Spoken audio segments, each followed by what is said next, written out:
Oh, hello, y'all. How you doing? What's up? What's up? I'm just posting on Threads right now because I need to start putting up my going live messages on Threads.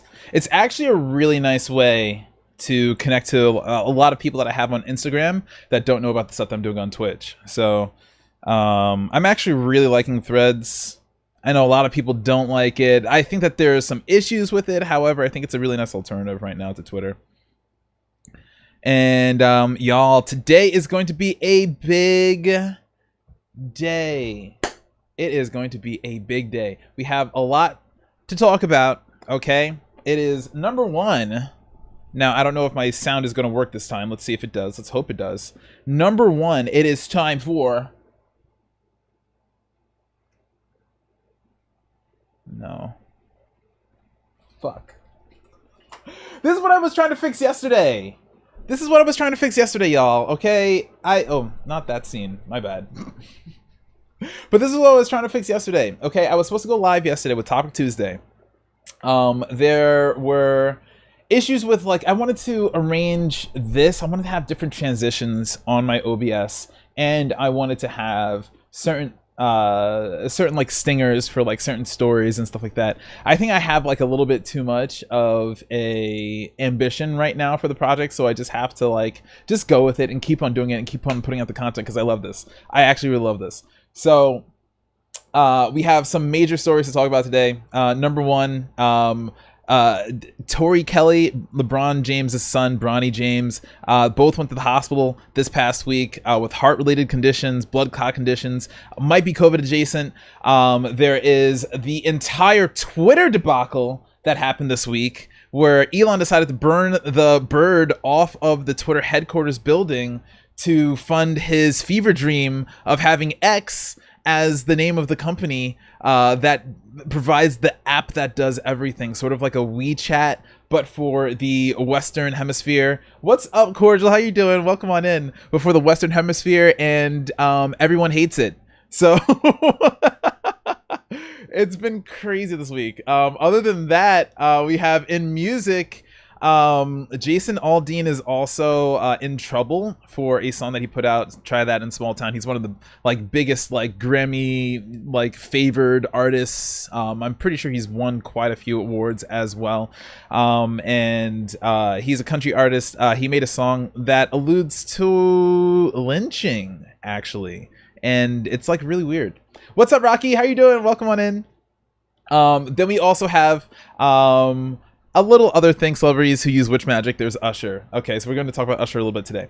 And then for movies, Barbenheimer is actually setting records. It planned to set records, and it did set records. It's going crazy. I have my ticket set. I'm going to be watching it on a Friday. I'm so excited. I'm so excited. So excited. All right, Cordial, you know what's up. If you know, you know. Also, there's Snot Girl, which we're going to watch on stream. I'm going to show you guys because there are some amazing content creators that are around right now. They're really ambitious, and they're getting some awesome stuff done. There's an old comic named Snot Girl, or I think it was a visual novel. It might have been a visual novel, but either way, Snot Girl, and they decided to take this concept and create a video concept of what it would look like in series form. And it came out amazing. I don't know. Has anybody seen Snot Girl yet? Cordial, Rocky, have you guys seen the Snot Girl concept yet? Because we're going to watch it on stream, and I'm going to be glowing about it constantly.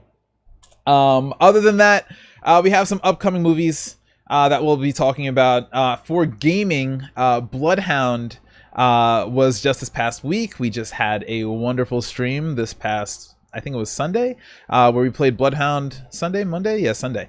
And it was Monday. Wait, yesterday was Tuesday. Today's Wednesday. It was Monday.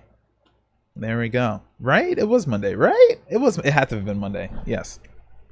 But we played, was it Monday or was it Sunday? I can't remember. Dude, the days just like blur together. It's crazy. I knew about Lackadaisy, which originally made a pilot episode from the webcomic. Very cool series. Oh, interesting. Oh, okay. So there's another Snot Girl production in the works, I guess. But maybe I'll pull it up and I'll see if it's the same thing that we're talking about. and pilot episode from the webcomic. You're talking about on YouTube, right? And then Bloodhound review was very fun. Played a good 4 hours of that game. Released a little highlight trailer of what happened during the stream, and I'll be releasing a review by the end of this week, probably on the weekend somewhere. Hopefully I'll be able to get that done. And then Exo Primal's doing well. We have a couple new games which I'm super excited to see. Wayfinder, we have Silico, and we have Blasphemous 2. Oh my goodness, we have some awesome games coming up. And then other than that, there's this UPS strike. Let's talk about it. So let's talk about it, y'all.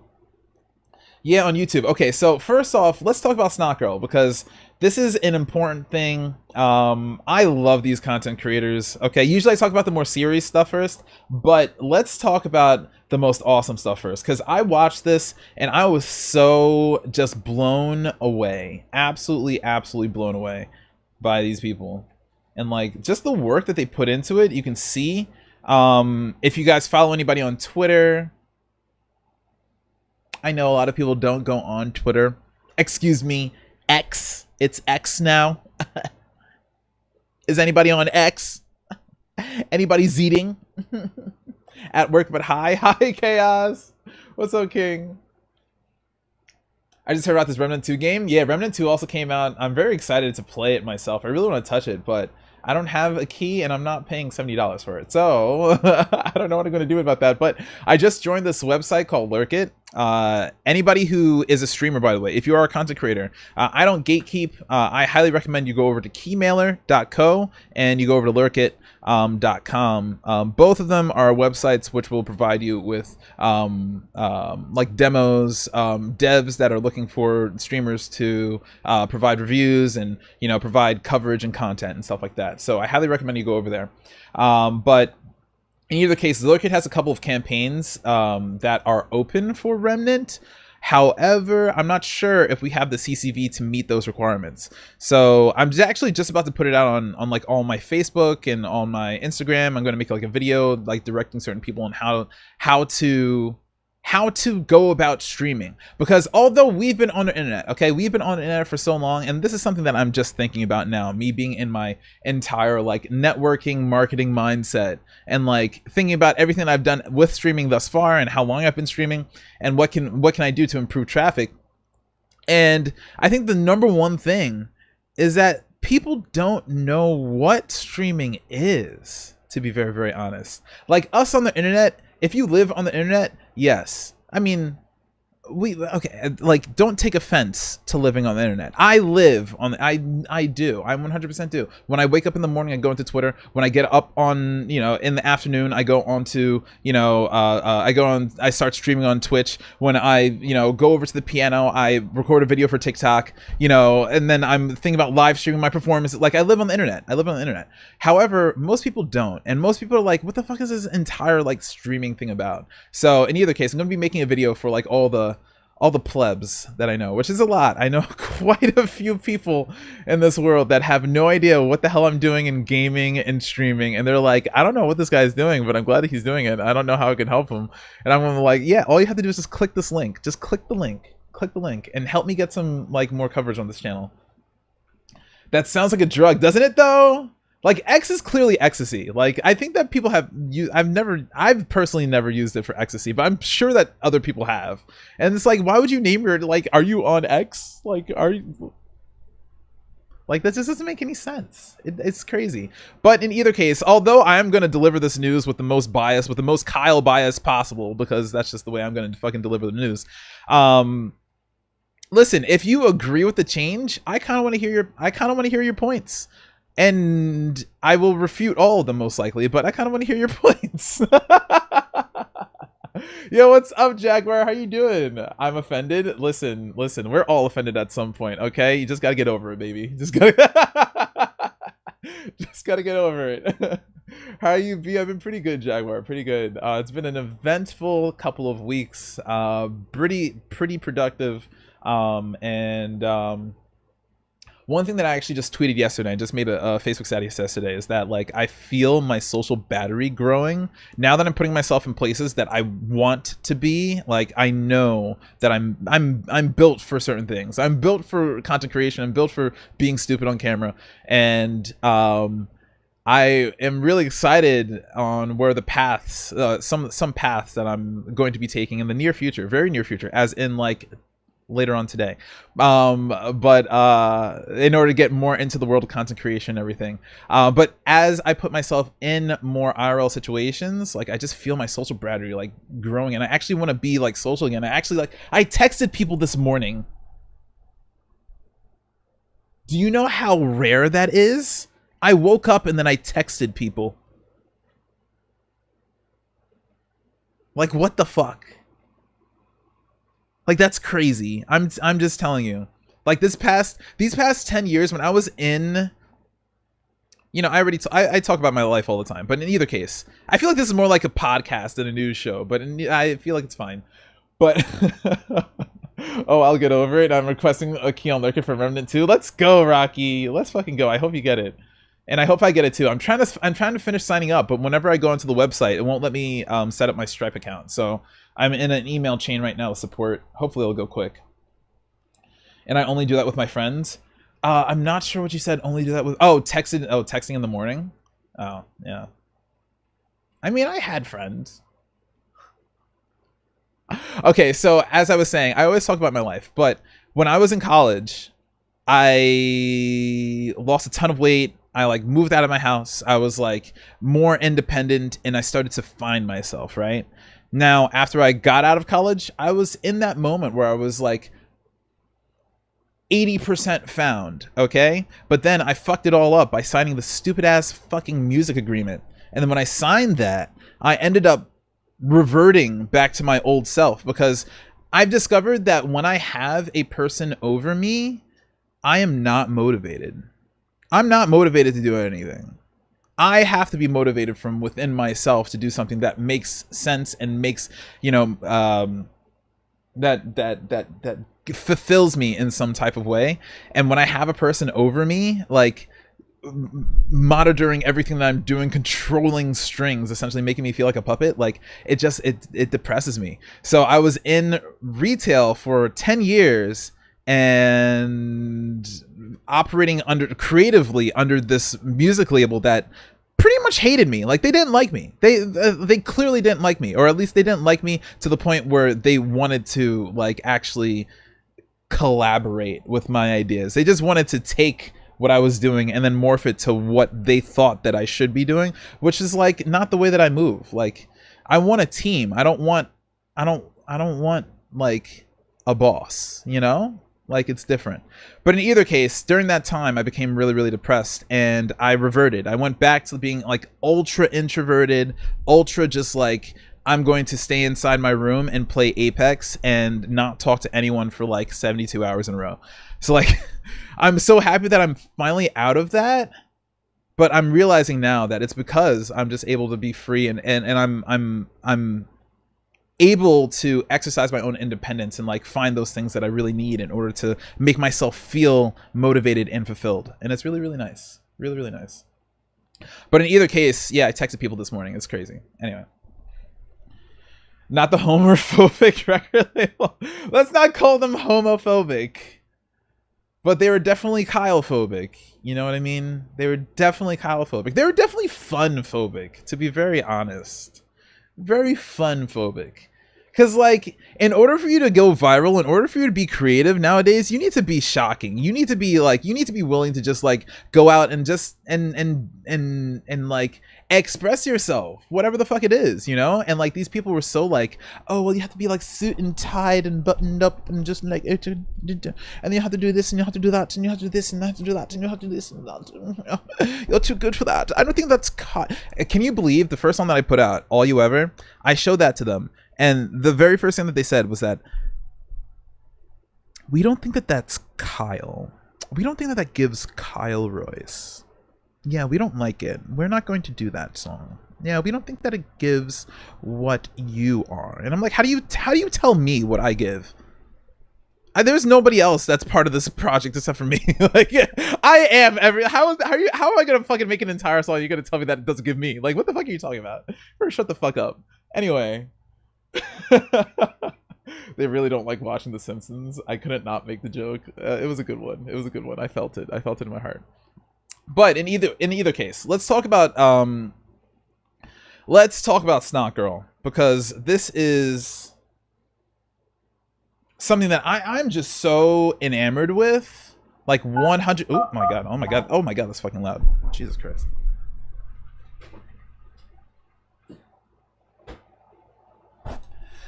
All right, so in either case, this is made by Pretty Bizarre Productions, and I want you to watch it. Okay, it's like 3 minutes, so we're just gonna watch it. 911, what's your emergency?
On the internet, everything is as it should be.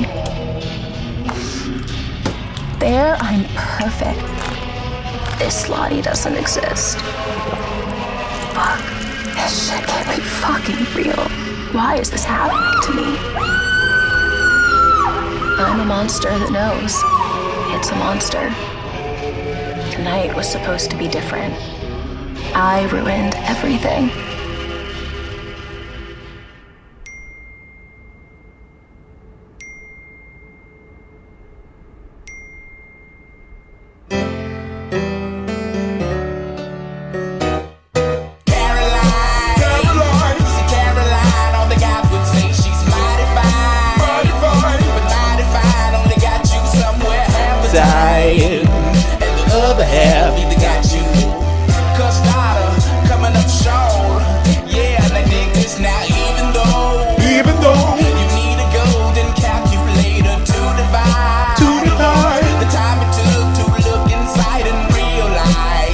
Watch me get copyrighted for this.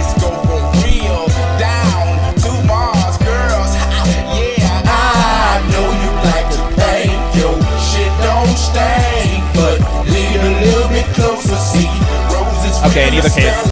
So that's pretty much it. That's all they put out thus far. It's just a concept of what the series would be like. But number one, it's directed by Kiera Please. I've been following Kiera Please for years now. She does so much good work. She was most recently over at, I forget which convention. I'm like trying to remember.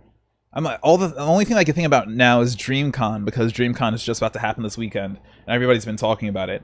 But in either case, she's been putting out these videos of her interviewing other people on DreamCon. I highly recommend you go over to Twitter or Instagram. I'm sure she's on Instagram too. I'm just a Twitter head because that's just the way I am. But please just go and check her out over here, over at twitter.com/Kiera Please. And also the main actress I love as well. I've been following her forever. And it's Snitchery, okay? Eleanor Snitchery.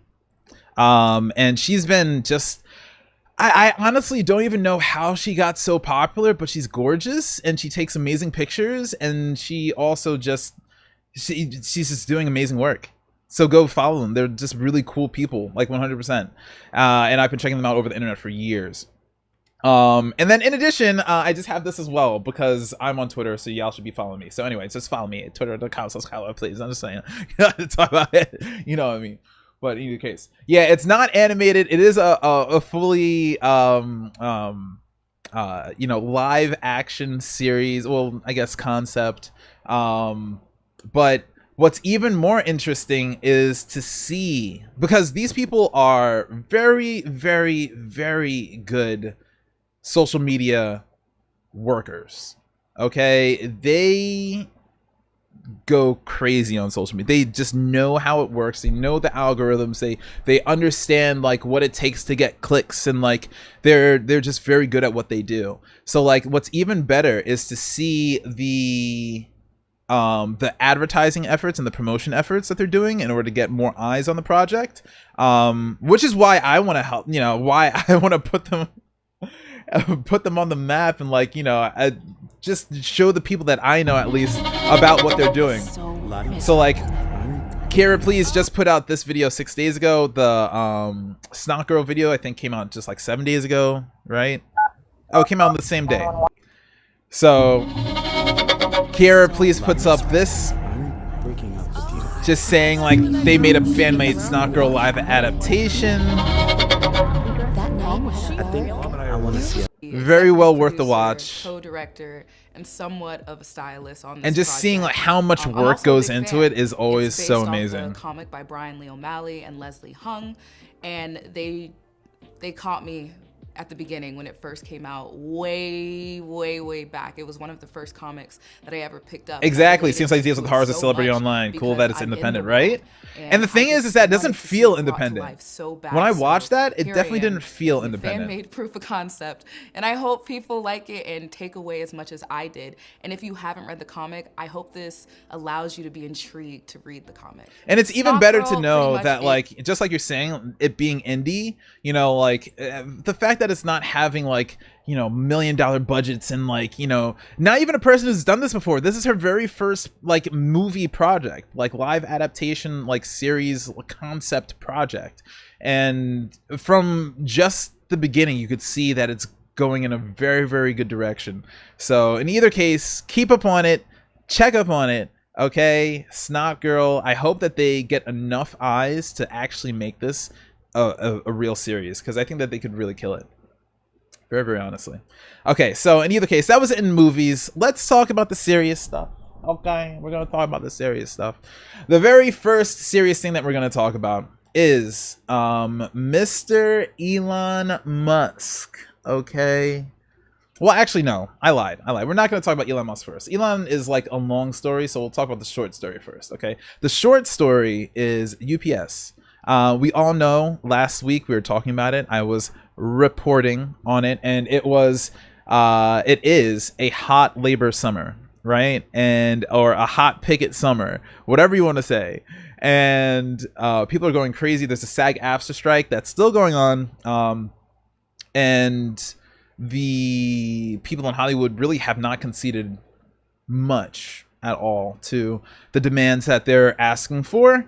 And then UPS, as of August 1st, was supposed to start a strike because they're not getting paid enough for their work.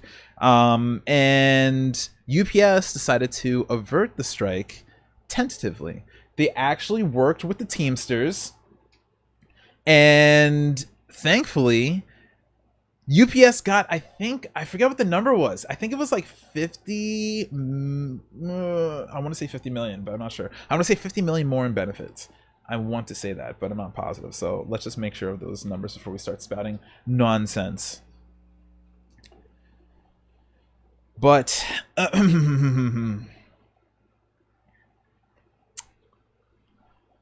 just reading this over here, UPS has avoided a strike only one day after 340,000 employees threatened to walk out over an unsustainable pay rate for part-time workers. Okay, so the Teamsters Union went against the UPS heads, and the union vowed to go on strike. And as a result of the agreement, oh, it was way worse than what I said. I shouldn't even say worse. What am I saying? It's way better than what I said, because we're with the proletariat over here, okay?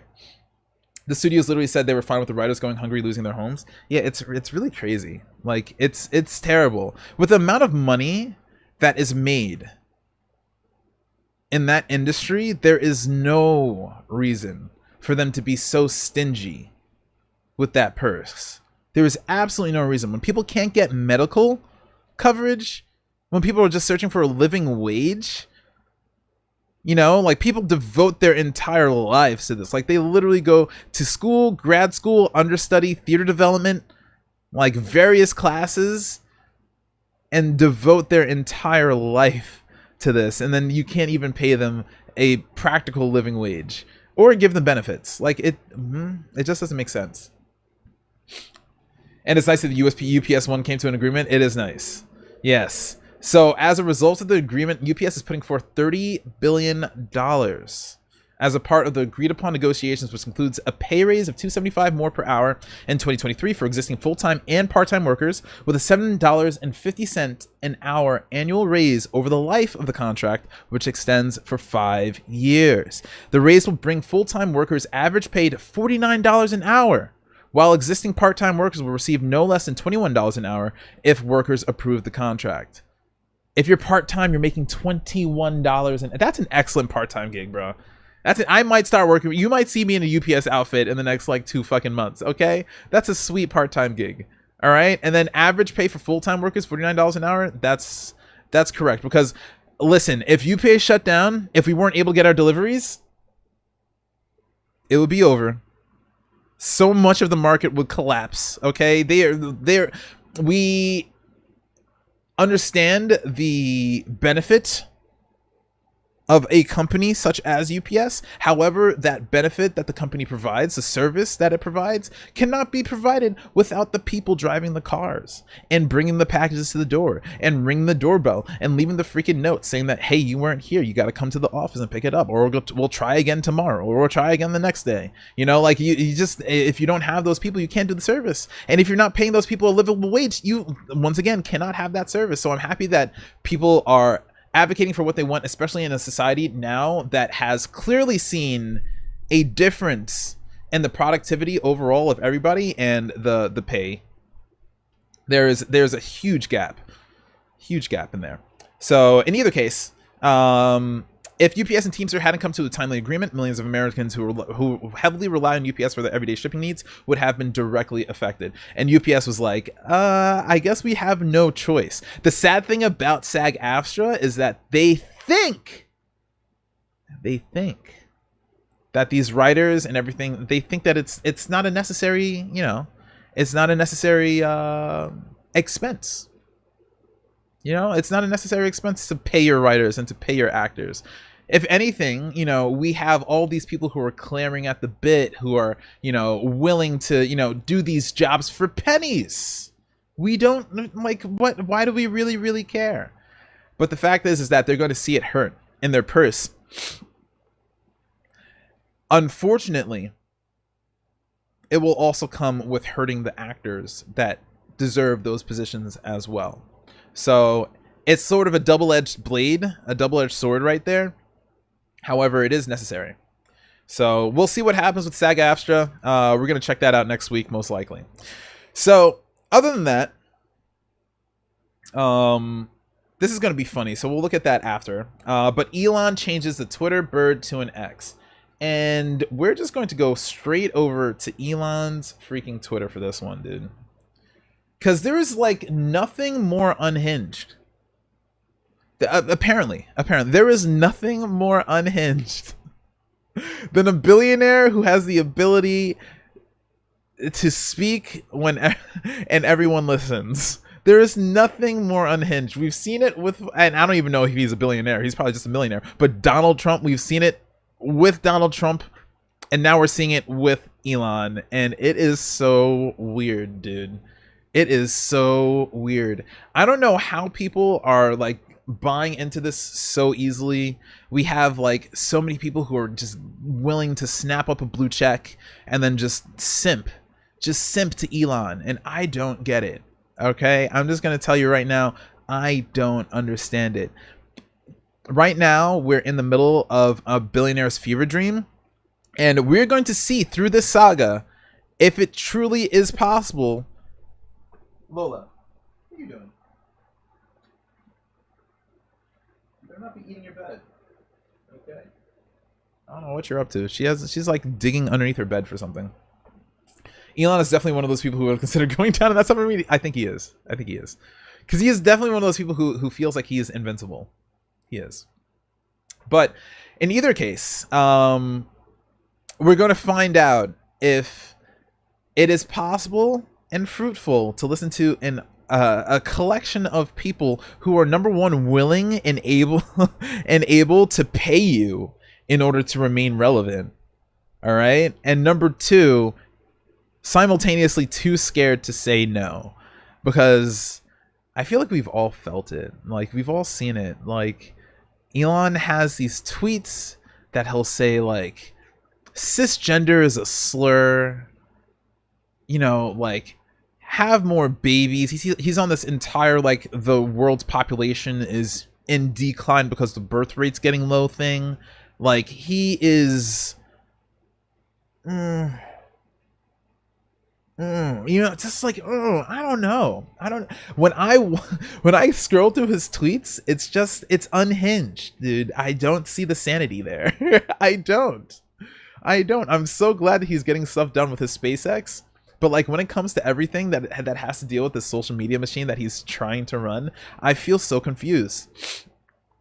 And this isn't like a method for me to get you to think the way that I think, okay? So really, seriously, I do want people who feel differently about this to tell me how they feel, because I think that it's just important. We need to get multiple viewpoints in here, okay? But for me personally, just is crazy. Anyway, so he starts off July 22nd. Now, of course, he started off a long time ago with his tweets. So, in either case, July 22nd. Frankly, I love the negative feedback on this platform. Vastly preferable to some sniffy censorship bureau. So he's talking about in regards to old Twitter, where apparently everyone was being censored for free speech when people really weren't being censored for. Like, I will say, the old Twitter did mark like common insults fairly easily.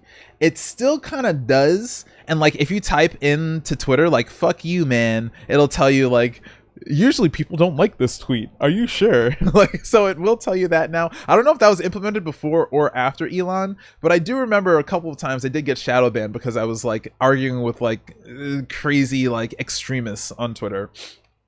But in either case, that's what he's referring to. And this new Twitter 2.0, it's supposed to be uncensored and free speech. However, we've seen, as we reported in the last Topic Tuesday, we've seen a humongous spike in like malignant behavior and just like disgusting, you know, racist, homophobic, bigoted slurs and posts and handles that had, I think there was 66,000 handles that had been banned from the platform under the previous ownership, were unbanned, reflecting in the statistics a humongous spike. It's like double the amount, more than double the amount of hate speech that they see on Twitter, according to the metrics. So in either case, uncensorship, right? So he says this now. He must have been tweeting and replying to someone, because he says, "And soon we shall bid adieu to the Twitter brand and gradually all the birds." So July 23rd, that's last Tuesday when he was thinking about it, right? Or was that just on, that was just over the weekend. I forgot. It feels so long ago now because I've been looking at this X on my screen and it feels so long ago. But it was just on Sunday. Oh my god. But anyway, he then writes, "If a good enough logo is posted tonight, we'll make the live go. We'll make go live worldwide tomorrow." he's talking about X. He was talking with other people. He thinks that X is a great solution to the Twitter brand for some reason. I do not know. Through this thread. And then apparently someone posted an X that was good enough, because as we can see in the corner over here, this is what happened to the Twitter bird. We went from this, okay? Everyone is going to keep calling it Twitter. I mean, exactly, like, and the moment that you force us to stop calling it Twitter, like, I think that there's going to be a humongous decrease in the amount of people that come to the site. 100%. Like, how do you, like, tweet? It's a bird. Like, that's the simplest fucking connection you could possibly make, dude. Simplest connection. And if you know anything about branding, it's about making connections between the visual and the understood. Okay? If you know about branding, it's about connecting the visual and the understood, the implicitly understood. So now tweeting is going to have an X. What does X mean to anybody? X means canceled. X means wrong. X means gone. X means dead. Like, X means explicit. Like, there's nothing in there that refers to, like, the last site that I ever went to that starts with X is X videos. Okay? And that is not what I'm thinking about when I go to Twitter. So why is there this X here? This shit doesn't make no fucking sense, bro. It's crazy. But in either case, apparently, it's not supposed to be just Twitter. So, I unfortunately didn't grab the thread that I wanted. However, I will find it. Hold on real quick. Elon goes through all of the new things that he wants to see in X. And this is the one link that I did not put on my sheet that I should have, and I forgot. Oh yeah, I have to hit this, right? Yeah, oh well. Anyway.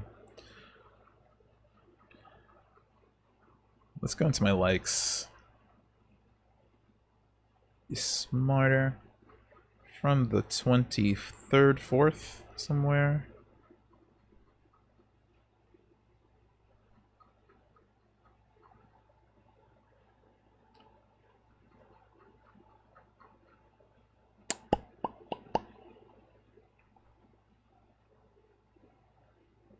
This is a good one. Looks like this.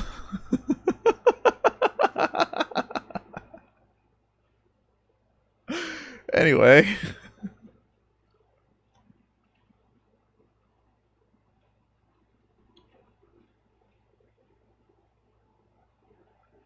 You know what? I might not have liked it.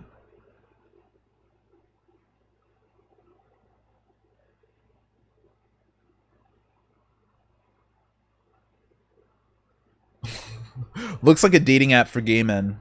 I agree.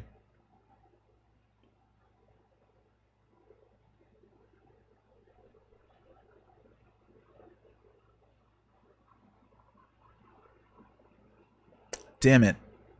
I can't remember because it wasn't Elon that posted this. It was his, like, social media, like, almost like a mouthpiece.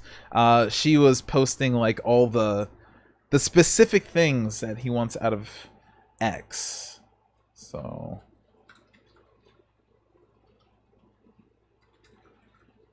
list of things Elon wants from X app.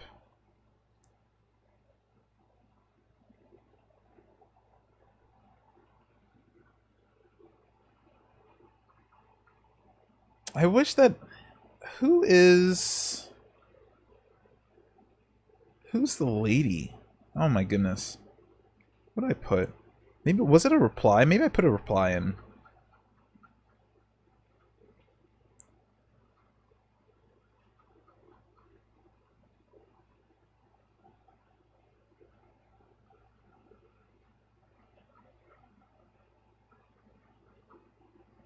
I tweet so much. I can't believe this is only like 3 days of tweets.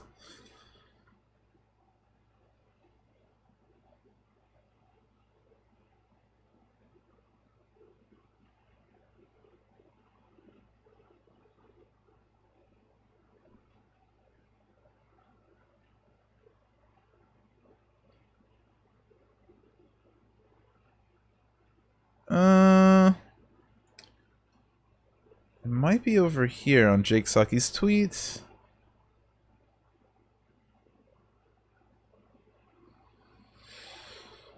X app.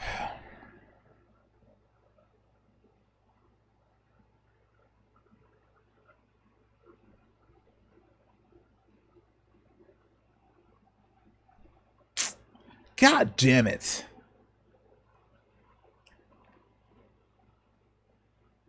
Okay, well, I'm not prepared. But in either case, he wants financial institutions to operate through Twitter. So everybody's going to be like sending money through Twitter. I guess it's sort of like a PayPal-ish sort of Venmo-esque type scheme. You know, Elon used to work at PayPal, and he actually tried to rename PayPal to X PayPal in the past, and then was shut down by the board. So he's apparently had this on his mind for a long time, how he wants to name everything X. The year is 2050. The only currency left is the Elon coin. That is 100% what he wants. That is 100% what he wants. It's like megalomaniacs. It's like megalomania. Like, that's literally what this is. And the more that we allow people to hoard, wealth and money, and allow companies to go unchecked like this, I feel like the more that we're going to see this. A chilling thought, right? But yeah, he wants live streaming. He wants changes to the like bookmarks bar, which could be nice. He wants changes to the I think there's a shop feature or a board feature, some sort of like favorites or tabling feature, something like that, that's inside the app. I wish that I could remember right now. And I feel like the scariest thing is him definitely wanting to, take control of everybody's money through this app. Apparently WeChat is in the Eastern hemisphere, and they sort of have this app that can do everything. And he wants to create sort of this comparable app in the West. However, people don't think the same. So I don't think that it's going to be as successful as he wants it to be. We already know, like, Elon has already mentioned, like, right before he makes this entire branding change, actually. It was like 2 days before he made the branding change. Literally, he typed, or not even 2 days. I think it was like literally just the same night. He says that Twitter is still in heavy debt. When did he say this? He said Saturday night, early Saturday, that cash flow of the social media company remains negative after nearly a 50% drop in advertising revenue, coupled with heavy debt. If anybody doesn't know, since last year to this year, year over year, Twitter has lost over 50% of its advertisers. They've either stopped spending on the platform or they've left the platform completely. That's humongous. When the lifeblood of Twitter is advertising revenue. Unfortunately, even before Elon took over the company, that advertising revenue was not meeting the mark in terms of what they needed in order for the company to still be profitable. So rather than giving us the option of having a paid version of Twitter that has a whole bunch of features that people actually want, he sort of forces people to go onto this paid version of Twitter because he's hoping to make up for this advertising revenue loss by making people pay to be seen on a social media site, which practically could possibly work. However, in this current social media market, where there's so many other social media sites to go to, and it's so competitive, and they're all free with the exception of Twitter, Like, you're vastly overestimating the importance of Twitter in the majority of people's minds. It's always worth mentioning, and this is one of the most important lessons that I've learned over this past year, being in content creation full-time in music and everything. But you don't do it for the people that don't like it, okay? You do it for the people that do. And there's always going to be a very small number of people that do like it, that are extremely interested, that are extremely invested in what you're doing compared to the population overall. Like, you can have a best-selling New York Times book, but like overall, like 2% of the entire world population even know what the book is. You know, like, you don't sell things for the people that don't like it. You want to find the people that do. And then in addition, there's also the old adage of, if it ain't broke, don't fix it. Everybody loved the Twitter bird. Everybody loved the Twitter bird.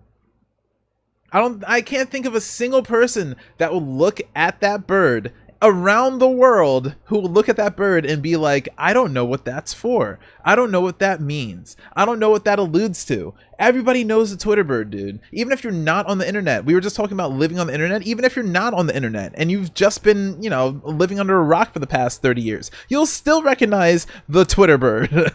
I promise. Maybe not 30 years, okay? Maybe like 15 years. Because I think, what, Twitter was founded in like 2007, what, something like that, 2007, 2008. But in either case, it's wild. It's absolutely wild. And to think that you can restore that humongous ad revenue loss with just normal everyday working people paying to scream into the Twitter void, like, first off, if you're gonna make me pay for Twitter, you gotta fix the fucking algorithm first. Like, that's a number one. That is number one. Like, you gotta fix that algorithm first, man.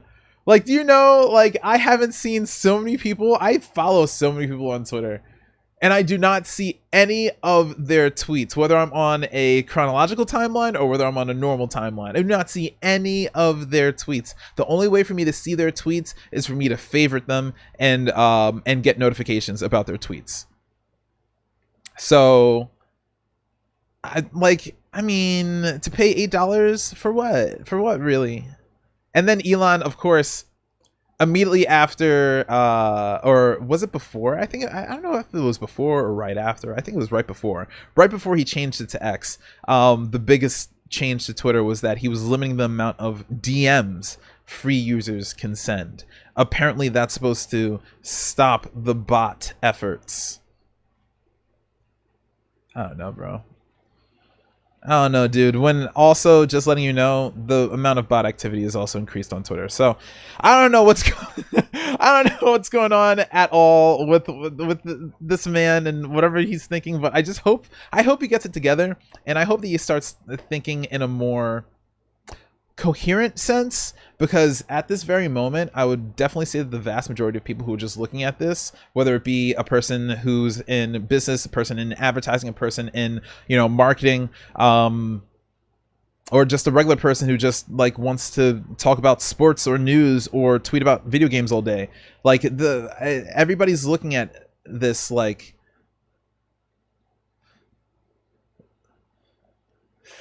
you know, I don't know, man. X, Twitter, bird, X, tweet, Z. I don't know, dude. And then, of course, cherry on top, absolute cherry on top, is the fact that he didn't even secure the rights to the X before he made it the logo, dude.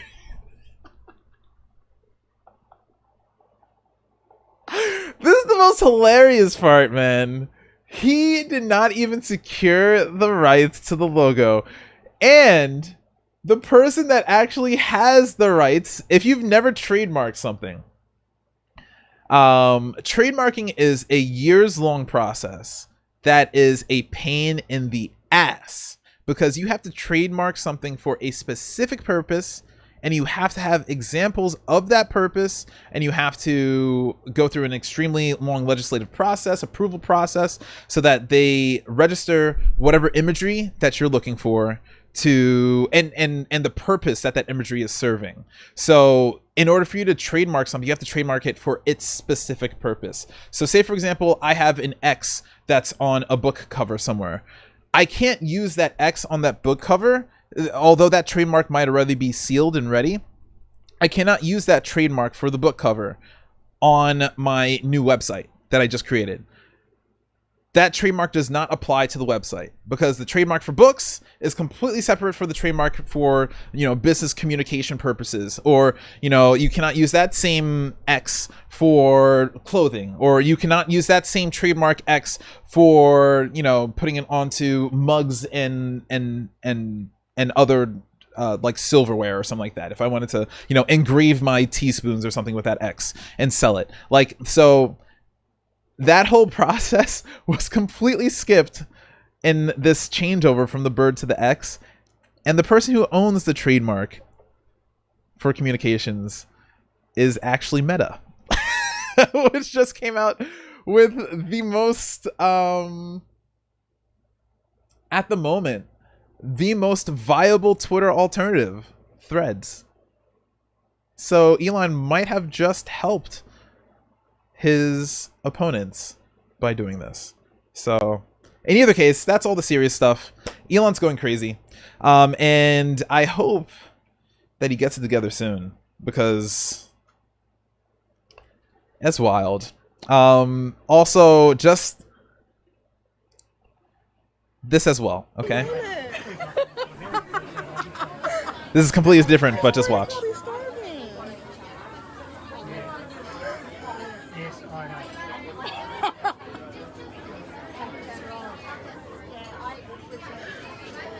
I don't even blame them.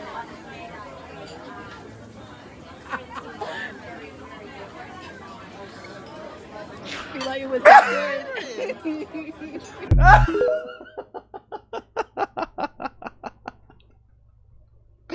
I love how it's titled, damn, if this wasn't recorded, no one would believe it, bro.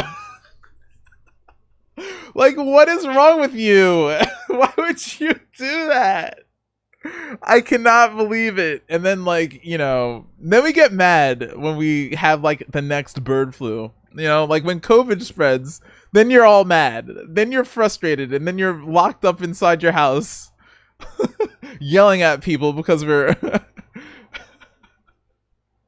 we're in a what's it called? In lockdown. It's absolutely wild. Anyway, don't do this. Please don't do that.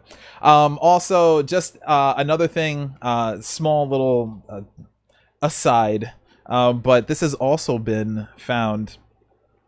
An oarfish has been found off the shallow waters of the northeast coast of Taiwan.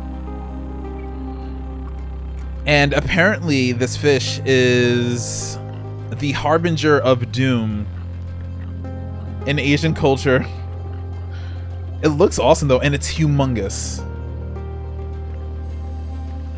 In Japan, the giant oarfish is known as a messenger from the sea god's palace. And according to legend, the appearance of the fish can signal an imminent earthquake or tsunami. She obviously never saw osmosis. I love how it says, but scientists dispute these ideas. Like, of course you dispute these ideas, science. Thank you. Like, thank you for saying the obvious. But that's also just the last part of our little serious discussion today. Who knows? This oarfish might be telling us that something's coming on the way. Bam, bam, bam. I'll be hitting that button on my stream deck if it worked, but it doesn't, so rest in peace. All right, y'all, let's talk about some, well, still kind of sad stuff. This is interesting. Tori Kelly was rushed to the hospital. She has blood clots, apparently, that are all over her chest, around her heart. I love Tori Kelly, by the way. So I just want to send out a little... Excuse me. I just want to send out a little, just like, get well soon, all the love. I wish her well.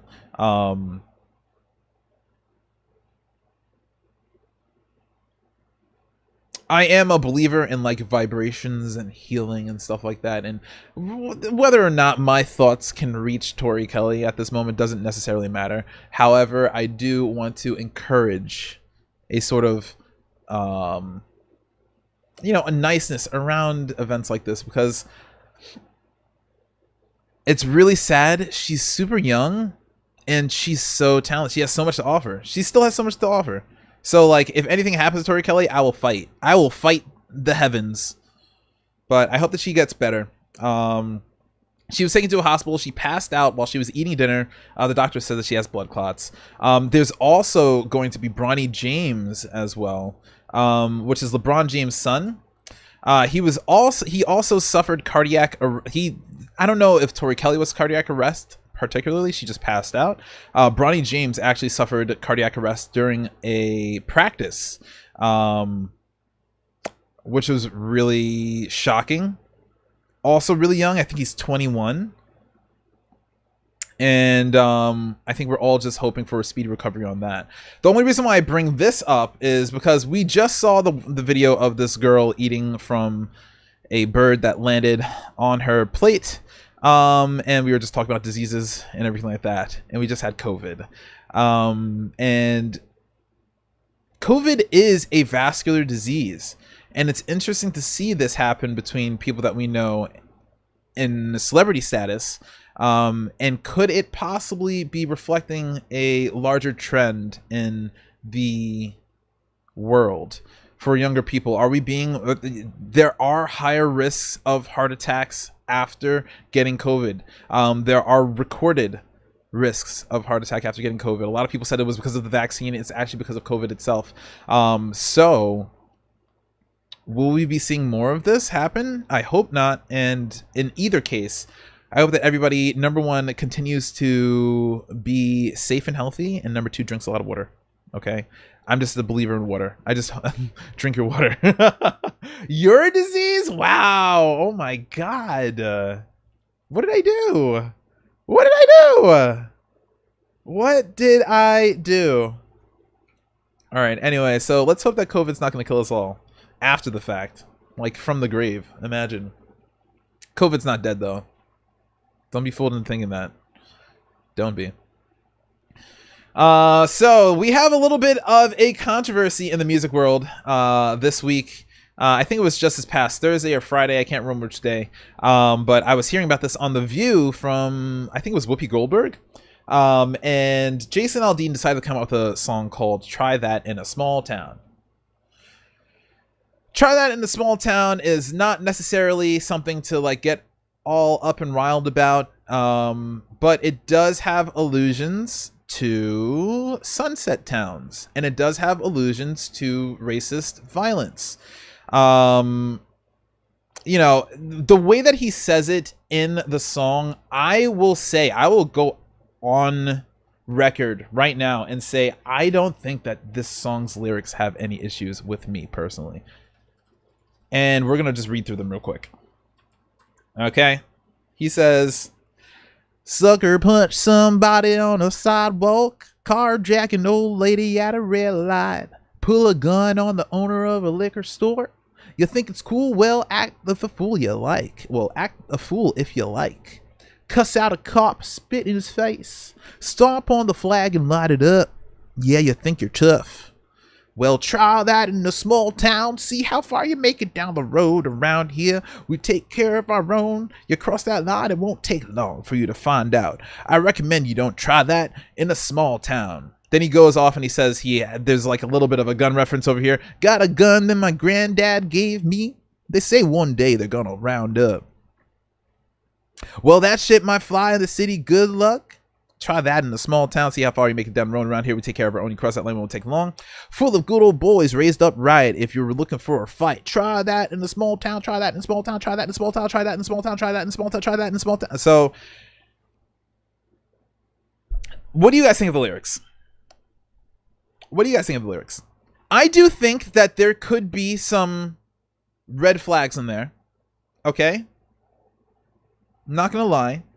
Like, you're talking about stomping on the flag, light it up. Like, that kind of reminds us of what just happened with Black Lives Matter, with all of the riots that happened. Okay, so it is reminiscent. All right, then he says, I got a gun that my granddad gave me. They say one day they're gonna round up. Round up who? Round up who? Who's getting round up? When was the last time you heard someone say round up?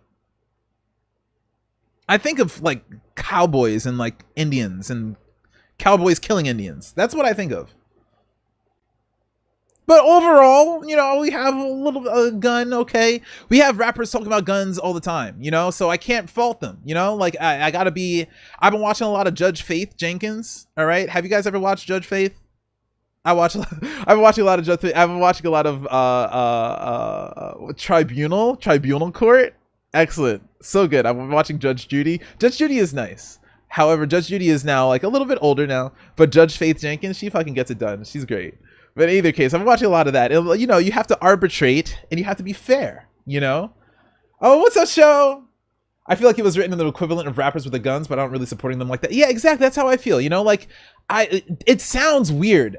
I think more than guns, I think round up is the weird part, to be very honest. Like, who was getting round up? They say one day they're gonna round up.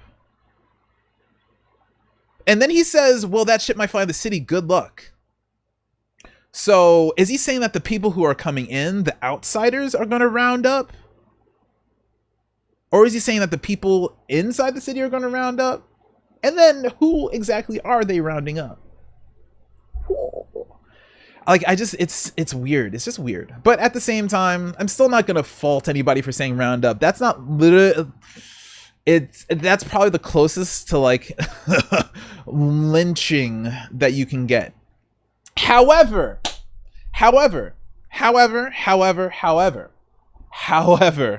there is more to this, okay? Because the issue is he decided to record the video in front of, what was it? It was the...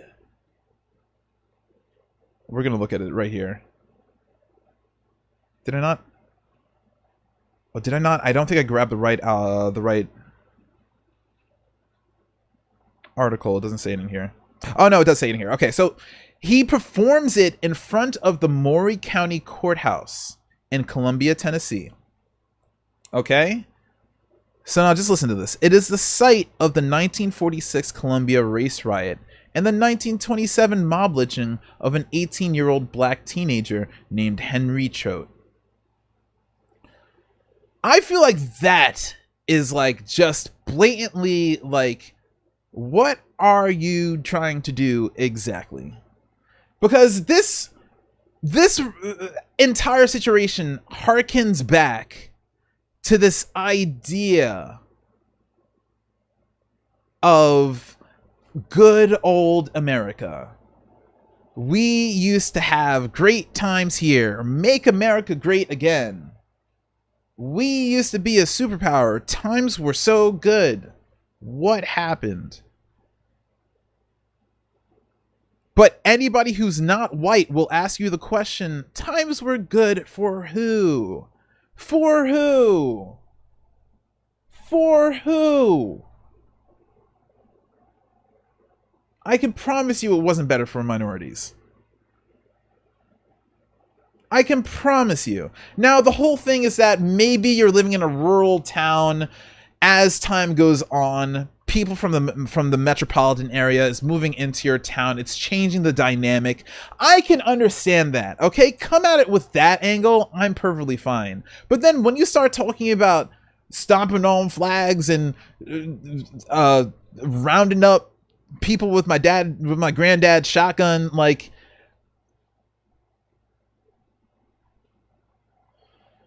it's falling flat, because the violence that you were just saying that you were so far against, like, you clearly are a participant Like at this point, it sounds like you're a willing and like precognitively planning participant. You know what I mean? Like what? So anyway, after the video aired, CMT actually canceled the video, stopped airing it because there was such a large blowback against it. But then just recently, over at, I forget what concert it was, over at one of his most recent concerts, Jason Aldean decides to go off on this tangent and say like, oh well, we are just, you know, we're trying to, you know, get back to the good old times and blah blah blah blah blah.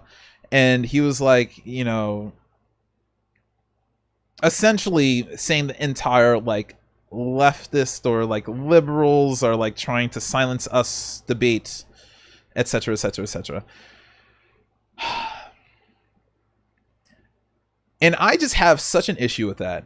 I really seriously do, because it's not liberalism that you're against, it's compassion.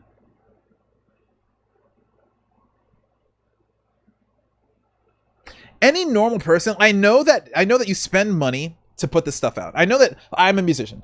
I know that you have to go through an entire, you know, fucking advertising, promotion, you know, PR, press, travel, etc. in order to get these things out and to make a mark. However, a normal person would look at that and say, okay, well, I understand where you're coming from.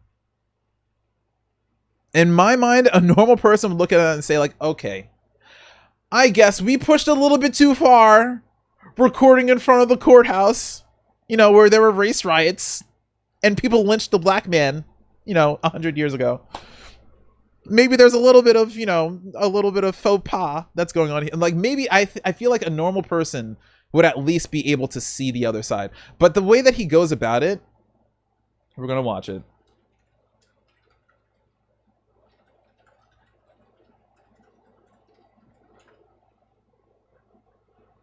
So I wasn't looking at the chat, so let's see. Country has a lot of the toxicity to the white Americans that pointless rap music is to black Americans. Yeah. And there's a lot of layers of the country view. It really, there are a lot of layers, because when a minority person, well, I shouldn't even say a minority, when a black person hears anything from South, if it's not black South, we are extremely suspicious. Okay? Because it is still rampant down there, dude. There is nothing not racist about the South. Okay? There is nothing not racist about East fucking Long Island. Okay? Right next to me in the north, okay? So in the South it gets even worse. But if you're coming from a place where, you know, you are born in a sort of ubiquitous white atmosphere, and then you start talking about the stuff that you normally talk about to your white friends, your ubiquitous white friends, and then a black person hears it, they're going to hear it in a completely different lens than how you're saying it out loud. And you have to cater your products, your audience to, or you have to cater your product to all the audiences that will be listening or that will be consuming that product. And now, like I was saying, it's not liberalism, it's compassion. You are not displaying compassion for your audience. And that is period. I don't know if y'all noticed, but there's a lot of black people in country music now. There's actually I just watched the CMT Music Awards this past, what was it? It was in May or June? I think it was June. There's a lot of black people in country music now. And you have to, you can't just say things and then expect everyone to take it in this colloquial sense that you've grown up with, because not everybody understands that. Not everybody sees your quaint small town as a safe place. I won't. His violence is projected towards anyone that doesn't seem to agree with his views. Right. And you need to tweet that. Very sus. I'll be tweeting. We'll be tweeting. We'll get some clips from here. And we eat it up because country says blues without something to be like. You want to talk about it? You want to talk about it? How black people created the fucking black people created the fucking market in the first place? Okay, listen. Listen. All like every single bit of American music, with the exception. Well, actually, no. Even with musicals, because musicals were developed by the Jewish people who took over Hollywood, who took all of. No, I shouldn't say all, but a good portion of their inspiration from Negro spirituals and from as well mixing that with the Jewish spirituals. So black people are infused in the DNA of pretty much 100% of the musical entertainment of America. All right.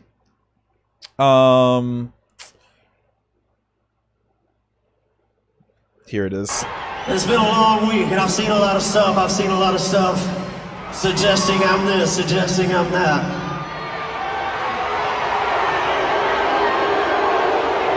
Hey, here's the thing. No, don't you dare. Here's one thing I feel like everybody's entitled to their opinion. You can think something all you want to, it doesn't mean it's true, right? So what I am is a proud American. I'm proud to be from here. These are all of these. Every single thing that he said thus far is a dog whistle. I'm just saying. Like they're perfectly innocent words, but together they create the dog whistle. I love our country. I want to see it restored to what it once was before all this bullshit started happening to us. And then there it is. And then there it is. I love my country, I love my family, and I will do anything to protect that. I can tell you that right now. And then there it is again. And then there it is again. So it's been a long week, and I've seen a lot of stuff. Okay, so we're gonna mark this down. Okay, listen. My favorite application on the computer is Notepad. Okay, we're just gonna stuff. Suggesting I'm this, suggesting I'm that. Okay, so first off, we have I'm accused of racism. Suggesting I'm this, suggesting I'm accused. Hey, here's the thing. Here's one thing I feel like everybody's entitled to their opinion. You can. Okay. I'm not racist. You can think something all you want. I mean, am I not right? Anyway, it doesn't mean it's true, right? So everyone's entitled to their opinion. I'm not racist. What I am is a proud American. I'm proud to be from here. I'm a proud American. I'm a proud America.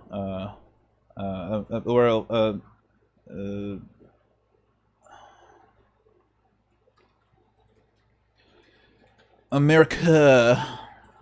Okay. There it is. America. That's really what it was. Not racism being a matter of opinion.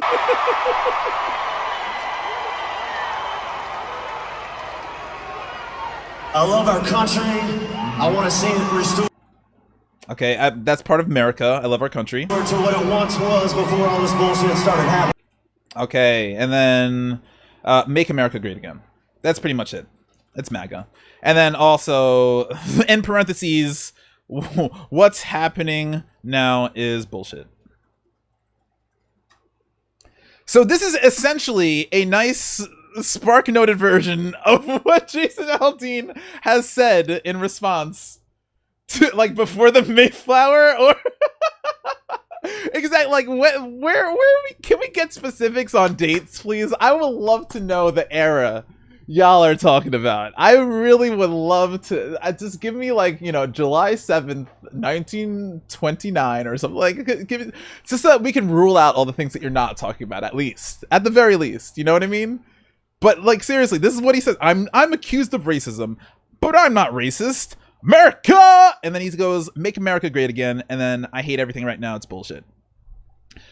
So what you should have said is, my bad, I didn't mean anything by this song, and I will still perform it because I stand behind my music.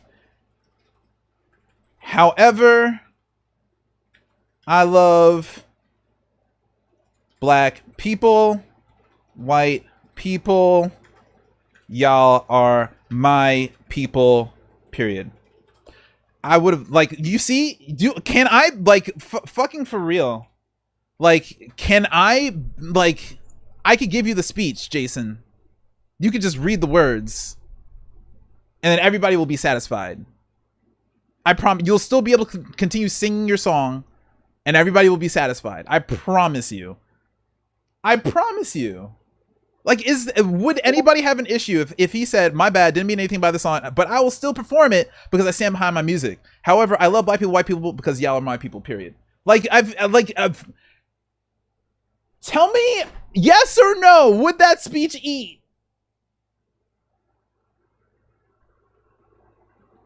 But instead he goes with the dog whistles. I don't get it.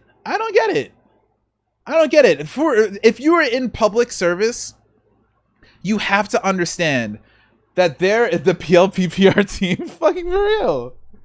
Because we are very, yeah, exactly. There it is. Show could be, Show's gonna be the copywriter. Okay, I'll be the speechwriter. He'll be the copywriter.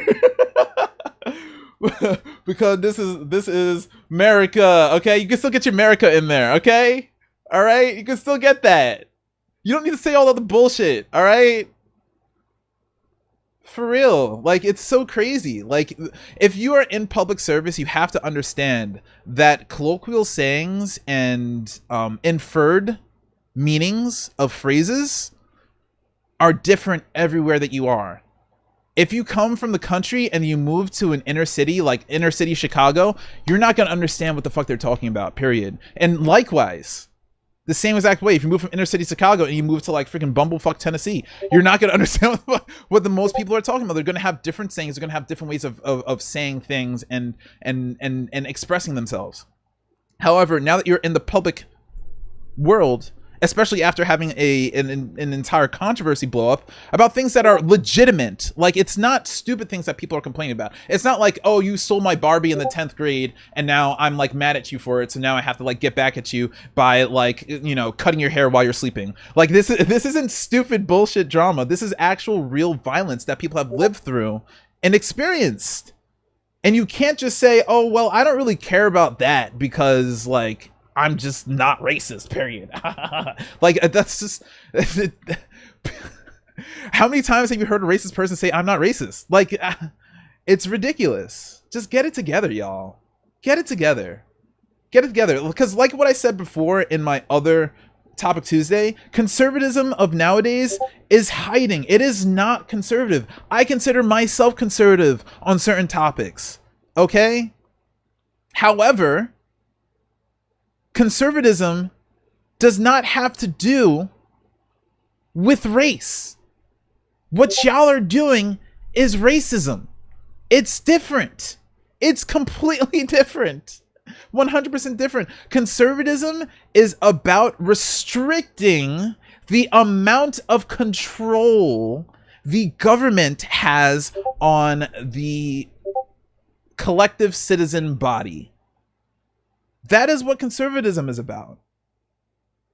Okay, liberalism starts to use the control of the government to manage and regulate certain aspects of the citizen body. That is essentially where the two sides come from. But now we've changed the meanings for conservative to mean woke, or I'm sorry, for liberalism to mean woke, which is not even a term, because literally everybody has a different definition of woke. Woke is not even a thing. Woke is so, like, such a garbage fucking buzzword. very, very honestly. And then on top of that, conservatives I can't speak. Conservatives are now just the party of like, we don't like immigrants. I feel like that's what, like, xenophobia. It's the party of xenophobia. Like, it's completely different. It's been warped and changed in so many ways. And also my Discord is giving notifications. I'm so sorry, y'all. But in either case, yeah, Jason Aldean fucked up and got me fucked up. I'm just saying. I ain't never listened to his music. And I probably still will listen to his music because, like, I guess you have to like listen in order to truly understand, you know? But like, it's not like I'm gonna hear Jason Aldean turn and like to be like, yeah, fuck that bitch, and then like turn it to the next. Like, I mean, like, did Jason Aldean feel that? Like, no, I don't think so.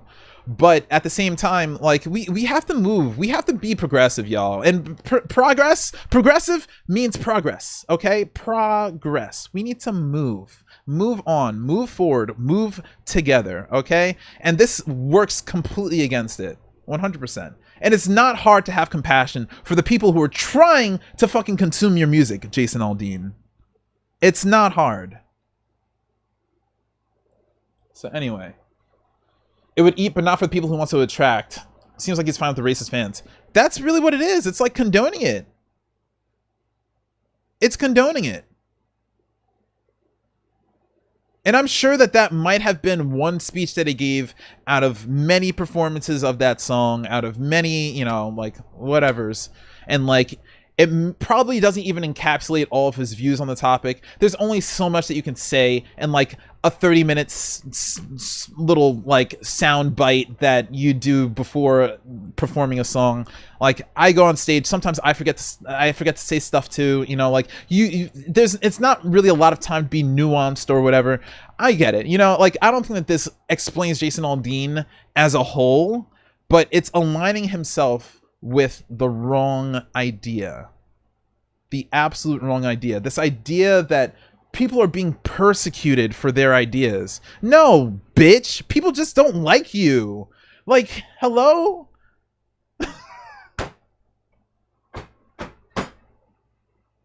Is it that hard to understand that people just don't like your ass? Like, what the fuck? I don't understand.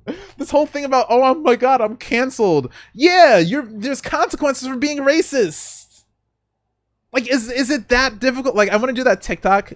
You know the TikTok of the guy who he's like working in a furniture retail store or whatever, and he does like the impression of the customer and then the employee, and he goes like, well, I found a better price somewhere. Yeah, well, bitch, you better go there. Like, you know, like, I want to do that, but like with this situation, like, I want to have like the dun dun dun dun dun dun dun, the dramatic music that pops in. Cause like, for real, like, it just goes against everything that you're trying to do. Like, I know that you're probably not racist. Not racist. But come on, bro. You could at least disdain the people that are racist and listening to you. At the very least. Could be a TikTok, for real. And it's funny because he just reaffirmed what he didn't say out loud, but showed in the lyrics of the song and intent behind the video. Exactly.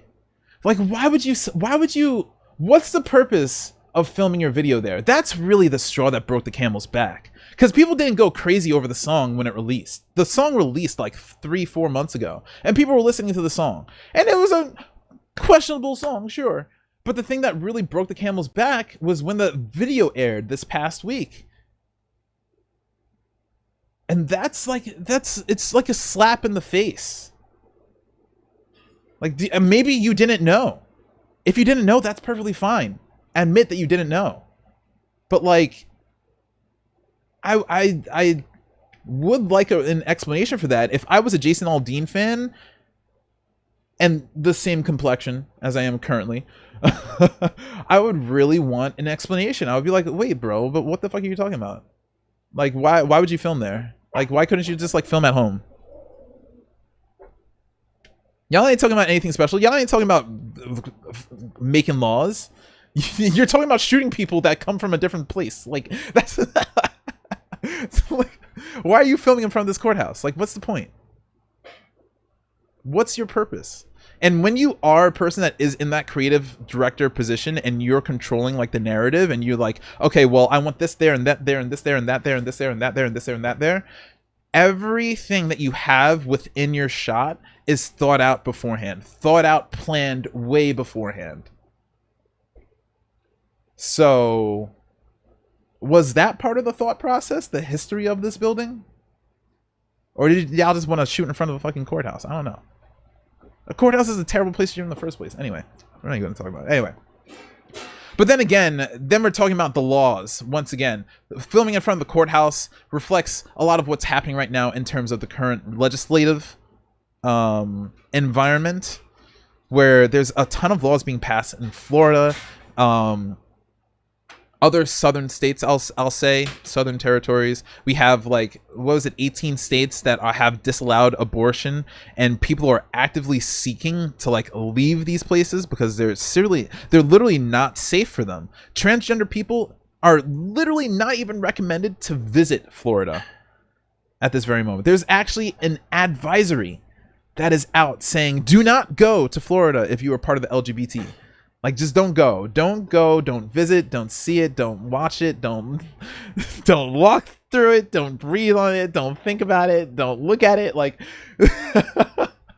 it's ridiculous. So, like, once again, then you're filming this. Don't try that in the small town. You have this lyric about guns. And then on top of that, you're filming in front of this courthouse that has all the race riot history and this lynching history. And then on top of that, then we have this current legislative environment that's oppressing people actively. Listen, I could talk about this forever.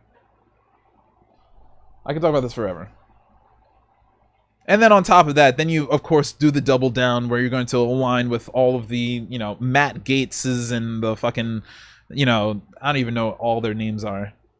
There's so many of them. The Alpha Bros. All the Alpha Bros. Are you an Alpha Bro, Jason Aldean? Don't tell me you're an Alpha Bro. Please don't be an Alpha Bro. Anyway, we're moving on from Jason Aldean. The next story. Celebrities who use witch magic. Mr. Usher, this dude, this is actually just a fun story. I just want to show you guys this because this man is such a freaking performer, dude. Not only does he have, also Tricky, I didn't say hi by the way, but what's up, man? Welcome on in. I'm watching you at work. Oh, thank you for watching me at work. What's up, Ria? Appreciate you being here. So with Usher, not only does he have 15 performances in Vegas. I didn't even know that he had a Vegas residency until I researched the story. I was like, what? The man's still going.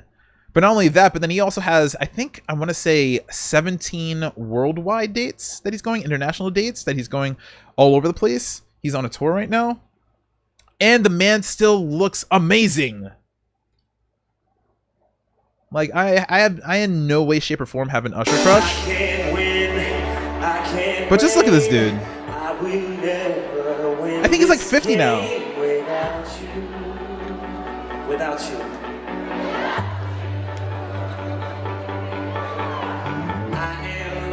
Sweating his ass off as he should be. I will never be the same without you. Without you.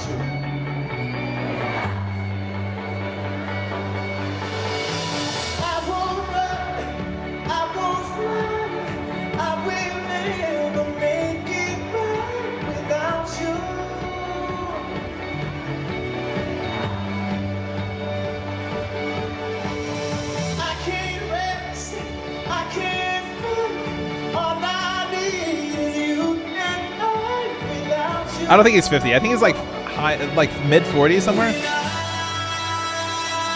But tell me this guy couldn't be 25.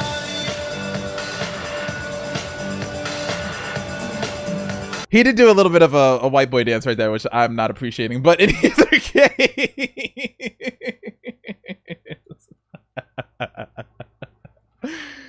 case, yeah, he's 44 years old, dude, and he looks great, dude. I don't know. He's doing some type of witch magic. Has to be. I don't know. Like, I just hope, you know, like, I'm 33. Hopefully, I can still look like this when I'm 44. You know, 11 years, I can do it, right? Anyway, that was just a little thing. So yeah, just catch Usher. He's doing very, very well. Love him. Other than that, we have some Barbenheimer stats. Okay, I actually just got my tickets to see Barbie on Friday. I cannot wait. I'm so excited, y'all. I'm so excited. Has anybody seen Barbie yet? If you've seen Barbie, tell me what you give it out of 10. I've received an absurd number of 9s and 10s for this movie, and I didn't even want to see it. It was not even on my radar until maybe like 2 weeks ago. And I was like, well, not, more than 2 weeks ago, because there's been advertising for this movie since like what feels like the inception of time. But excited to see it. Same, Cordial. Same. Me and Cordial are going to see it on Friday. I'm so excited. But in either case, dude, like, Barbie has left an impression on so many of my friends that I had to see it. I had to see it. And there's been so many different, we were talking about this in the other Topic Tuesday. There's been so many different creative, amazingly creative advertising efforts by the team that has been promoting Barbie. From bags to clothes to meals to, you know, all the MUAs to the entire Barbenheimer ideal where people are dressing up. So many people are like dressing up in like either like a half and half suit, having outfits that transform from like this black like drab outfit to like this pink and glorious like sparkly outfit. It's absolutely crazy. But the important thing, of course, to these Hollywood people is the money. The money. And let me tell you, this movie is absolutely crazy. It's probably going to be, I don't know what the #1 movie of all time is, but it's definitely going to be close. It's definitely going to be close. So, Warner Bros. Barbie claimed the top spot with a massive $155 million in ticket sales from North American theaters from 4,243 locations, surpassing the Super Mario Bros. Movie as well as every Marvel movie this year, as well as the biggest opening of the year and breaking the first weekend record for a film directed by a woman. That's a sentence, a huge sentence. Not only that, but Universal's Oppenheimer also soared past expectations, taking in $80.5 million from 3,610 theaters in the US and Canada, marking Nolan's biggest non-Batman debut and one of the best ever starts for an R-rated biological drama. So, I mean, personally, I'm not really gonna see Oppenheimer. Oppenheimer's not really in my things to see, like things that I want to see in a movie. I will definitely watch it when it comes out on like streaming websites and stuff like that, but going to a movie, I don't want to sit through 2 hours of World War II. Like, it's just not what I want to do. But I 100% have to see Barbie. 100% have to see Barbie. It's the first time that one movie opened to more than $100 million. Okay, first time that one movie opened up to more than $100 million and another movie opened up to more than $80 million in the same weekend. Record breaking. When all is settled, it will likely turn out to be the fourth biggest box office weekend of all time, with over $300 million industry wide. Damn. Mama Nades, Jill saw it last night and wants to see it again with me. Said it was great. Oh, that's awesome. I don't know who Jill is. Is that your partner? But that's awesome. I can't wait to see it myself. When are you? Have you gotten tickets? Do you know when you're gonna see it? And also, hi, welcome on in. Yeah. So imagine making $300 million industry wide, and then not being able to pay your actors. Boom. Anyway, Barbenheimer phenomenon may have started out as good-natured competition between two aesthetic opposites, but as many hoped, both movies benefited in the end. Internationally, Barbie earned $182 million from 69 territories, fueling a $337 million global weekend. That's like staggering. $337 million over the weekend. What? over the weekend. 3 days. And then Oppenheimer did 93.7 million from 78 territories. Ranking above Barbie in India. I guess Indian people don't really like Barbie that much. But for $174 million global total. Just crazy. Absolutely crazy. We don't have any plans to see it yet. Let me know how you feel when you do see it. I can't wait. I can't wait for Friday. So, in either case, Barbenheimer is very successful. And I can't wait to see what all the hype's about. Very, very honestly.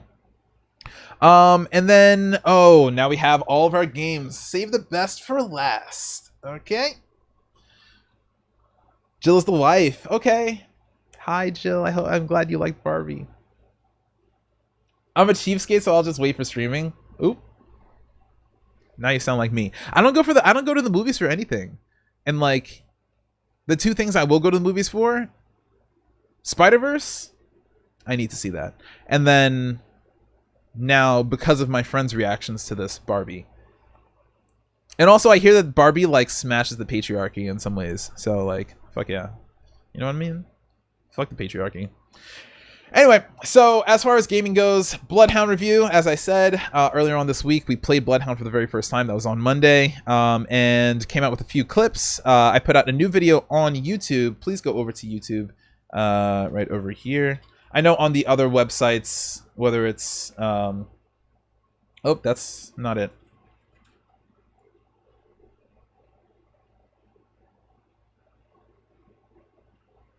Okay, well, that's not it. There it is. Go over to that gaming YouTube one over there. Also follow me on the music YouTube. That's besides the point. But on the gaming YouTube, we're putting out a lot of content. Every week, there's going to be at least 2 videos. I put out a highlight video of the stream of Bloodhound. Very, very fun game. It's Doom-oriented. I shouldn't even say Doom-oriented. It's inspired by Doom. And it's very fun. It's fast-paced. It has similar like mechanics and similar physics, and generally just very fun. I thought it was enjoyable. I think the game is $20, I want to say, but let me just make sure. But if you want to try it, if you watch it and try it, I don't think that if you like Doom and you like games that are similar, you'll probably enjoy it. What is it? Bloodhound Steam. Oh, it's $13. There it is. It's $12.99. Okay, and if you are a content creator, once again, I highly recommend going over to Keymailer, going over to Lurkit, and finding some campaigns where you can possibly get some review codes yourself and do the same and just try it out for free. Hopefully, devs will still have their campaigns open. Other than that, we have Wayfinder going into early access. Actually, before we talk about Wayfinder, because I'm really excited for Wayfinder, we're going to talk about Exoprimal. And Exoprimal is a game that I saw on Twitter a long time ago, was really excited for it, and then kind of disappointed when I found out about the full game, because it is more of a sort of PvP-esque, PvPvE-esque game. I was thinking that was going to be more like Dynasty Warriors, but with exosuits and dinosaurs. Like, that's really what I wanted. But it's more like Gambit in Destiny 2 with exosuits and dinosaurs. So, in either case, I feel like it looks to be a little mid. I'm not gonna lie. I'm the king of truth, okay? I will just say what I think. I came over to a couple people's streams. I was checking it out. I don't have Game Pass. I probably will be getting Game Pass to try it out actually now. But I was watching other people. It kind of looked a little mid. It kind of didn't really look like what I was excited for. However, it seems to really be sticking with a good amount of the audience, and I think it's because of Game Pass. So on, I think it was Friday. What was it? 25th. I'm pretty sure that was Friday. Oh no, this is written on the 25th. They just announced it.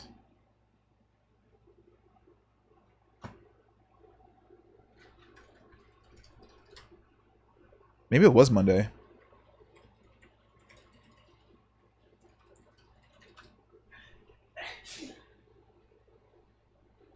Oh, it was on the 25th. Oh, actually, it was actually on the 24th. I see.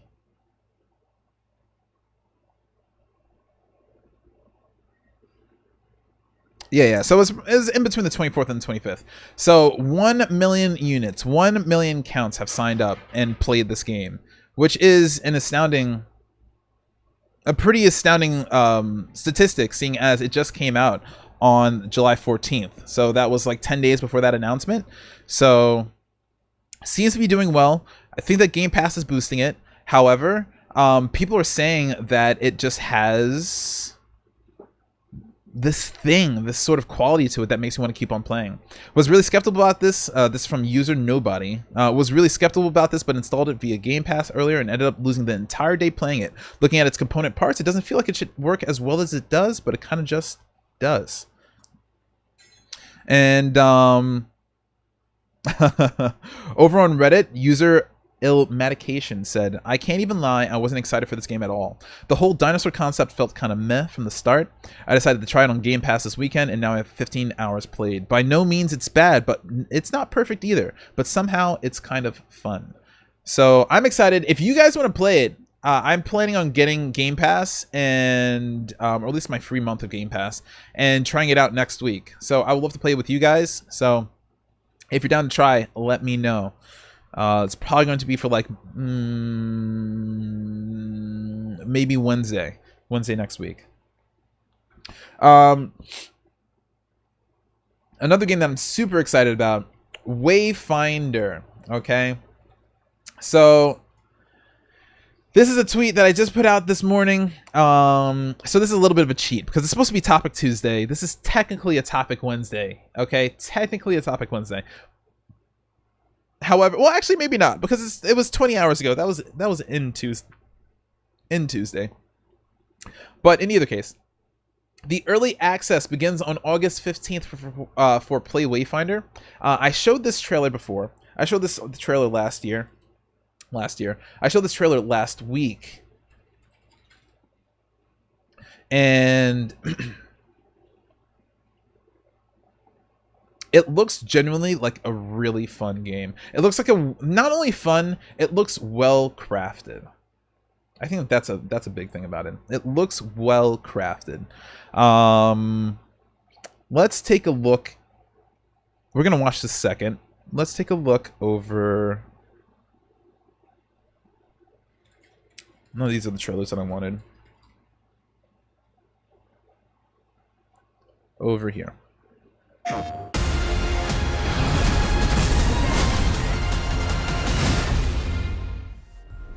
Welcome to Wayfinder, a character-based online role-playing game for you and your friends.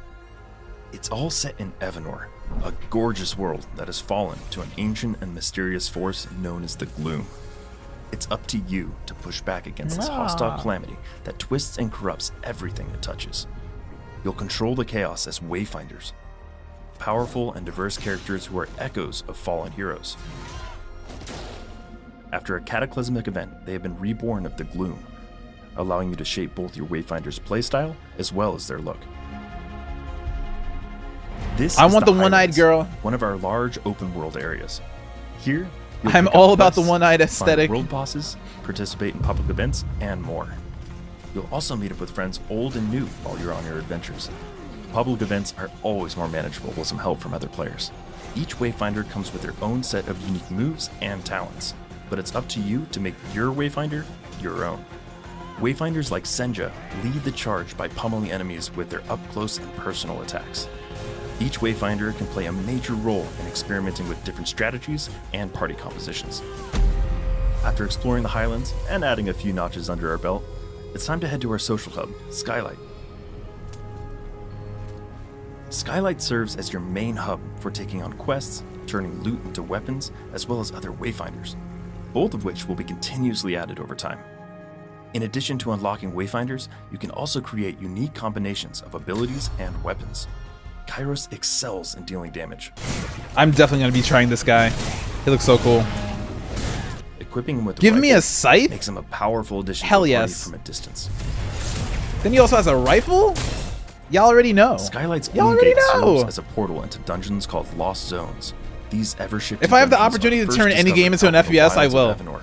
But as a wayfinder, you can access and manipulate them with your Gloom Dagger. Lost Zones can be directly shaped and modified by you. Mutators So we allow have you to maps that we control the run, chaos. apparently. In exchange for better rewards, wayfinders can influence enemy spawns, environmental effects, and other challenging in-game conditions. We can't wait for you to Look play at that, Wayfinder man. this It year. looks so Sign up for a chance good. to play the game early now. Thanks for watching. So what everybody needs to do is go over to the Steam website. All right. Go over to wayfinder.com. Well, actually, I guess maybe now it's not even available because it's been slated for early access. What is it? Actually, what's the price? Wayfinder, I think it's going to be $20. Wayfinder early access price. Yeah, it's $19.99. So come check it out with me. August 15th. Okay, put it into your calendars. What day is that? It is a Tuesday.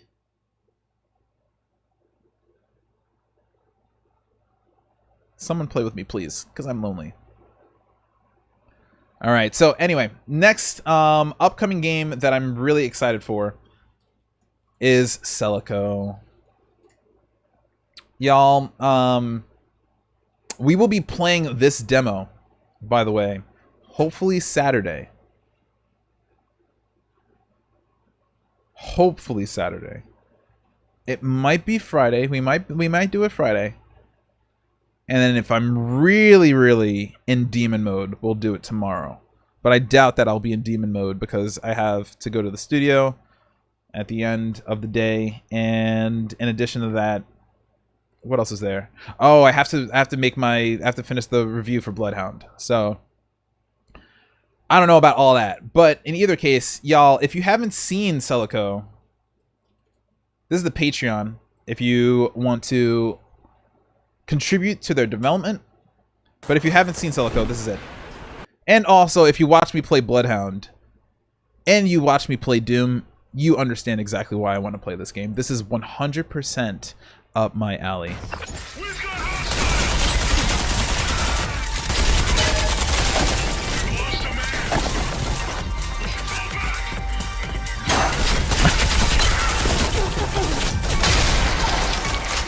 Throw stuff.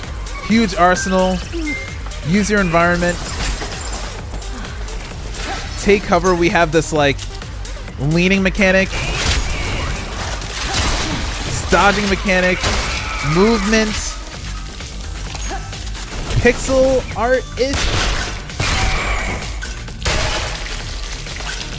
It looks so good.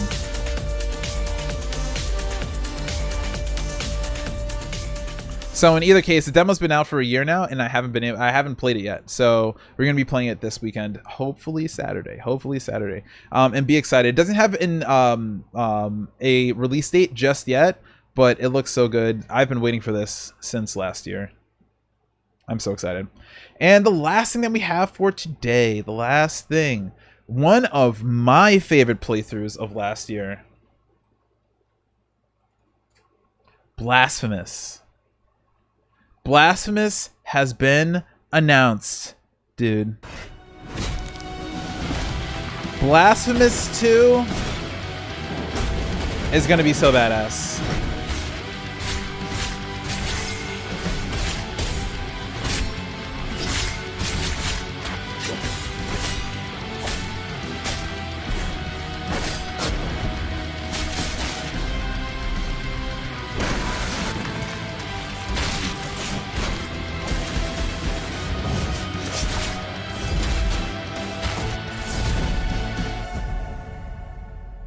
I know that some people are going to look at that and be like, but Kyle, what is that? And let me answer. It is a Metroidvania. It is extremely bloody and uses themes of sex and religion to get its point across, and it has some of the most beautiful art that you'll ever see in your entire life. All right, it's It's almost unspeakable to talk about the experience that I went through playing it, and I enjoyed every moment. It's one of the few games that I actually played all the way through on stream, and I feel like just for that in itself, it deserves awards, because my attention span is nil. Okay, let's be very honest about that. So I cannot wait. Blasphemous 2 is going to be absolutely crazy. You can pre-order now. I believe it's 40, I want to say. What is it? Oh, it's 30 normally. So you can get $10, 10% off if you pre-purchase. Okay, I'll do a little bit of advertising for them because I want you guys to play this game. Well, actually, I don't want you guys to play this game, but I will definitely be playing this game, and I want you guys to watch me. So go check it out. Blasphemous 2 is coming out. Actually, what is the date? What's the actual date for it?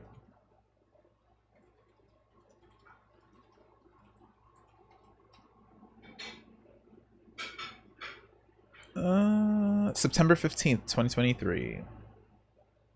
Oh, never mind. August 24th on PC. It'll be released digitally. If you want a physical copy, it'll be on September 15th. So August is going to be pretty lit. We have Wayfinder coming out. We have Blasphemous coming out. We have the new Kafka banner coming out in August. And Star Rail, because that's where we're just about to go. We're done with Top Pick Tuesday that I really want to hit the sound for, but I can't because my stream deck doesn't want to work. Anyway, thank you guys for chilling with me during that Topic Tuesday segment, y'all. It's really Topic Wednesday, but we're not going to talk about that, right? No, we're not going to talk about that at all. No, we're not going to talk about that. Do you want to save the Jason Aldean notes? No, I'm good on that. Thank you. I appreciate it. See you later, Jason Aldean. But yeah, so I just want to show you guys where I am with my blade. I'm so proud of this guy. All right? Don't make fun of me. Okay? I am baby. But I've been working hard on my blade's fitness, and he's doing pretty well. He's doing pretty damn well. He's actually ridiculously strong. He's actually stronger than Jing Yuan now. He's actually stronger than Jing Yuan, and his traces aren't even maxed yet. It's pretty crazy. Pretty crazy.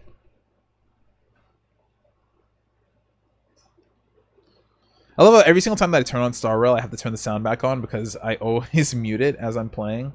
And I always have Star Rail like things going on as I like watch a movie, or if I'm like editing, I'll have it running in the background doing its thing. You know what I mean?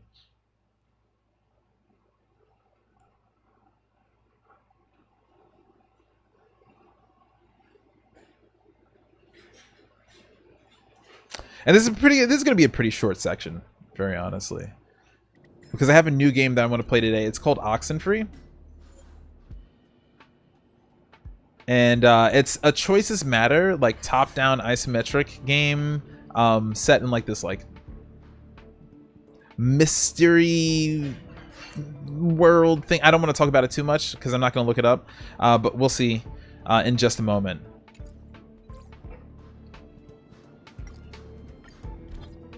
I love the Oxenfree. Oh yeah, I heard so many good things about it, and that's why I was like, during the Steam, it was, I think it might have been a weekend deal. It was like $2, and I was like, okay, I'm getting it.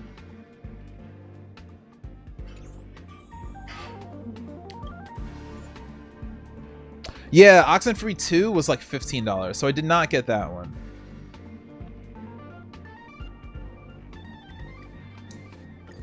But can you guys just look at my blade damage, okay? Actually, we're going to use Tingyan, because Tingyan is so good. Actually, why don't we use Tingyan and Asta? Ooh, what a thought.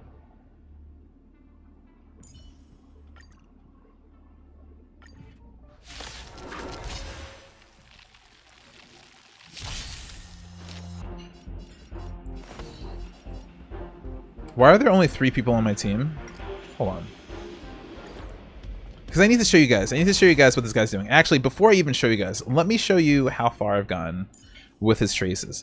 Number 1, we got the light cone all the way up. I do not have the signature light cone, but if you do want a good light cone for Blade, you can easily use Arlen's light cone. It is the second best one for him and very easy to obtain if you've been pulling on the the normal banner or the special banner. In addition to that, my traces are looking pretty damn good. We got all of the peripherals pretty much handled, with the exception of my crit rate over here that I really want. You also do really want effect res on Blade, because Blade requires a lot of turns in order to, number 1, do his follow-up attack, or it doesn't require a lot of turns, but requires availability to do his follow-up attack, and also to pull out his E, his skill, because if he doesn't activate his skill, then he does a lot less damage than he's supposed to. So definitely want to get this, but it's not a priority. It's also not very expensive either, but this one is pretty expensive. This one's 8 swords, but these over here are both 8, maxed out his basic attack, both 8 over here, and then this will be the last skill to enhance, or the last trace to enhance, I should say. His skill, it's the least important one in his kit. So it took forever. It's so expensive, and I'm happy that I actually have credits now. I've been building them up for like 2 days because it is so expensive. It's 160,000 for one trace. I still have 2, 2, 4, and then this over here, and then this over here. So 4, 8 levels of at least 160,000. And this is kind of irrelevant. So 9 levels of at least 160,000 credits to go through in order to finish leveling them up. It's taking forever. As far as his relics go, I did do a little bit of relic farming. This was from the Champion of Streetwise Boxing set. While this does not give me the 4-piece bonus, or yeah, the 4-piece bonus that is from the Disciple Celestial Silk Sandals feat, or this, what's this set actually called? Oh, the Longivus Disciple set. There it is. This 4-piece bonus just gives crit rate. So it's essentially when you consume your HP or when you're hit, you gain crit rate, 8% for up to 2 stacks. It's 16% crit rate. On my chest piece itself, I already have crit rate. So this is a max purple piece. It just makes more sense for me to stick with the 21% crit that I already have in my kit, rather than going with the crit that will be on a defensive chest. The only one that I got from here was defensive.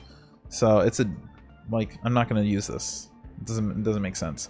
And the only other thing for me to do would be to craft it. Right now, I do not have any more resin modeling clay, something like that. I forget what it's called.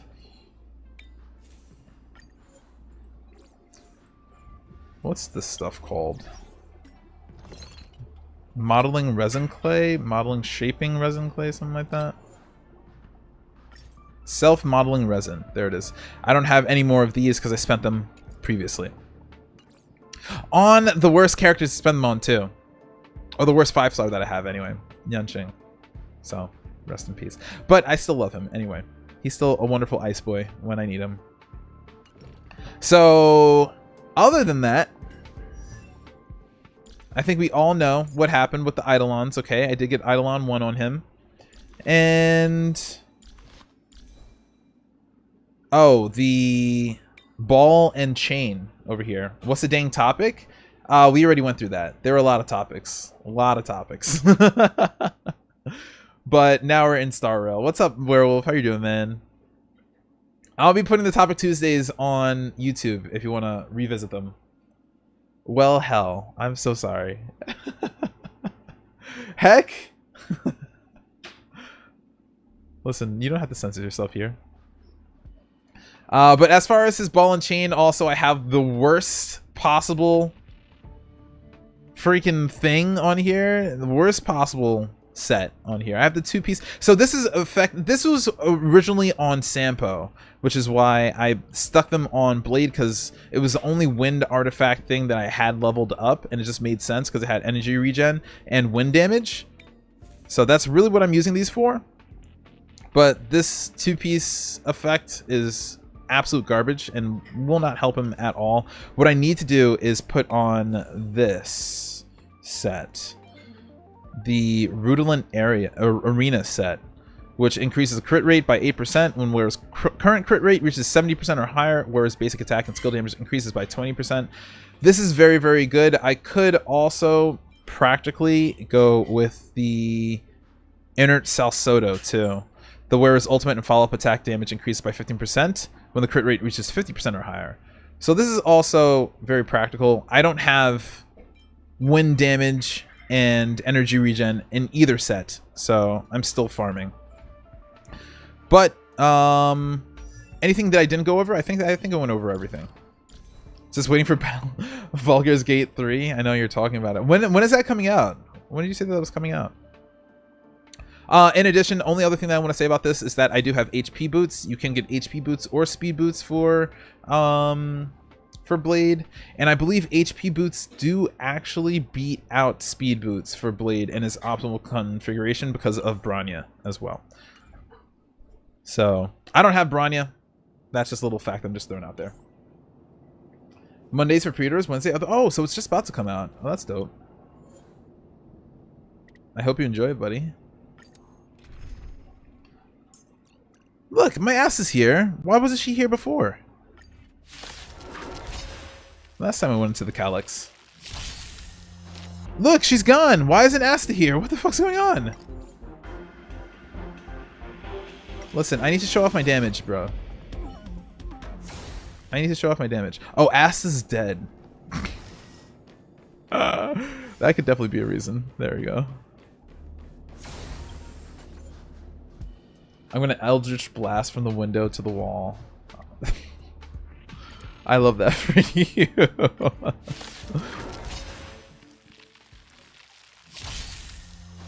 Okay, so here we go. Let's do a little Tingyun action on Blade. Okay, we're gonna do a little this. Wow, you did not hit the one that was weak to you. I'm so sad about that. Knows no mercy. So the way that you work him is that you use your enhancements. Alright, you're gonna get your damage boost, and then you wail. You just go crazy. So that's 25k damage. That's cool. And that's not even with full damage at all. So let's keep on boosting you, because I want to get Tingyun as soon as possible. And we'll keep doing this. Okay. As for you, Tingyun, we'll do a little this. Okay. I'll see you off. Okay. Okay. And let's do a little of this.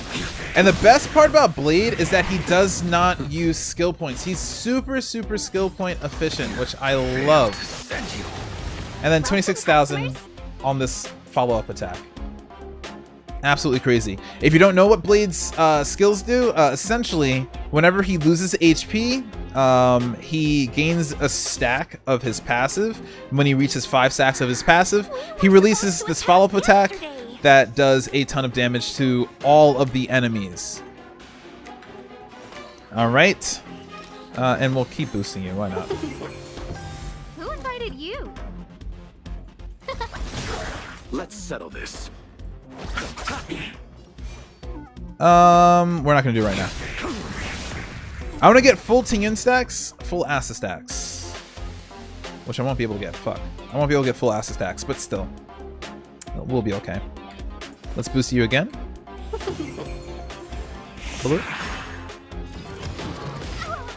Receive divinity. Saving me won't earn you favors. Alright. Let's settle this. I can't get more than 3 ass attacks this game, apparently. I just can't. So, for the most optimal Blade situation, you would use his skill and then use both of your support's ults. Right now, I cannot do that because he still has one more turn of his skill, and I just want to do this. So I'm just going to use both my supports. Oh, stars, give these trailblazers your blessing. Ass attack. Asta attack definitely does sound like ass attack. Yeah, yeah. Asta attack. Yeah, yeah. Ass attack. Yeah. Yeah, that sounds about right. Alright, so we boost him up, and then let's just see how much damage he does with 3 stacks of Asta. And 2 breaks. Not gonna lie about that. Seize the moment. I'm surprised I didn't get more damage off of that.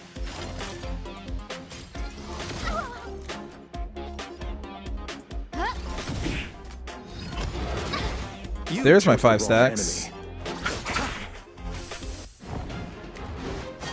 I will dispatch you. Alright, and will I be able to do it this time?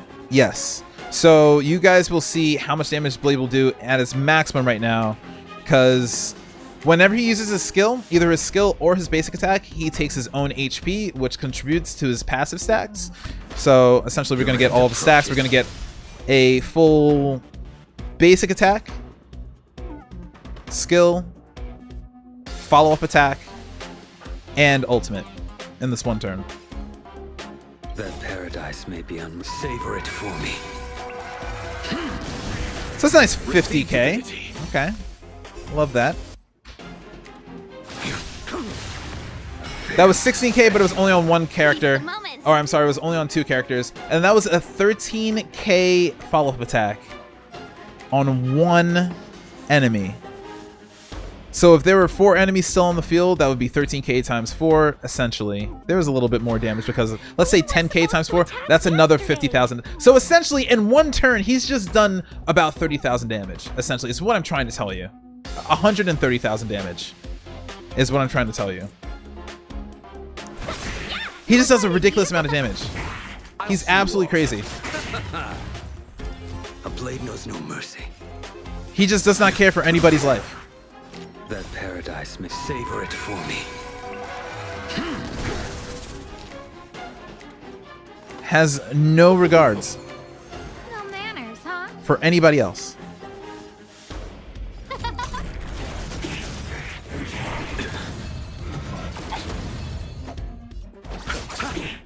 Bloom. Unnecessary. Repay.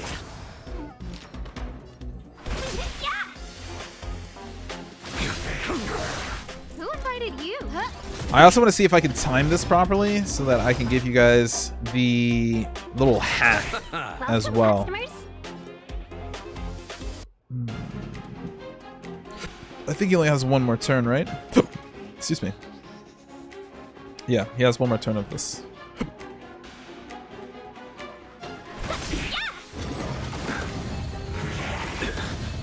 Fail to send you. I will dispatch you.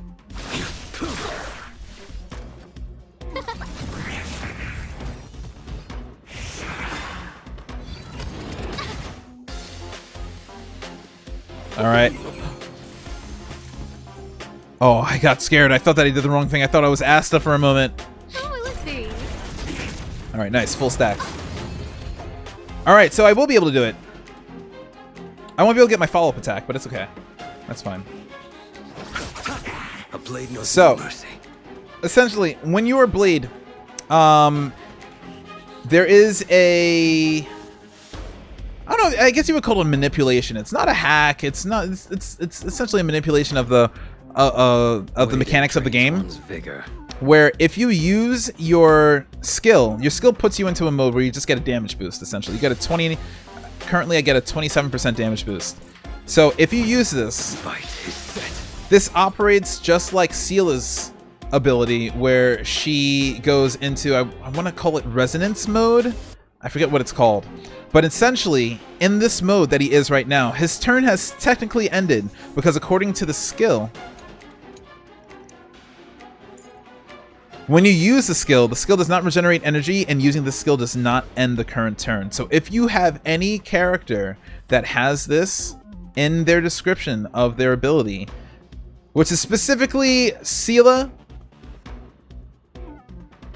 Blade, and Ching Chui. So those 3 characters can all take advantage of this. So if you use your skill and then you're in the mode where you're in your extra turn, technically, then you can buff using your Harmony characters. And because you're in that extra turn mode, it will not deduct from the duration of the buff. So you can actually have those buffs active for 3 full turns instead of 2 turns, as it says in the description. So, as I'm explaining,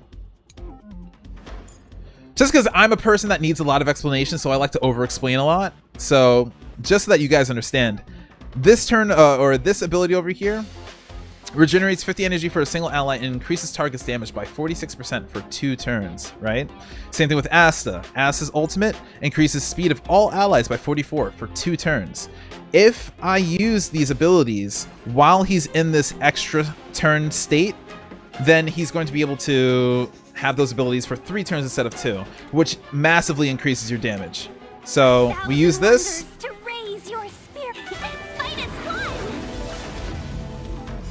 We use this. Alright, and then if you look on the stat sheet after you do that, you'll see that the Harmony boosts, or the Harmony buffs, I should say, Harmony buffs have 2 turns remaining, correct? And then at the end of this turn, that paradise may be. Savor it for me. we will still see 52,000 damage, actually. Crazy. But at the end of this turn, we will still see that the speed boost, 2 turns remaining. And Mr. Rejoice Clouds, 2 turns remaining. I did not get that deducted from the total amount of turns that buff will be active for, so therefore I can use it for 2 more turns, which means 3 turns total.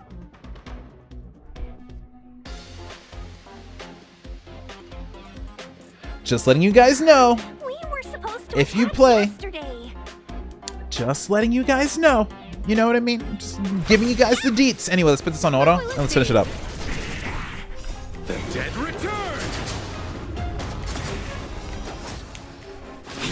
And a 52,000 damage ultimate when I don't even have max traces, and I don't even have the proper relics.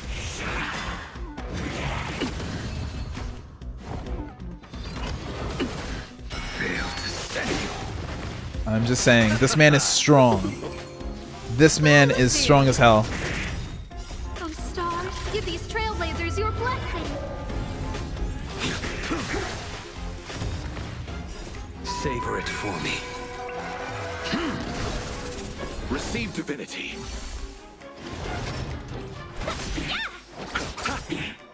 The dead return.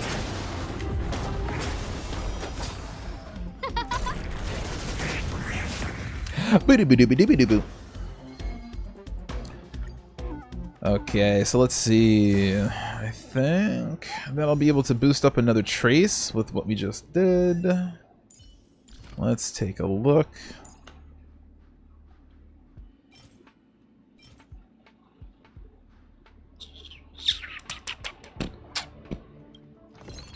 And then not only that, but also I don't even have like his signature light cone, which is broken. I think it's it's literally broken. It's so busted. It's ridiculous. But I won't be pulling for that anyway. So any whales who get that has a massively strong character. Just an absurdly strong character. If you guys haven't noticed, I've stopped saying insane. I'm trying my best not to say insane. I'm using all the possible synonyms I could possibly find for insane. So please just give me a little bit of grace, and also give me a little bit of props for that, because it's difficult. Let me tell you. Let me tell you. It doesn't matter which one we boost up, honestly. Does not matter. Also, how much are these last traces? I think it's 200k each. What is this? 300k for the level 10 trace. And 14 swords, dude. Oh my god. Oh my lord. They really want us to grind, man. They really want us to grind. God damn. You know what? I'm just gonna get... Oh, never mind. I can't. I was gonna grab it, but the game didn't let me.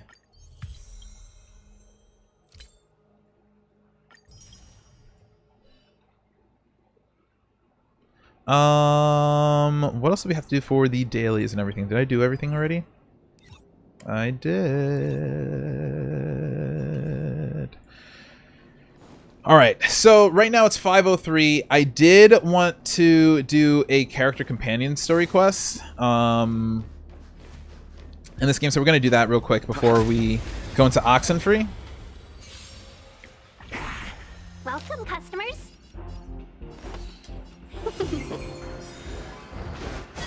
1,000 wonders to raise minus one. Who in fact will it be? You chose. Your end approaches. Seize the moment. Yeah. Also, I didn't do the trick right there. I didn't do the harmony trick right there because this will not last more than 2 turns. Let's be friends. Yeah. I'll see you off.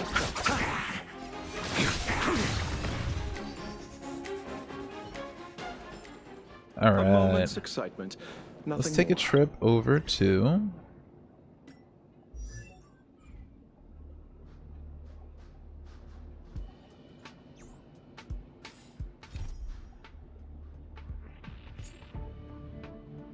I have to do this too. I haven't done any of this event quest. And there's so many not Prima gems. There's so many whatchamacallits to get. There's so many Stellar Jades to get. Alright, it was this one that I wanted to do. For I have touched the sky.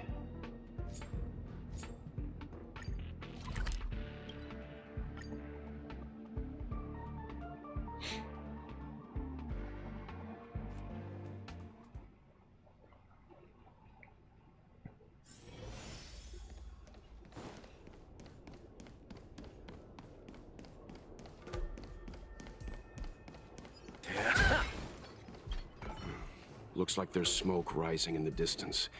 Miss Shikue sent us a side crane. See if you can get an aerial visual. This is an emergency. We need to find where the star skiff crashed as soon as possible. Okay, Mr. Welt. Connect the side crane!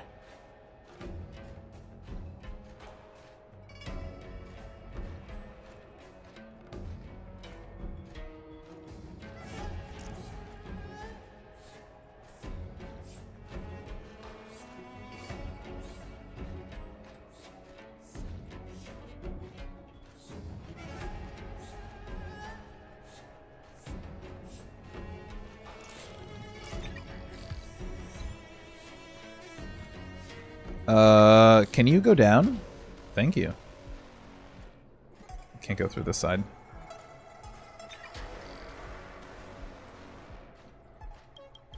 Oh, I have to take a picture. Oh. Is that not good? Okay. Apparently I need to get to a better vantage.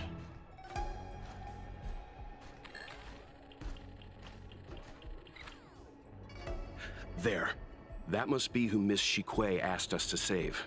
We need to hurry. Those abominations have trapped her. Be careful. Aww. Welt cares.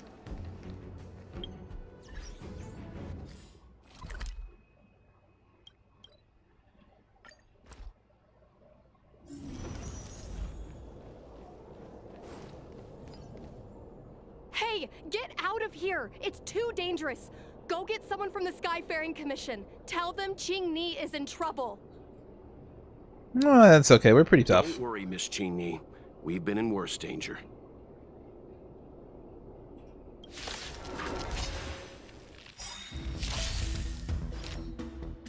It's okay, girl. Don't worry. We all good. No manners, huh? Who will it be?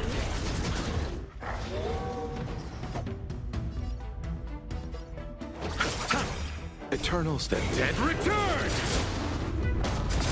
You impede me. All right, this is actually going to be a little bit of damage. So let's see. Let's do a little of this. So a little of this. Oh, stars, give these trailblazers your blessing. Okay, let's do a little of this. Paradise, savor it for me. Receive divinity. Repay. Okay, and let's do a little of this.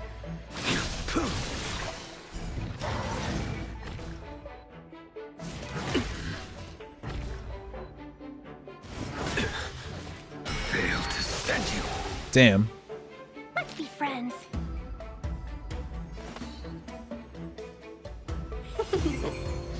Who invited you? I'm just gonna boost her damage for the next fight. A blade knows no mercy. Nothing major. Yeah! I'll see you off. No manner.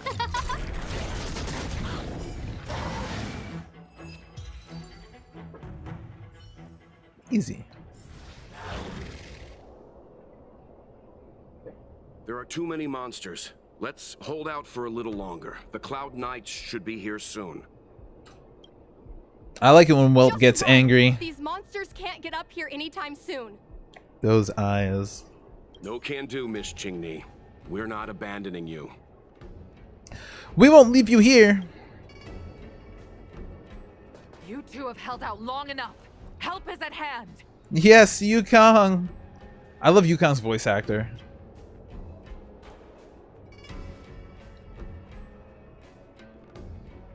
Yukong is so glorious. I need to make my Yukong so Cloud Knights, formation. badly. Prepare to engage. So badly. Hold on, Qingni. We're coming to get you. You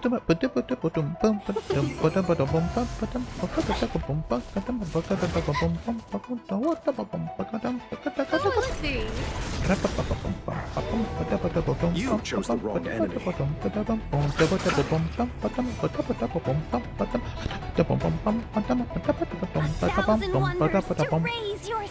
Oh, I did it wrong. So now that I did it this way, the bad thing is that now that I did this, if I use my thing, I automatically lose a turn. Oh no, I don't lose a turn. Oh, okay, maybe... Wait. I thought that I had to cast this first. I thought it was gonna waste my turn otherwise. Oh, stars, give these trailblazers your blessing. Interesting. That paradise may be unreachable. Savor it for me. Bloom.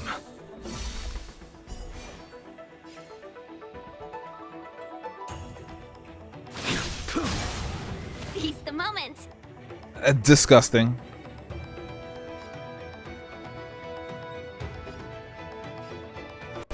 And then also, not even just that too. Like,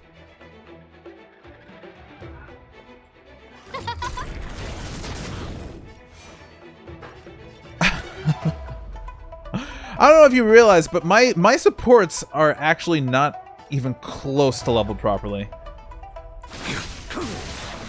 So like, if I were to have more built on my Tingyun and Asta,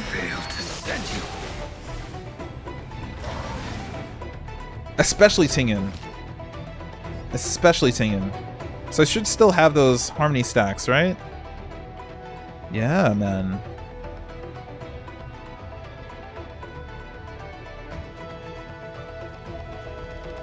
No. Okay, it did go down. It did go down. My Tingyun bonus did go down because I cast it before I casted my skill.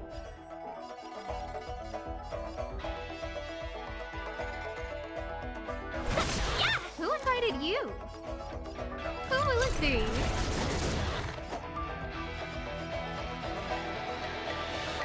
Eternal sleep. The dead return!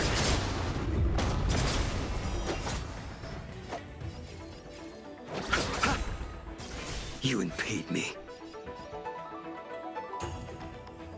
That paradise may be unreachable for me. Savor it for me. He's such an edgelord. Such an edgelord, dude.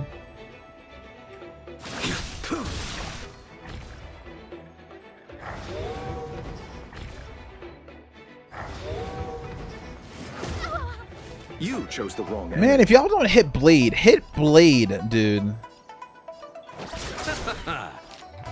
I want you to hit Blade. Can we talk?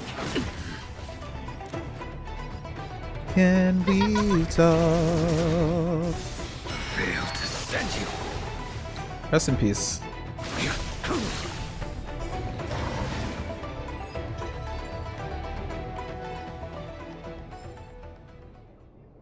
After cleansing the area of the abomination, the Cloud Knights rescued the trapped girl.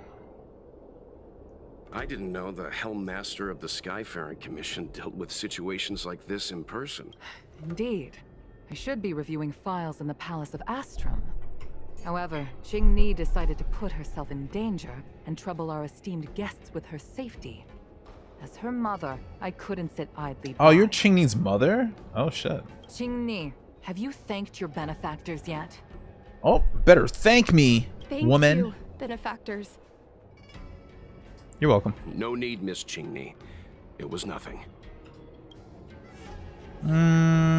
It was all thanks to Madame Yukong's timely appearance. You gotta lay on a little bit of the chocolate, you know what I mean?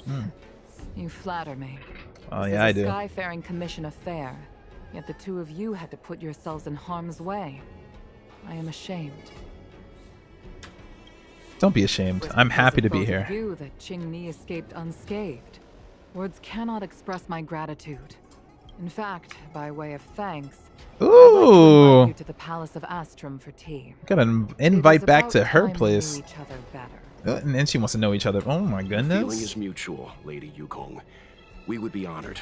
We would be. Then, for now, I will excuse myself. Qingni's irresponsible actions caused much trouble for the two of you.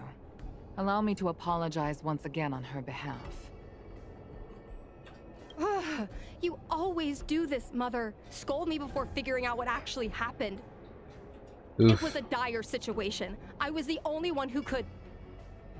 Ooh, I just realized I'm live on Kick and I have not set any of my Kick settings. Oh my goodness. And we talked about so much today. I have not even seen my Kick chat. I'm probably getting like all of the bots and the trolls. Yo, oh my goodness.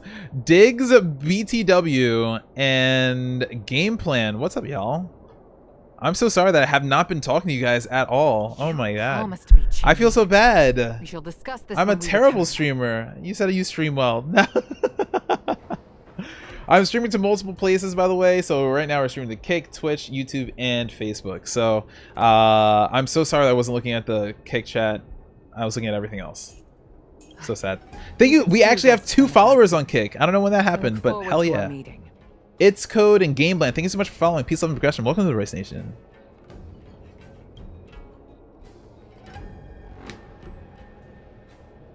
I didn't know Yukong had that side to her. You mean a scary mom side? A unique way of putting things. But you're not wrong. Appearances seemingly tell us little about the lives of the Xianzhou's leaders, no matter how long those lives may have been. Yukong's inner worries and concerns came to the surface in the presence of her daughter. Only then was it clear that she, too, is somebody's mother. I feel like you relate to this a lot, Mr. Yang. After all, I know what it's like to worry over a kid's homework and whether their lunch is healthy enough. You're right. But there's something I don't understand. Yes, Qingni piloted a star skiff without permission and put herself in danger, but she meant well. Nevertheless, Yukong's reaction suggests that there was something more. Also, I don't know. I have Bloodhound sponsored on here. I'm so sorry. I have to change my kick title. I just realized. This is topic.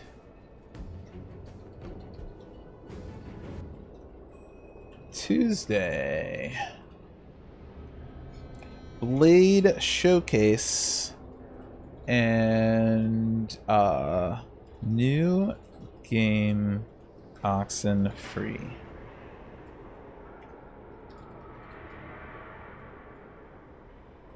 Alright, let's change the star rail.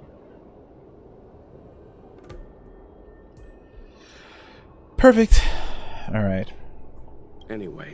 Yeah, Yukong was acting kind of sus. Best not to keep Yukong waiting. What's she up to? To the palace! Let's avoid sudden exclamations like that once we're in the palace. Remember, this I do what I want. is no field trip. We're having tea with the Helm Master of the Skyfaring Commission. We'll need to act with diplomatic decorum. All right. Let's head out before it gets okay. I know all about decorum. I'll decorum all over you. Wait, I need to stop. Why did I say that?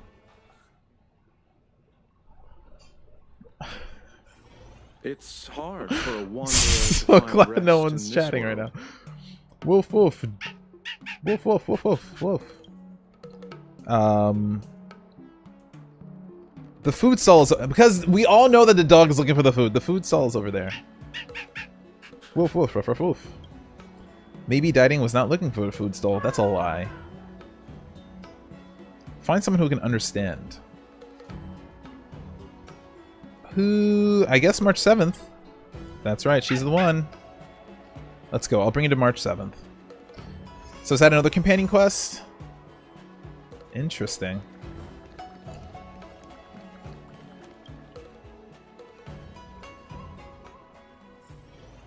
Hi, Yukong. Where you at, girl? Why won't you listen to me? Oh, damn. Because it's my life. Ooh. You know I have the talent to make it. I can become the Lafu's best pilot, just like you were. Talent? You'd be dead if it weren't for those two travelers. Do you think stealing a star skiff and taking to the skies is a show of talent? What about being trapped by abominations? Did you at any moment think about what I would feel if something happened to you? Do you know how many people dream of a relaxing desk job at the Skyfaring Commission? You promised me to work responsibly in your post.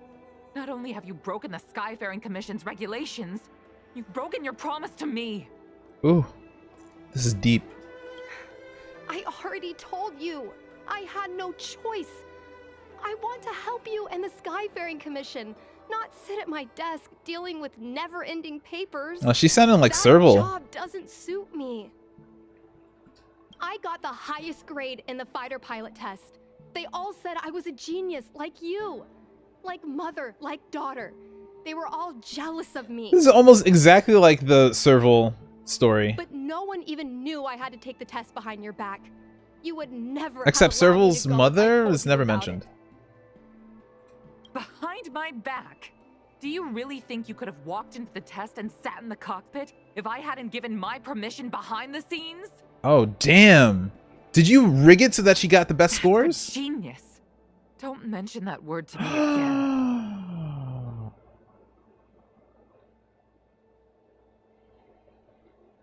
That's fighting words. Why do you insist on becoming a pilot? Don't understand.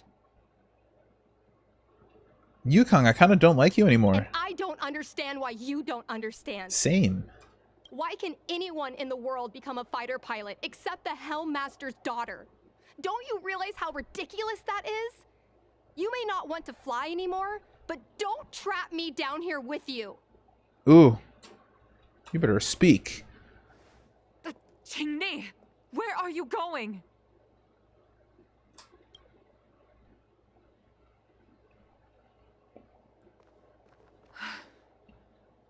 I'm sorry you had to witness this. It's all good, girl. Madam Yukong. We should have given Teenagers be teenaging, you know? Yes, apologies. Contrary. I apologize for allowing my own personal matters to encroach on your time. Oh, you're all good. We don't intend to pry into private business, Helmmaster Yukong. But if there's anything we can help with, please don't hesitate to ask. Family issues, I'm afraid. You probably heard a thing or two just now. Despite We heard the whole damn thing, Yukong. Qingni is fixated on becoming a fighter pilot. I may seem overbearing, but the situation she gets herself into sends a shiver up my tail.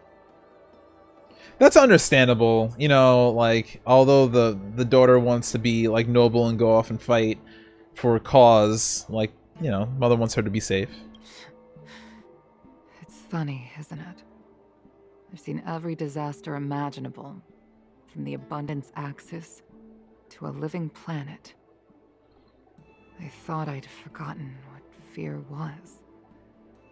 But when I fought alongside you, I realized there are still things that can terrify me. I'm sorry. Talking about such vexing matters is unbecoming in front of guests. I invited you here to gain a better understanding of the Express, not bore you with these trivialities. Oh, I prepared refreshments for you. Please, you must try this excellent whale tide spring. Though things didn't get off to a great start, everyone enjoyed this meeting with Yukong.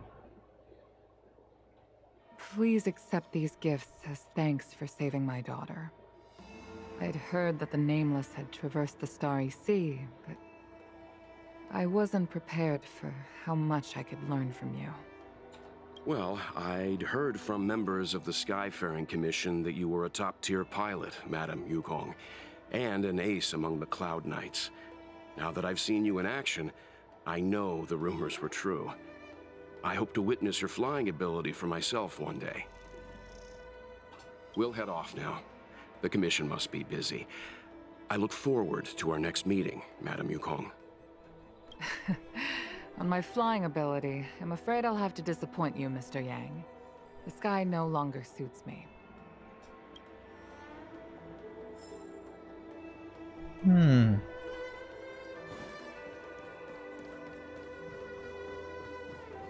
While I'm upset with her parenting, I'm glad that we're getting to know Yukong just a little bit more. You two, please, wait. Hi. Thank you for saving me, benefactors. And I'm sorry you had to witness all that. I understand. It's a parent-child relationship. So you've experienced it yourself, benefactor. Oh, yes. That's great. I mean, I'm happy I finally found someone who can understand me. But I've had the hairpin ceremony. I'm an adult now. I have the right to pursue my dreams. Mom still insists on sheltering me under her wing, as if I can't even stay alive without her. Miss Qingni, these are family matters. I'm not sure it's my place to comment. However, in my personal experience, becoming a parent often means we become obstinate. To erode a rock, one must be patient and persistent, like water. What I mean to say is, instead of trying to prove yourself suddenly, perhaps you could demonstrate your ability to look after yourself methodically, over time. Don't you think, Miss Qingni?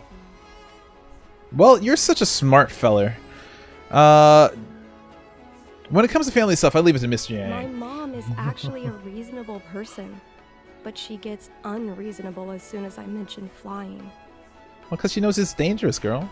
She hid my Starskiff toys, dragged me away from the port when I stayed behind to count ships, forced me to study for ages. I did everything I could to work my way into the Skyfaring Commission. but she used her authority to assign me a desk job.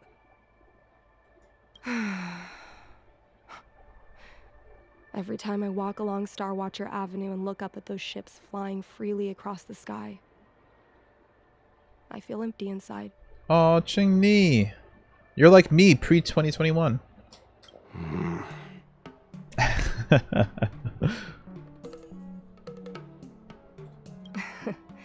Speaking of empty inside, so how were Mom's refreshments?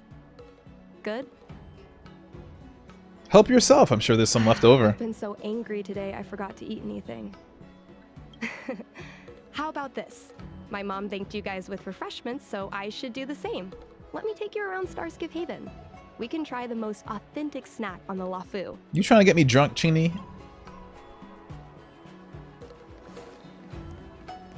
Nothing in this report makes sense. Did you put up the this time? We're here. The thing about the most authentic snack on the Cienjo LaFu is it's a drink, and it's inside this vending machine.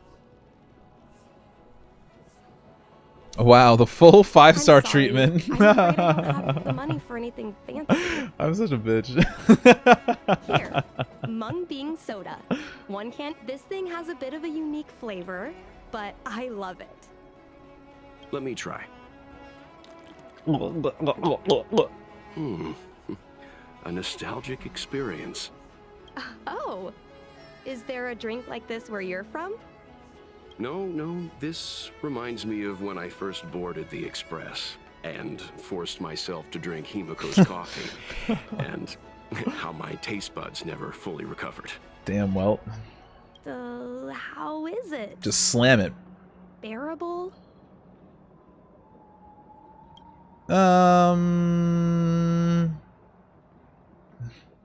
Delicious. Whoa. Simply delicious. I've never met a traveler who could down a mung bean soda like that. But I guess not everyone can accept what I like. Just like flying. Oh, damn. Well, don't force yourself. Let's go somewhere else. Ooh, I know a really great place in Starskip Haven to Starskip watch. You know she really depressed when she can relate a soda to flying in an airplane. That's that feeling when like everything is like against you. I don't know what you're doing, Todd, but I will take it. I'm not gonna go through your story right now. I just want to get the quest. Thank you, Todd. I appreciate it, Todd. A lot has happened. I'm not reading. I don't meet your requirements. But what exactly do I need to do? Okay. Yeah, perfect. Okay. Yes. Okay, I'll get it. Don't worry about it. Yes. Okay. Okay. Todd, I'll do it. Please, let me go. Wait. Depressed Cycrane? Huh? What? Am I blocking your view? Since when do Cycranes talk?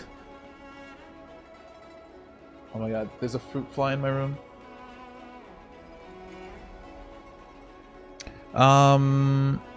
Wait, courier Cycranes can talk?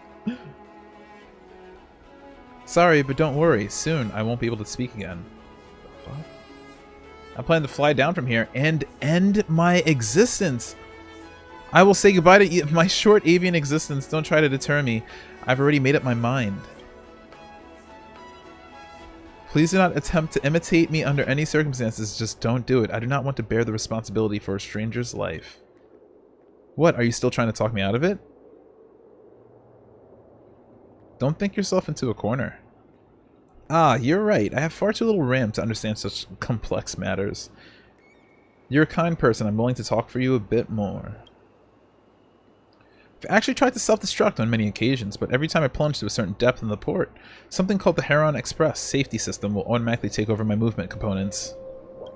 And then I fly back up here.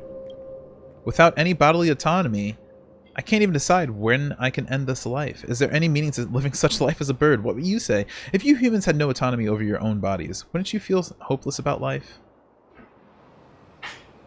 I would rise up in resistance. Resistance? This shows that you are incredible. In the future you will become No, you probably are a great person right now. I understand myself, but I'm a tiny little minuscule bird bogged down with sorrow. One who wishes flight, yet is altitudinally inclined. A bird such as myself shouldn't confront life head on. I should come to terms with life. After speaking with you, I feel as if I've been enlightened. Never mind, I no longer wish to end my existence. This life is good. What do you plan to do now? I would go back to my courier job. Perhaps my former life was not so terrible. Allow me to give you a recommendation. Go and find Zi Qiao, who works in Heron Express. You can mention my name. Darn it, I don't even have a name. Tell her, you're the one who convinced me to return to my position.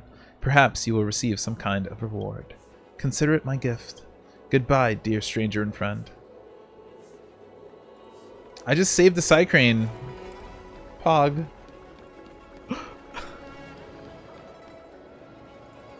Alright, what else you got for me, Chingni?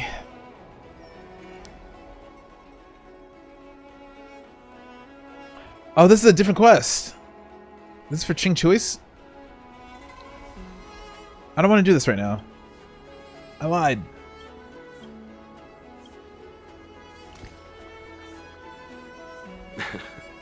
You know, there are a lot of it was in the same area. Moments in life. If you don't try, you won't know. Unique experiences are often a product of risky choices. Tell that to my mom. Her #1 life lesson is, you can't turn back once you enter the sky. Pilots are always dancing with death. I know she's right. I know being a fighter pilot is an exhausting and dangerous job. But I still want to fly among the stars. To fight for the Xianzhou Alliance across the vast galaxy. Why are you so dedicated to that idea, Miss Jingni? Have you heard of the Foxian birth fate tradition? Soon after a child is born, we surround them with items that represent future destinies. If the child reaches for a jade abacus, then they'll grow up to be a diviner. If they reach for a sword, then they'll grow up to be a famous warrior. And if they reach for a toy star skiff... I don't know how practical that is, Chingni. So you reach for the star skiff. Let's get to the point. Not me. My genius mom did. Mom reached for the star skiff and showed a natural That genius word again. General Jing Yuan recruited her to the Cloud Knights as soon as she was old enough. That's how she became a fighter pilot. Later, she achieved miracles. One time, she destroyed 3 beast ships in a hail of Barissan anti-aircraft fire. Like an arrow tearing through a thunderstorm. She also holds the Skyfaring Commission records for speed and enemy vessels destroyed. Damn, we got some PRs. I'm proud to be Madame Yukong's daughter. I've wanted to become a legend like her for as long as I can remember. I can imagine. A parent is often a child's first hero, and their image can influence their whole life. She never told me any of those stories herself. And she hasn't piloted a star skiff since the 3rd Denizens of Abundance War. She doesn't even bring up her military achievements. I used to watch her fly when I was young. Then one time, I stole a star skiff, and I tried all kinds of difficult maneuvers. Turns out I was as talented as she was. Not only did I survive the flight, my landing was perfect. I remember feeling so happy when they took me to see my mom. There I was boasting about the flight, expecting her to laugh, pat my head, say, "That's my girl," or something. But boy, I've never seen her so scary. I admit, I deserve to be punished. You can't let a kid get away with stealing a star skiff. But my mom was angry about more than that. She was angry because I viewed her as a role model. Because I had the same talent as her. Projecting. I don't understand it. Parents never want their children to be in danger. I think I can understand, Madame Yukong. Same, well. But flying is the only thing I want to do. I've already touched the sky. I've talked about this before, but like I'm a firm believer that Qingni receives a message and frowns as she reads it. It's Mom's secretary, Miss Sequay. She just sent me a message. Mom lost one of her trinkets in Stargazer Navalia when she came to save me. But Miss Sequay suggested I find the trinket and return it to Mom. I was thinking it was gonna pause. Might help me get back in her good books. In Stargazer Navalia? Why is it going automatically now? Let's go with you and have a look. Is it really okay to bother you two again? Okay, now that I can speak. I'm a firm believer in if you do not allow your child to do what they want to do, they're going to do it anyway. You have to teach them the proper ways to do things and then let them do it on their own. Big facts. Qingni, I'm very much in your corner. The goal of the Express Crew is to help other people. Our way of saying thanks for the mung bean soda. Sorry. Please don't mention the mung bean soda again.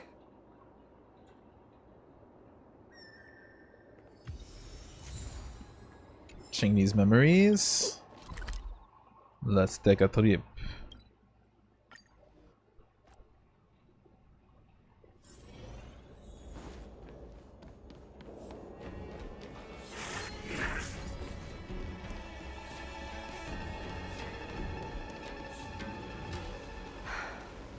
The fight with the abominations was pretty chaotic. I think Mom's trinket would have dropped around here.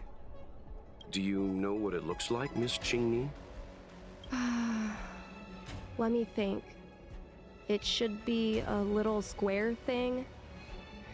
She's usually got something like that on her. That's so unspecific. Who do you think I am, Diting? Your powers of perception are impressive, that's all. I think you're the right person for the job.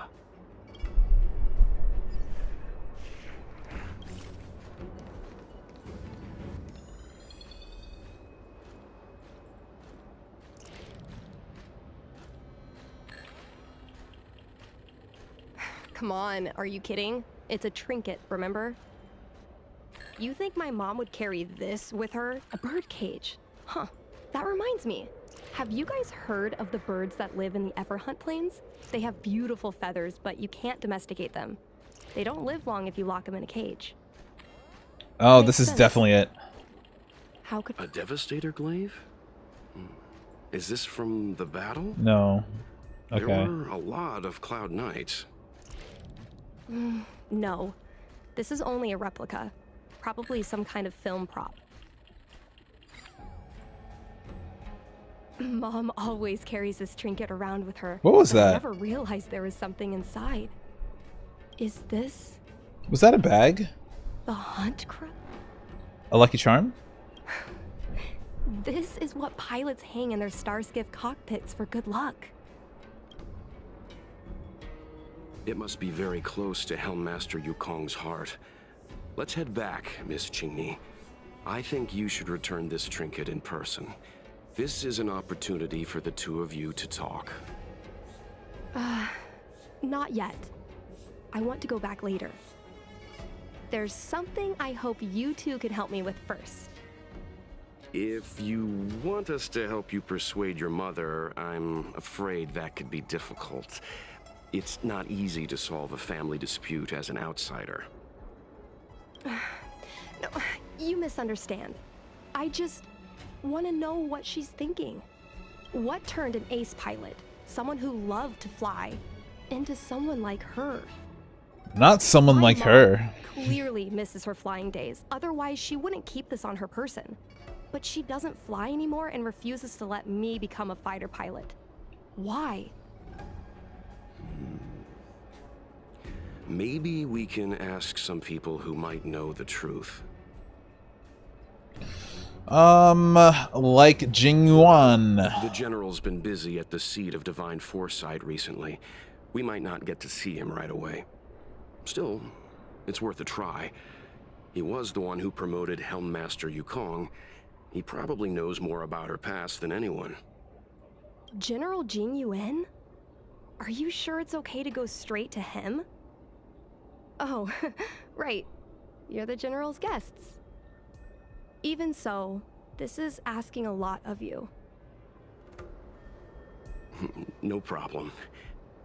If we can get to the bottom of why Helm Master Yukong no longer flies, we might be able to find out why she doesn't want you to be a fighter pilot.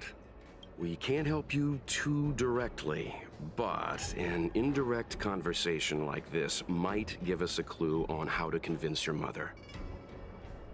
All right, leave it to us. Yes, leave it to us.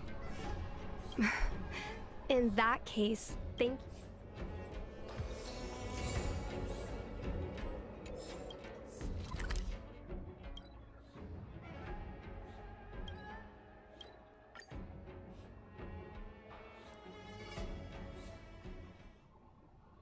It's hard for a wanderer to find rest in this world.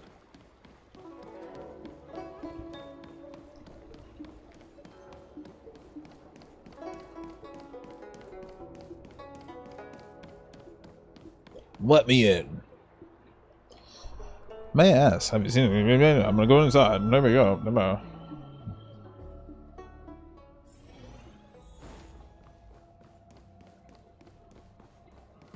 Hello, sir.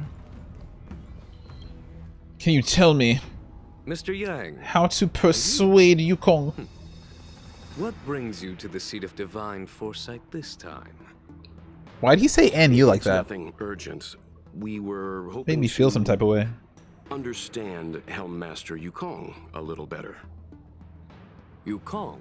I don't know why I heard this an is scrolling officer automatically. Is from it the because of this? Skyfaring Commission flew a star skiff to assist in the present crisis, but ran into trouble herself. She was only saved thanks to a couple of travelers. On behalf of the Law Fu, you have my thanks once again. You're welcome, Jing Yuan. I guess it is this. I've had this on forever, and it's never automatically skipped Yukong seldom seen, but to the next dialogue. often feared I love temperament that. on display. I believe the two of you were caught between mother and daughter. We heard that Helm Master Yukong was an outstanding pilot, but that she refuses to let her daughter embark on the same career. Yukong herself is best placed to answer such questions. But naturally, you are here because you fear that Helm Master Yukong would decline to answer. If you wish to dispel Miss Qingni's curiosity, perhaps we can take a small step back from the topic at hand. What do you wish to know about Yukong the pilot?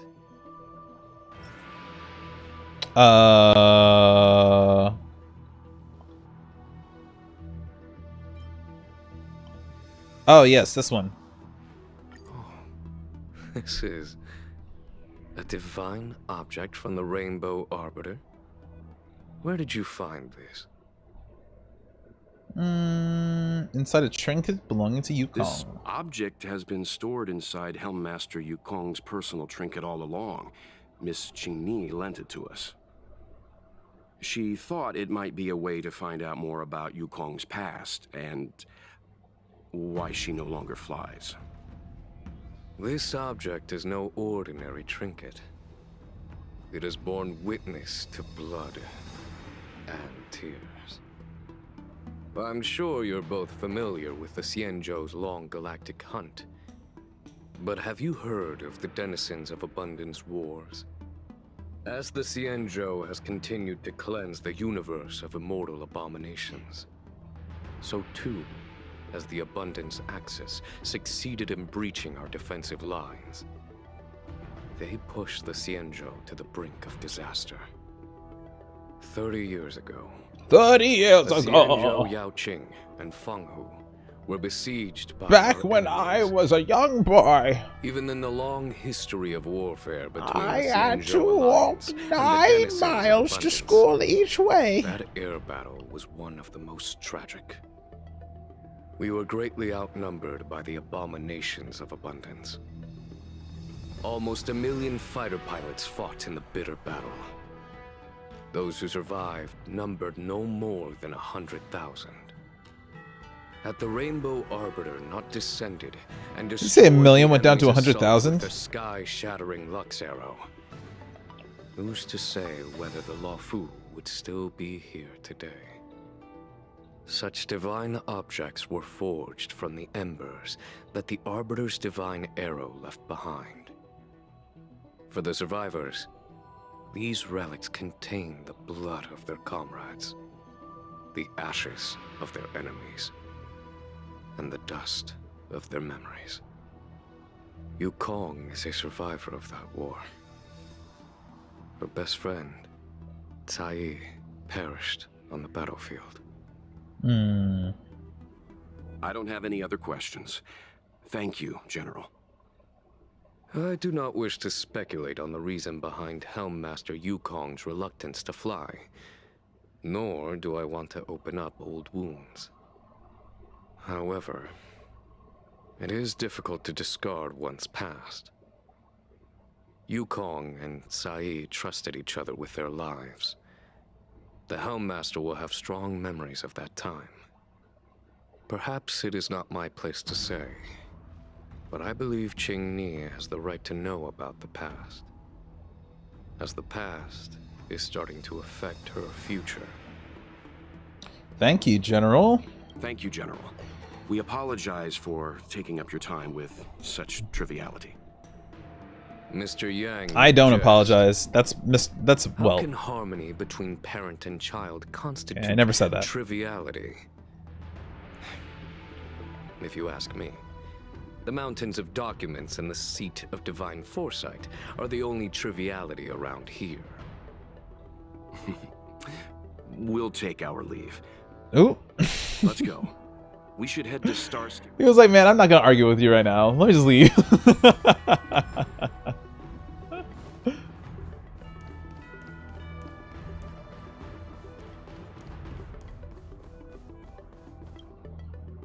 Man,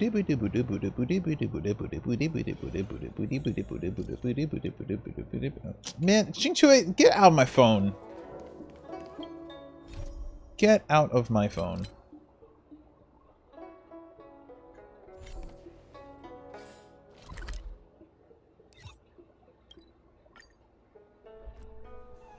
Blum, blum, blum. Hi. Kyle Royce, did you learn anything from General Jing Yuan? Ji Kui said mom's busy, so I'm... Is that Ji Kui? Ji Kui? I don't know. Ji Kui said mom's busy, so I'm headed back to the Skyfaring Commission.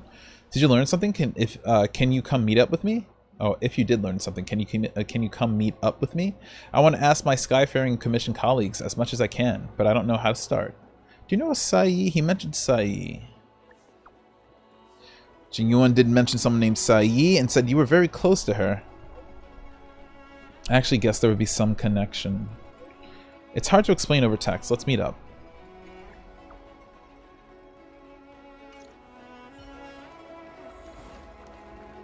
How time flies. It's hard to explain over text. Let's meet up. That's me in everyday situations. Oh, you're here. My mom isn't in a great mood. She went for a walk. She skipped work? My mom isn't the irresponsible type. She only skips work if she's managed to delegate everything. You two are very similar. Well, we do both like to take a walk after a fight. The only difference is that I come to this side of Starskiff Haven and she heads to the other. That way, we don't bump into each other. That's a bit childish. Yeah, I agree. Anyway, did you find anything out from General Jing Yuan? You relay the information provided by Jing Yuan to Qingni. Did Helmmaster Yukong never bring this up with you? I was always curious about her past, but she either dodged my questions or pretended not to hear them. In the end, I realized she probably experienced something that left a scar that never fully healed. I never asked her again.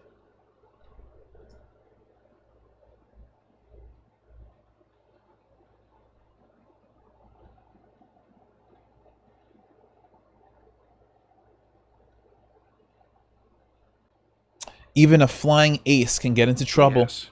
Yukong doesn't want you to feel the pressure. You gotta of her be name. careful up there, little girl. Besides, reputation and talent count for something, but you need luck on the battlefield.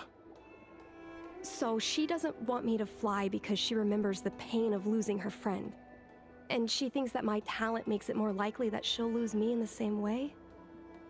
I Yes, can't girl. guarantee that's what she's thinking, Miss Qingni. How'd you not figure this out? You should talk with her yourself. We went through all of this. You've been living with her for your entire life. You You're right, you Mr. don't Yang. understand? Like, But I still have something else to check first. get together. This pass that General Jing Yuan mentioned Oh. is probably archived in the Palace of Astrum. Tell me about what? Oh, about Barbie? Yeah. No, I'm gonna watch it on Friday. Okay. Okay.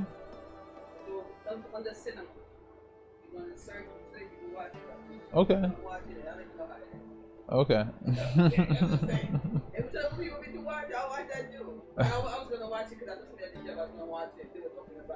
Yeah.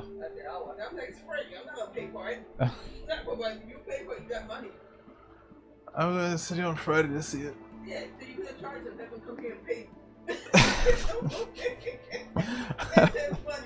That's not how that works. Well, that's ridiculous. She literally just said that instead of going out to the city to watch Barbie, I should have invited someone over here and made them pay me. I could be the theater. I remember watching her handle a document with great care before she filed it away. It looked like a diary. Do you still remember where it was filed, Miss Qingni? Vaguely. But there are so many files stored in the Skyfaring Commission. Could I ask you benefactors to look for it with me? Girl, you need help doing A everything. couple of outworlders going through Skyfaring Commission files isn't a good look. I'm afraid we can only accompany you, Miss Qingni. You'll need to do the searching yourself. Of course. You're right. Sorry. That's right. Text me when you've finished, okay?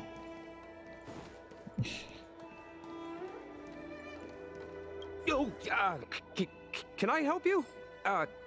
Who's I know talking? it's upset, Oh. But I'm using Celestial Jade to improve the algorithm. I'm working, I swear. Right, right. Sorry, we'll get going.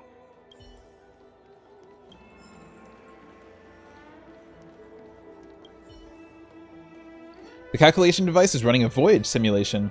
It shows that it needs 2 more hours to simulate the voyage from the Lorofu to the polluting city of Cordelia. Ooh, is that where we're going next? Is handling some important procedures. Wait, did we go to? Let's leave it alone. Did we go to Cordelia already? Is that where we fought? What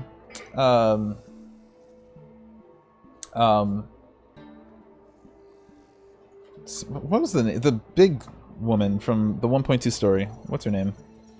Cordelia Star Rail. Okay, no, we do not have Cordelia yet. That might be the next... Okay, that's Cordelia. That's a different person. Okay, so yeah, that might be the next place that we're going. That could be a clue that they just dropped. A floating city. I love work. I love overtime. I love work. I love overtime. I love work. I love overtime. I love work. Girl. I love overtime. I can promise you, you don't love work. You don't love overtime. Let's leave her alone. Yeah, I think that you should just get a little therapy. You know what I mean? It's not that serious. Ooh. The desktop background on this calculation device is a line of floating calligraphy. Yan Ming's workstation. Unauthorized personal prohibited. Mr. Yang Ming is a stickler for rules. I don't want to annoy him. Let's go to a different device. Qingni, you are all the way over... Oh, wait, no, you're with me. You're just invisible. Okay, I get it. We can use this one. Okay. Let me see. Helmmaster's personal archive.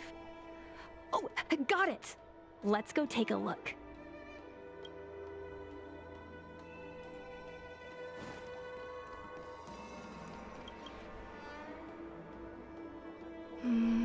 It should be here. Let's see. Yes! This is Mom's diary. Miss Qingmi, I don't think the two of us should be reading your mother's diary. It should be fine. This is from decades ago. For you travelers, that's more than half a lifespan.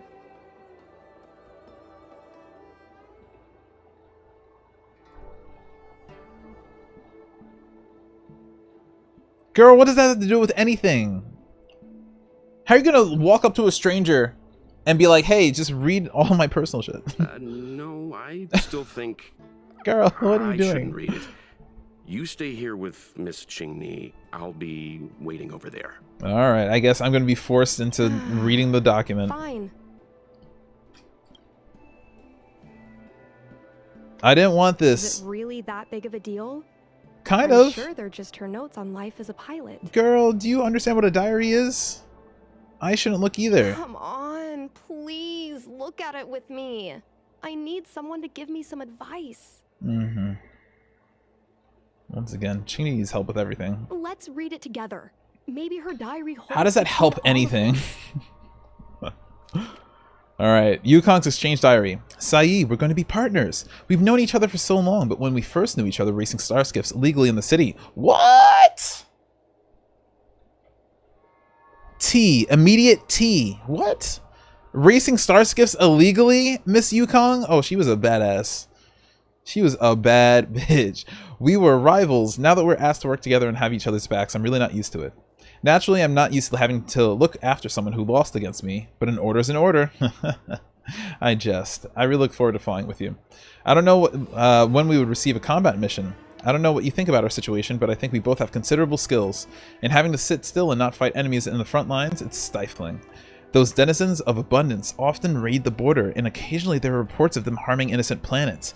Every time I hear this news, Every time I hear this news, I feel an overwhelming sense of anger. But now, things are different. After a while, we'll be able to show them what we're made of on our fighter jets. Honestly though, I'm pretty satisfied with my life right now. After all, just between you and me, what I really wanted was the righteous cause of ridding demonic activities. What attracts me is just the act...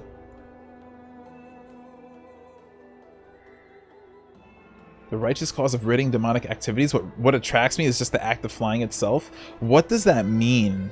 Like, what are you talking about? Like, for real. Like, what is that? Demonic activities? First off, what demonic activities? Okay, but look, flying out in the universe outside of the Delves is entirely different from racing star skiffs that we're so used to. There's nothing to anchor us in space. There's not even a distinction between up and down. Our fighter jets would be hung in space by their lonesome selves, like ships sailing in the middle of the ocean.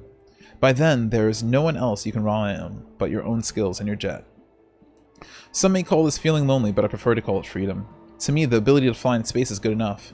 And if I have to share this sweet freedom with you, that's even better. Sae, I don't know what to say to console you. You're always like this, no matter what terrible things happen to you. You would act strong as if you don't need anyone to care for you and you have terrible timing for jokes. But we have been together for over 100 years, and I think that we understand each other very well. You once said that if something is unpleasant for me, it would also be uncomfortable for you. I actually feel the same way too. Right now, my heart feels like it's being gouged out with a blunt, rusted knife. I can't imagine the amount of hurt and pain you're going through. It's funny, I've never shown Guang Yun, my good side. Every time you leave me alone to go on a mission with him, I feel uncomfortable. Wait, is this a love story? Especially when I see you two flirting and getting along as if you're inseparable? I can't help but I want to glare at him with disdain. Ooh, it's getting spicy. But Guang Yun is a good person. No matter how rude I was to him, he was always kind to me. Thinking back on it now, I realize I'm just bad at appreciating people. He's really amazing. He managed to hold off several dozen ships with only 2 people. This isn't something that can be done with just courage and resolve. It also requires exceptional skills and extraordinary talent. I can imagine what it was like in his final moments. Wait.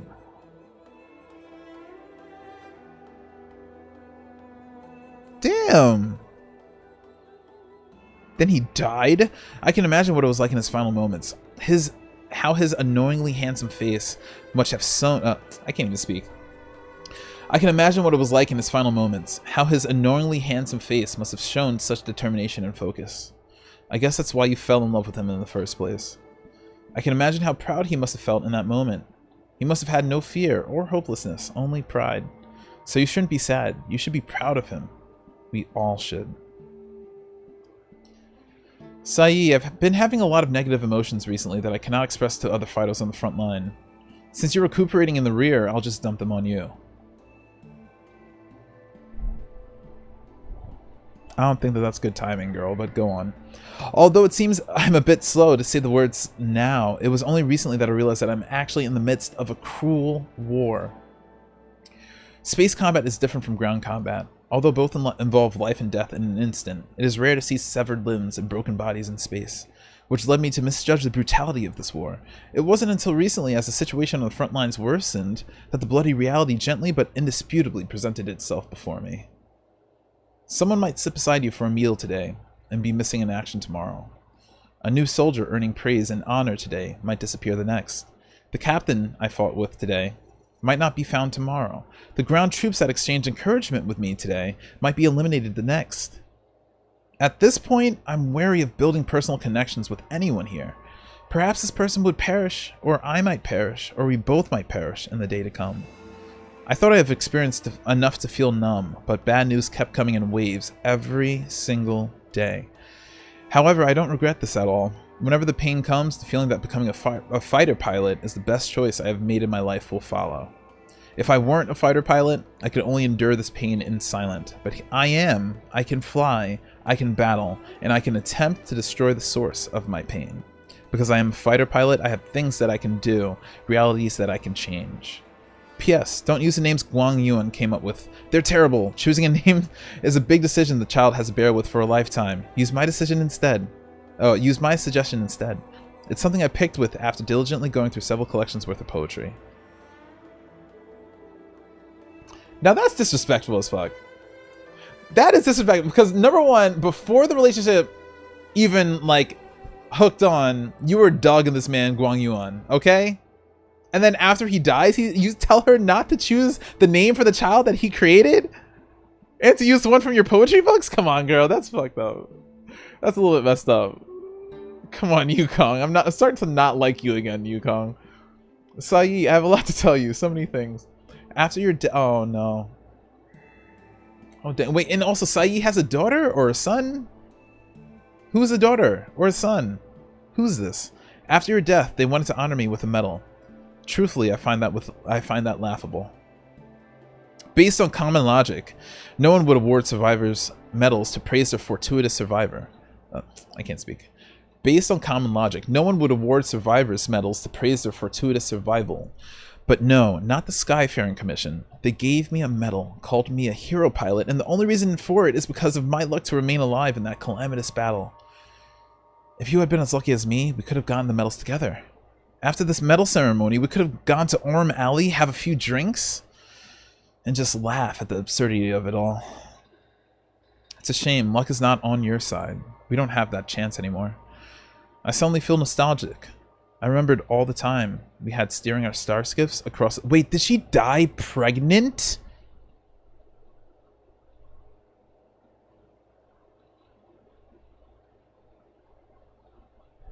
I remembered all the time we had steering our starskiffs along... we had steering our starskiffs... What's up, Jay? How you doing? Welcome on in. There were no threats to our lives, and we didn't have to bear the calling of the hunt. The entirety of the sky was... Wait, you calling the hunt? You're Harmony, girl. What are you talking about?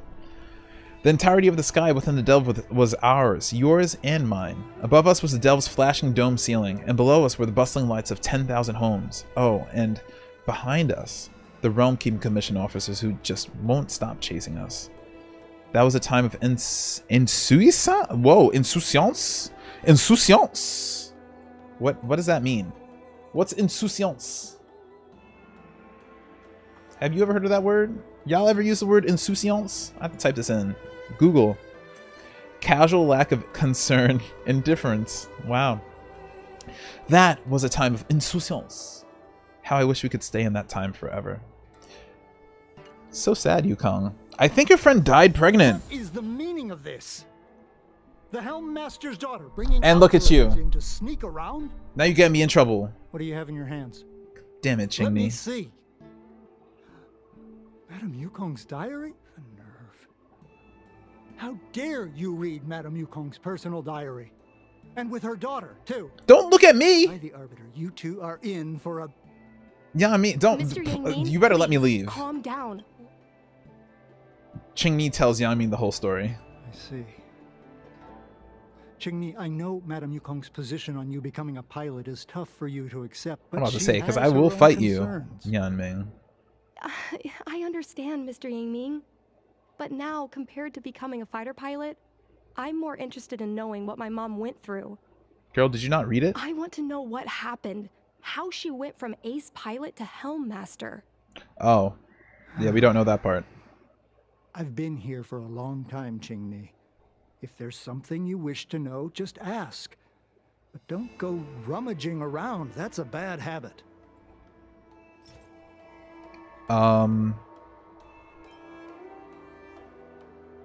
Yeah, right? No, Give that back? This isn't something I should read. Oh. Don't show it to me. Never mind, let's talk about something else. Just ask some other question. I didn't know what he wanted. I thought he wanted me to give the diary back to him. I didn't realize that I was offering to make him read it. I guess Jing Yuan's memories? I don't know, what do you want? Miss Tsai? I remember her. She was an ace gunner. Many people wanted to be her flight partner. Her husband, Mr. Guang Yuan, was a pilot. They manned the same skiff and were the envy of many. But when it came to pilots, your mother was the best match for her.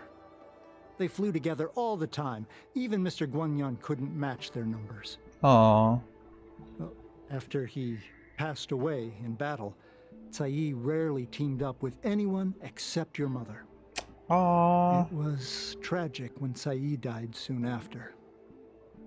That's the life of a pilot. No one knows which flight will be their last. No way. She really did die pregnant. Was a big blow to Madame Yukong. After the battle, she refused to turn in Tsai's possessions as per regulations. She kept them locked away, occasionally taking them out to admire. I didn't think you knew. Why do you pay so much attention? No, I didn't think you would know this many details, Mr. Yan Ming. Nonsense. As a Xianzhou native, I've lived long enough to remember more than the Foxian pilots could ever hope to.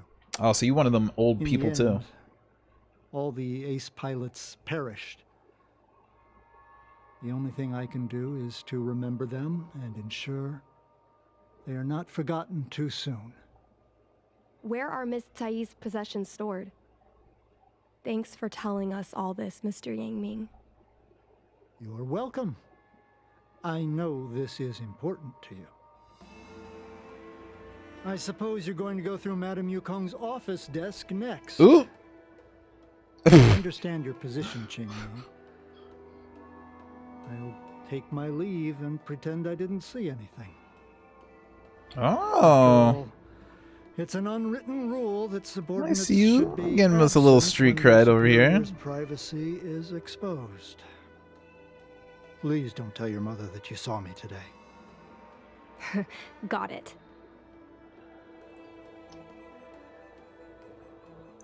Don't let us catch you. No, I'm gonna say it. You're a cheeky one.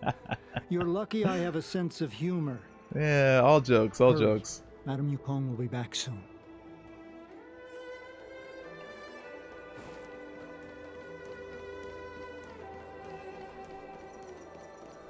Wait, where am I supposed to go?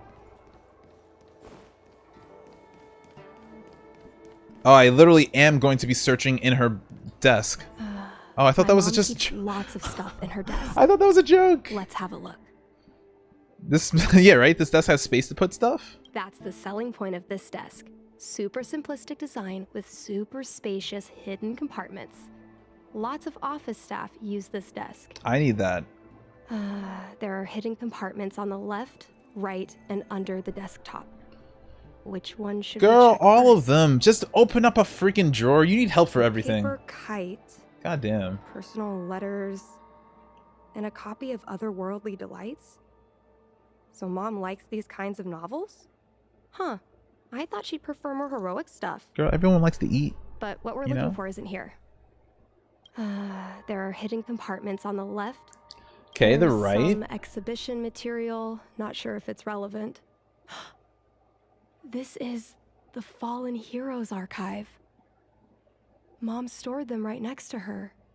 Every time our pilots returned from the battlefield, my mother would tell me never to forget the cost of victory. But what we're looking for isn't here. There are hidden compartments on the... Okay, and Got under. it. This looks similar to Mom's diary. But it We looks have like it belonged to Sai's Miss Jane. diary. No way. Yukong, I'm happy to have a chance to fight side by side with you. When the pair assignment was sent out, I was so nervous that I didn't care to open and check, fearing that we wouldn't be paired up. It's not like I can bear to part with you, but I was worried to leave you with the others with your fiery temperament. Oh. When you actually get to the battlefield, don't act recklessly like you do now, always charging in with hot-headedness. Before taking action, think more about the consequences. But it's okay. I don't want to talk about this anymore, or you'll accuse me of nagging like an old crone again. In any case, we need to work together, using our individual strengths to create our own legends in the vast sky. I look forward to fighting in the vast skies with you, so much that I'm finding it hard to fall asleep. Yukong, don't cry. There is no need to be sad. My husband was the one who died, but you're crying more than I am. After so many years of fighting, you're still so emotional. I'm envious. Being a fighter pilot has always been a harrowing decision.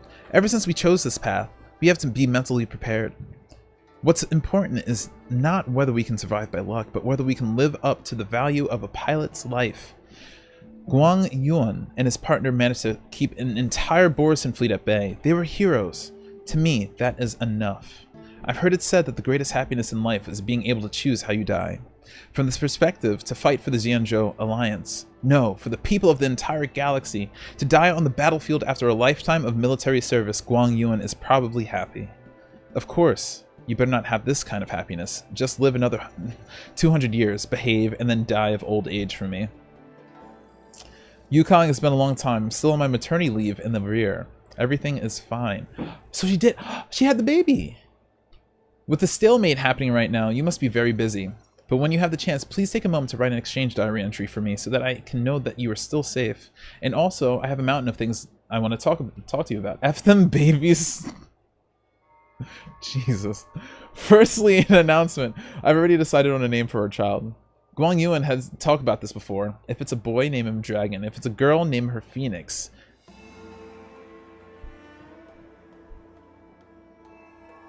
Yukong was right. Name the kid something else. But this man literally senses as good as the monkeys in the Everhunt Plains. No matter how much we should prioritize the wishes of my late husband, I cannot let his wants ruin my child's life. We're all on the same page. We all hate the names. Actually, fuck his legacy. After much pondering, I've decided to go with your suggestion and name her Qingni, of course. Qingni is her daughter. How did I... Am I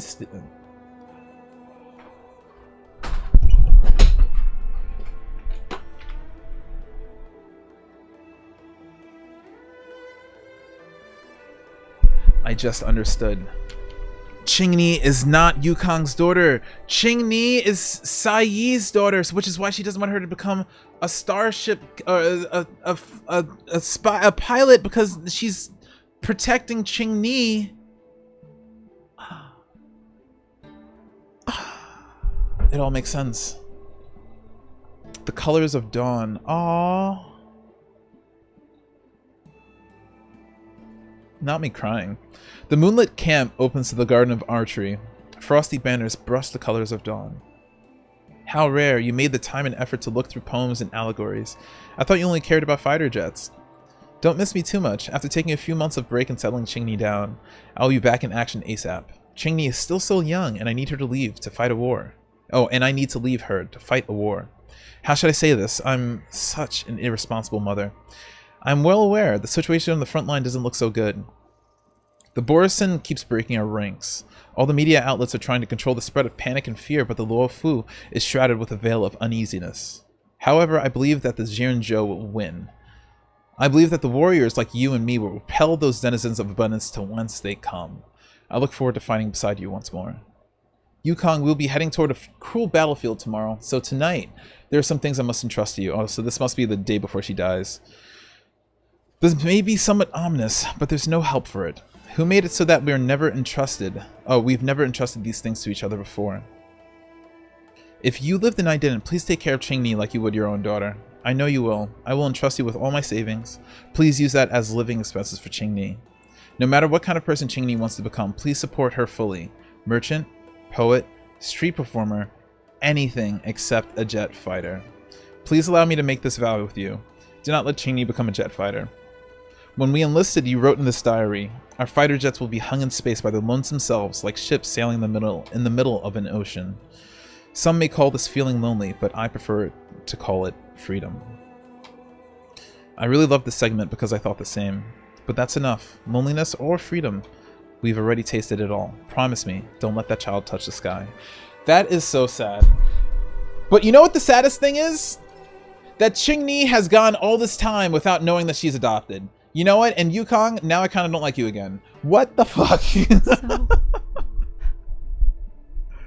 Like, this is not the way that you're supposed to learn that you're adopted. It's really not. Through, like, diaries and your mom, your supposed mom, not letting you do what you want to do with your life. Like, I suppose I've come always on. had a feeling. But now I know the truth. I feel like I'm dreaming. Don't let that child touch the sky. Is this why Mom refuses to let me become a fighter pilot? I knew that there was a reason why I wanted to stream this companion mission. It's kind of crazy. She doesn't want to lose Sai again. For a pilot, the most important oath before departure is the promise to bring your comrade back. Mom didn't manage to bring her comrade back. So she vowed to prevent me from setting out. Not only am I her daughter, I'm also her final promise to Tsai. I never thought my dream would put Mom in such a difficult situation. I feel a lot closer to Mom after reading this diary. Even if we're not connected by blood, I understand her a lot more now. Can you come with me one more time? I want to have a proper chat with Mom. Sure. Yes. Thank you.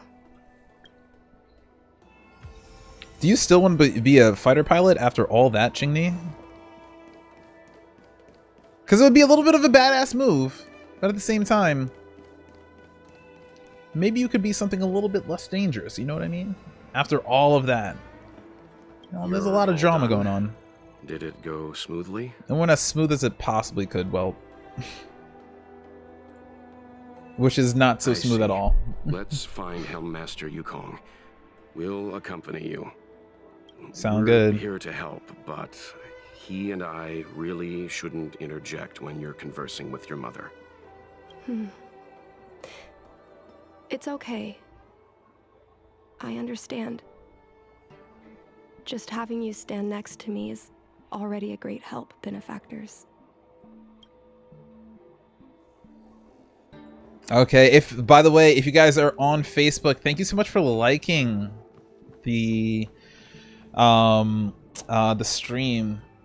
Y'all, if you want to have a little bit more interactivity, you could come over to Twitch. But we are also streaming on YouTube and Kick as well. She should still be there. Let's go find her. All under the same stuff. Calroyce Plays, Calroyce Plays, Calroyce Plays. Qingni, why are Mr. Yang and they here too? Miss Qingni kindly agreed to show us around Starskiff Haven. She mentioned she was trying to mend things between you, but was feeling shy about it. we volunteered to come with her. A man Thank with a way with I words. must apologize for the trouble my daughter has brought you. Nice job, Welt. Mom. All right, it's getting late. Let's talk once we're home. Actually, I want to talk to you about something right now. Oh, she's putting her foot down. That's I want right. to become a fighter pilot, no matter Oh, what. she still wants to be it. I've talked about this many times. No means no. But... Seems like Miss Qingni is a little hesitant. Try giving her a little push. I thought Mr. Yang said we shouldn't interject. Oh, I have a voice this time. I find that so funny when I hear my voice all of a sudden.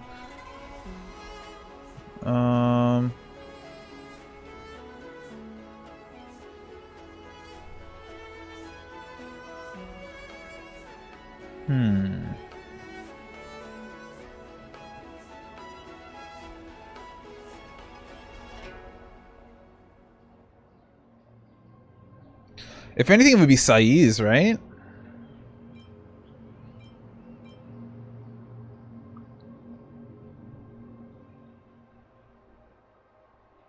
Yeah. I'll do Saiz. That's kind of like overboard, maybe? Sai's diary? How did you... I understand now. I'm sorry, Qingni. I cannot support your dream because I made a promise to someone else. Oh. I don't expect to gain your forgiveness. Now the tea's spilling all over the floor. I just hope you can understand my reason. Mom, what are you talking about? I'm your daughter. Our bond is bigger than forgiveness and reason. I'll listen to anything you have to say. Just like you, I once longed for the sky.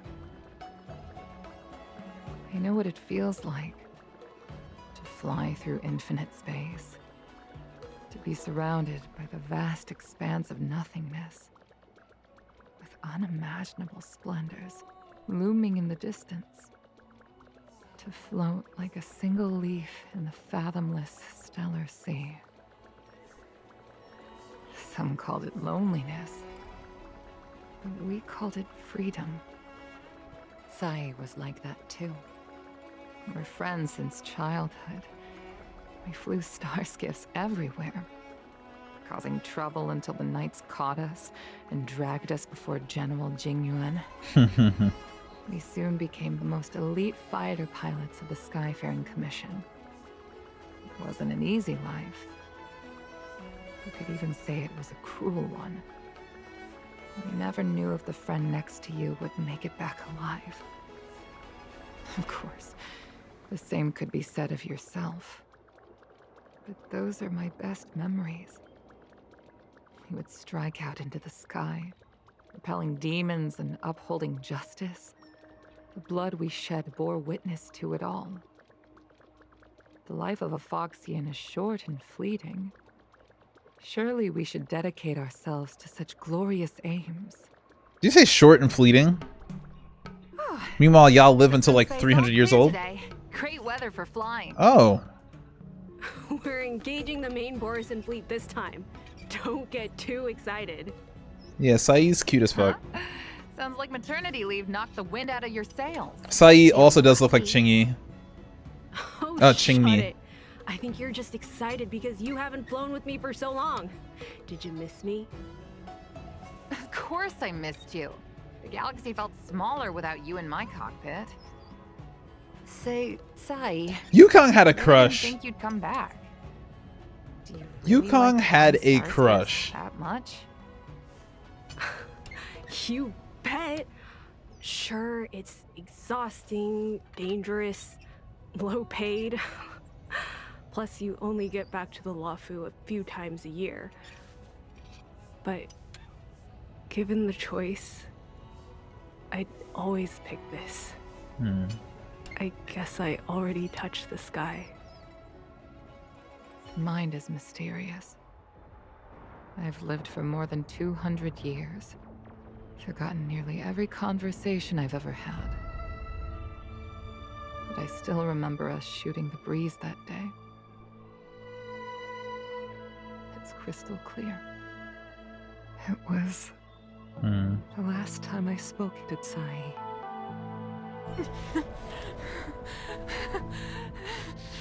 Tsai? Hold on, Tsai. Tsai, open your eyes. Tsai? Thank you. You go.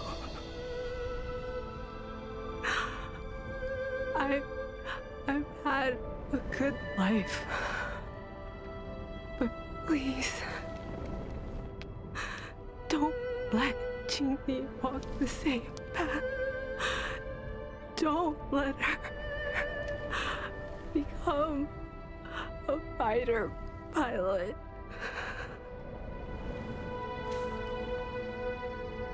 Tsai, she's your daughter. You'll be able to tell her yourself, do you hear? The rescue's almost here. Stay with me. Jingni is waiting for you. She lost Guang Yan. She can't afford to lose you too. Wake up! Tsai! Tsai! Tsai! She needed a Tsai!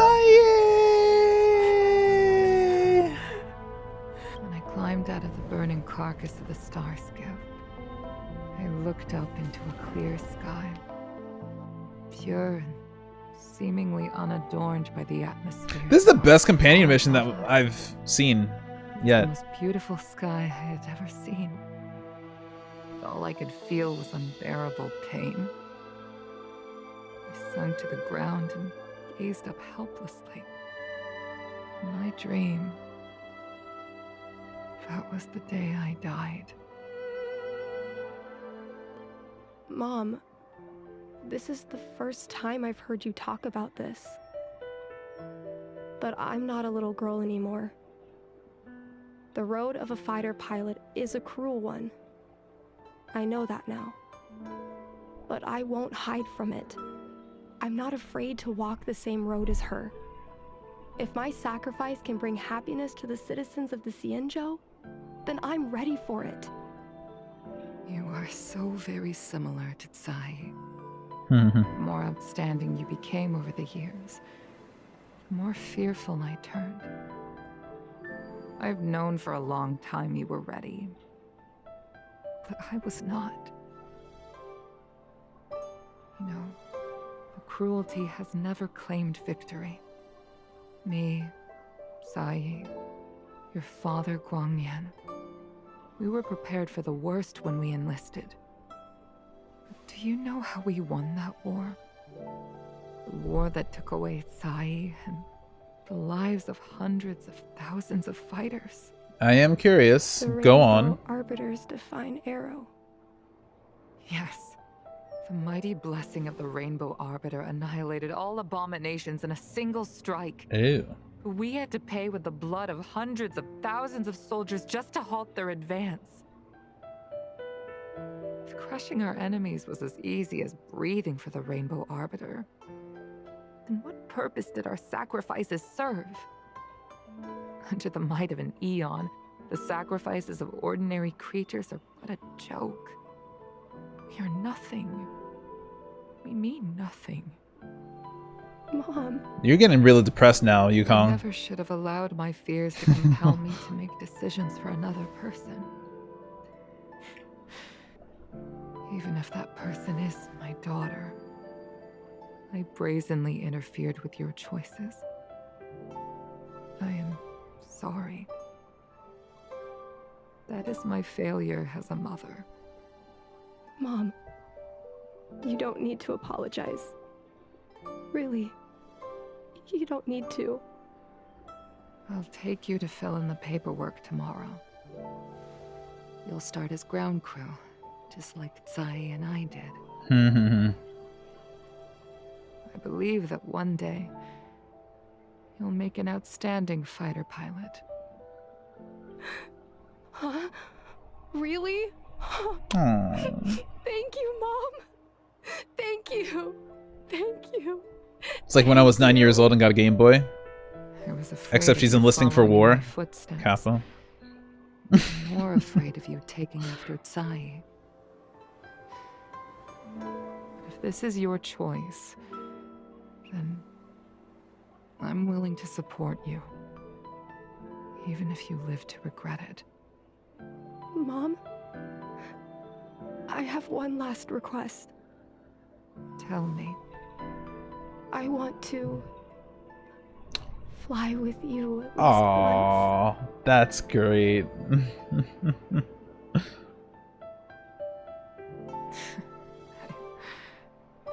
I'm afraid I can't. Why would you say that? I won't be flying anymore. But why?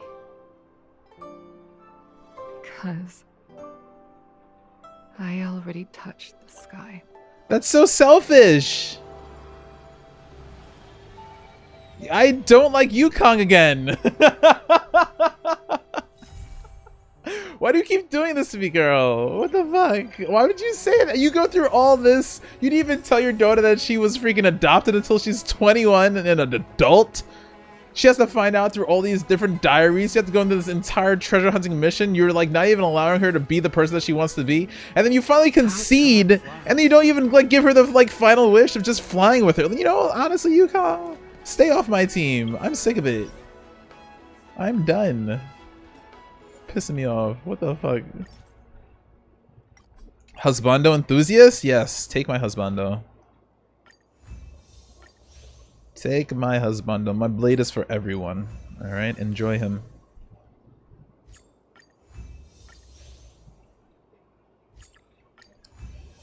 Alright, and let's go through these achievements. We're gonna get some. We'll go through all the motherfucker companion story. Beautiful. And Nameless Honor. I feel like that could be a really good YouTube episode, honestly. That could be a really good YouTube episode. We're definitely going to put that on YouTube. That was actually such a great story, though. Like, that was definitely the best companion story that I've seen from the game thus far. Shikwa, you there? I need something. Hell, handsome.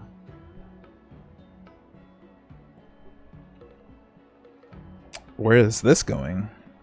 Pray tell. Oh, don't say it so formally. You make it sound like we're strangers.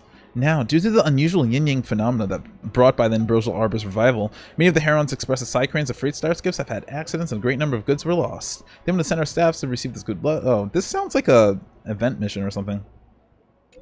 Yeah, okay. Control the Psycrane, yeah, blah, blah, blah, blah, blah, blah, okay. I don't care.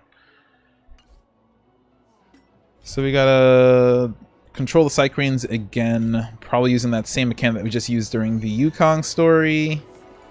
Understood. We won't do it right now. Okay. So, important thing. Now we're going to swap over to Oxenfree.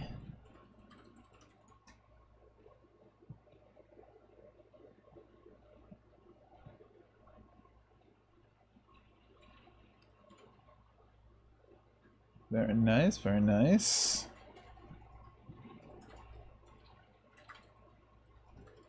That story was also longer than I expected as well, but we still have like 2 hours or an hour and a half of stream, so that'll be fun. Close all this. Let's go into Steam. Oh, I didn't put we're going live into the Discord. I'm terrible.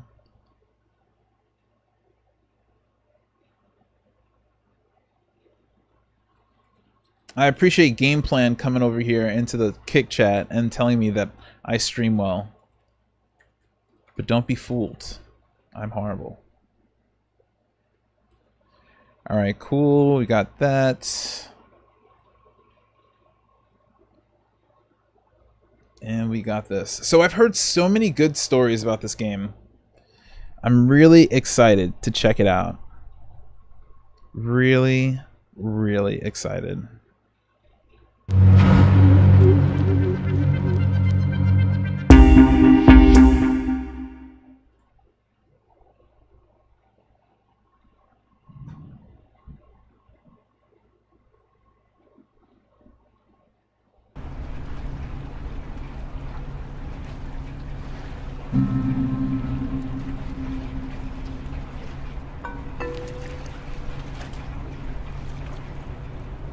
It used to be a military base. Well, it used to be a ranching thing, then it was turned into an army thing, then it became a bird thing and a museum or whatever. Hold on, can we get subtitles? Henry Can we Fonda start this stationed over? here, I think.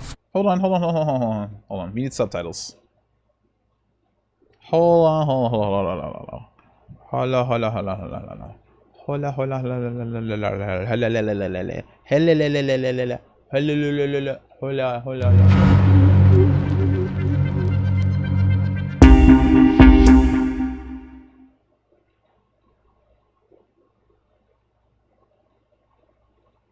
I'm immediately loving the entire aesthetics of this game.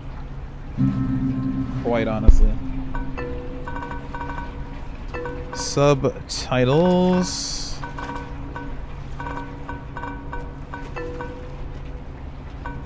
Good. And I did get my subtitles on, right? I think I did. I think it's saved. Nice.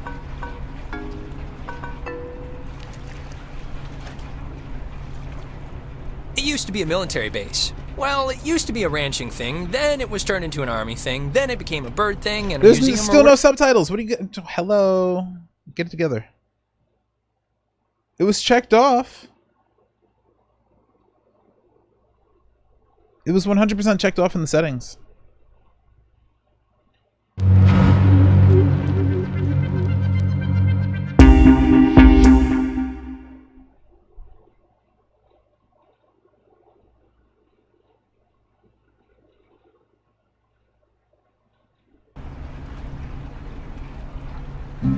Maybe for this opening cinematic, it does not have subtitles. Yeah, that's on. Why disable effects? Don't disable effects. Alright, I guess we won't have subtitles for this beginning portion. It used to be a military base. Well, it used to be a ranching thing, then it was turned into an army thing, then it became a bird thing and a museum or whatever. Henry Fonda stationed here, I think, for a bit.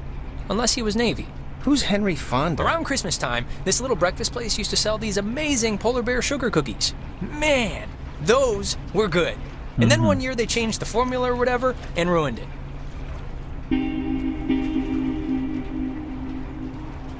Alex? Hey, still with us? You haven't said anything for like 10 minutes. I'm listening. Mission I can watch the hypnotic rolling of the waves and listen to you at the same time. Oh, okay. What did I say? Little miss, I can see and hear things at the same time. Something cookies? Something cookies or whatever. Perfect. You're right on the money. So you all moved in? Not really. I just got in this morning. And how did her mom meet your dad exactly? They met on vacation in Orlando. He got lost in a... You know, actually, I'm not even gonna tell this story. It's really not worth it. Okay. And you guys just met tonight? Yeah, I Okay, was, so this is still kind of bothering me. Subtitles. Does that mean on? I'd been out of school, and... Why are there no subtitles, man?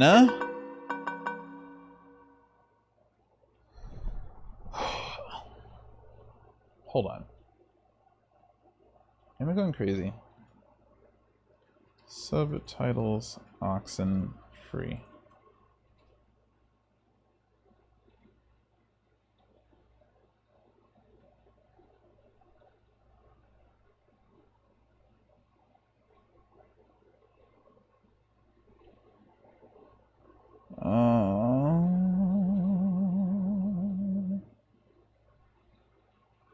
Oh, you need to resize the screen and they will appear? Oh.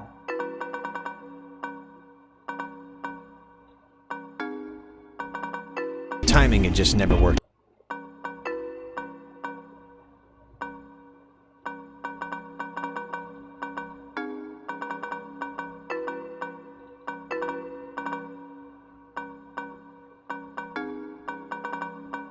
out, so... What?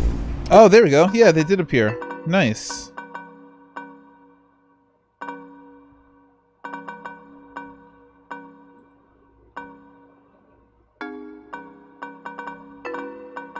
Can I start over?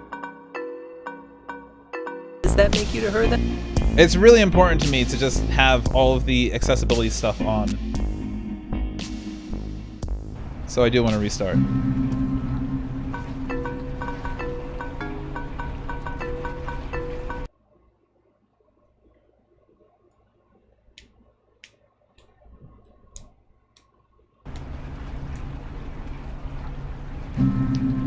Okay.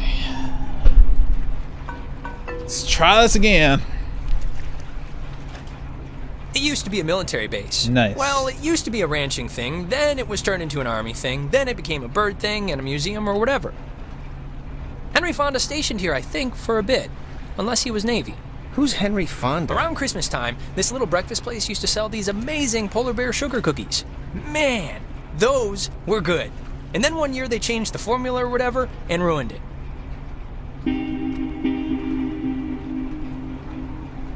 Alex? Hey, still with us? You haven't said anything. I can watch the hypnotic rolling of the waves and listen to you at the same time. Oh, okay. What did I say? Little miss, something cookies. I can see and hear things at the same time. Something cookies or whatever. Perfect. You're right on the money. I know. So you all moved in? Not really. I just got in this morning. And how did her mom meet your dad exactly? They met on vacation in Orlando. He got lost in a... You know, actually, I'm not even gonna tell this story. It's really not worth it. No, what happened? Okay. No, wait, what happened? I feel like I haven't heard this. He got lost in some gardens and he thought she worked there and blah blah blah, they hit it off. Aw, that's downright adorable. And you guys just met tonight? Yeah, I'd been out of school and the timing had just never worked out, so... And what? Does that make you to her then? A second cousin? Just some guy. He's just a guy. What else would he be? No, but isn't there like a term for it? Step brother, technically. Oh, yeah. I forgot that was even a thing. Well, at least you seem cool, right? Cool guy, cool... Hey, there's an old ship's wheel up here. It's a replica from a Portuguese caravel, Didn't mean to cut you all off. I was just checking things out. I think the Portuguese discovered the island. I don't know. I mostly slept through the maritime portion of history class. So, how do you two know each other? Oh, from way back when, like Paleozoic. Grade school era. Young enough that I've seen her in a bathtub and it wasn't sexual at all. I mean, we both looked like little skinned potato blobs. Stop! Man, why are you even talking about this? It's humorous, right? It's just interesting. I think it's interesting. Who's driving this? That's Sea Captain Karen. She's doing us a favor. You'll notice we're the only ones doing the voyage. How you doing up there, Karen? I did notice. Yeah, I did notice that. It's a little hush-hush, but she's dropping us off and then doing a miscount on the way back. So we can spend the night. Oh, we should get a quick picture. All of us. This will be like the before shot. They're on their way. Oh, I didn't hit great. Jonas? Not Jonah? Yeah, Jonas. Like Jonas Salk? Right, patient zero, AIDS guy. It's biblical. It's, biblical, right? Or is that the lion guy? I think every name's biblical, so probably. Here's good. Come on, Alex, join the fun.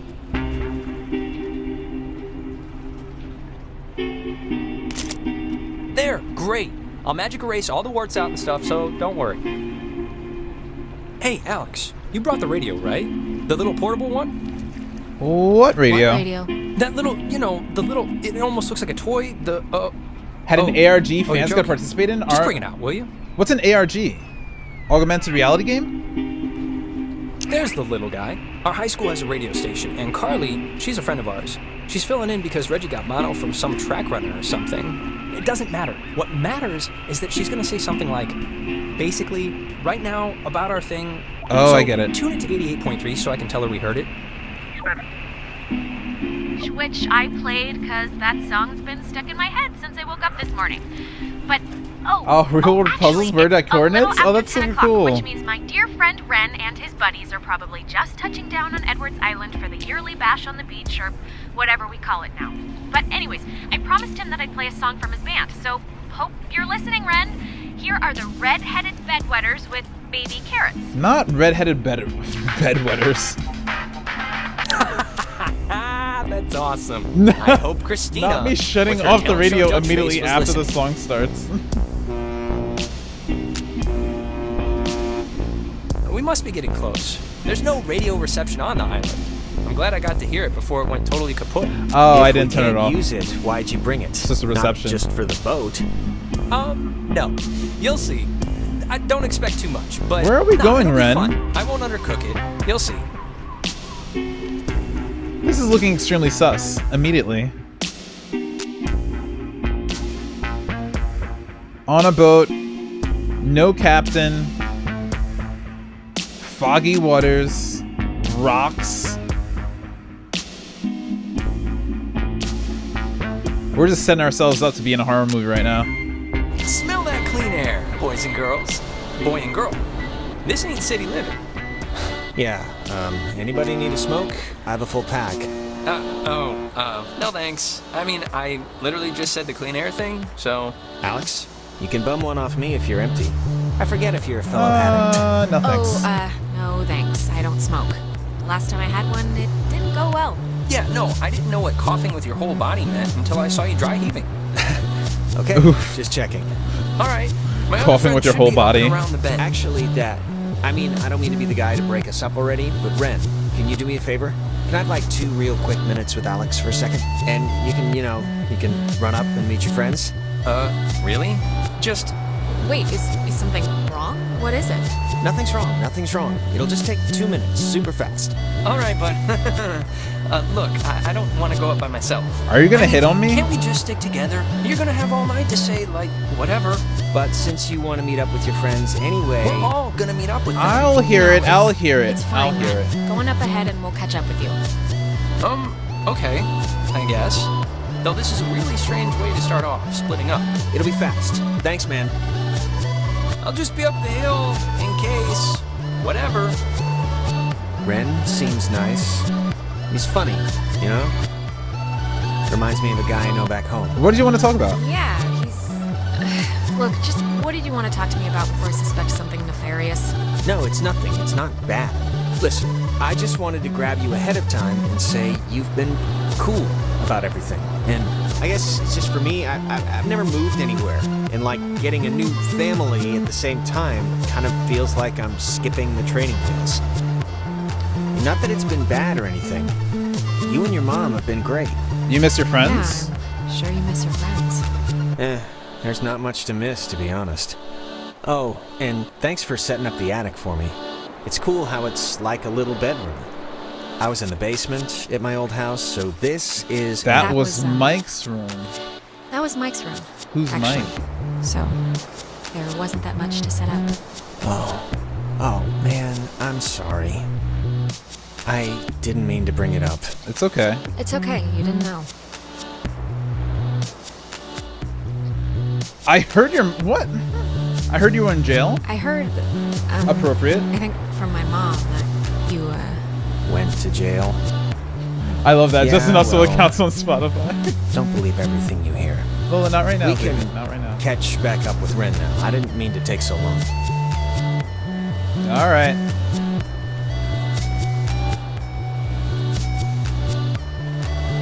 When the flag is flying, we are funning. I think it's supposed to say running. Oh.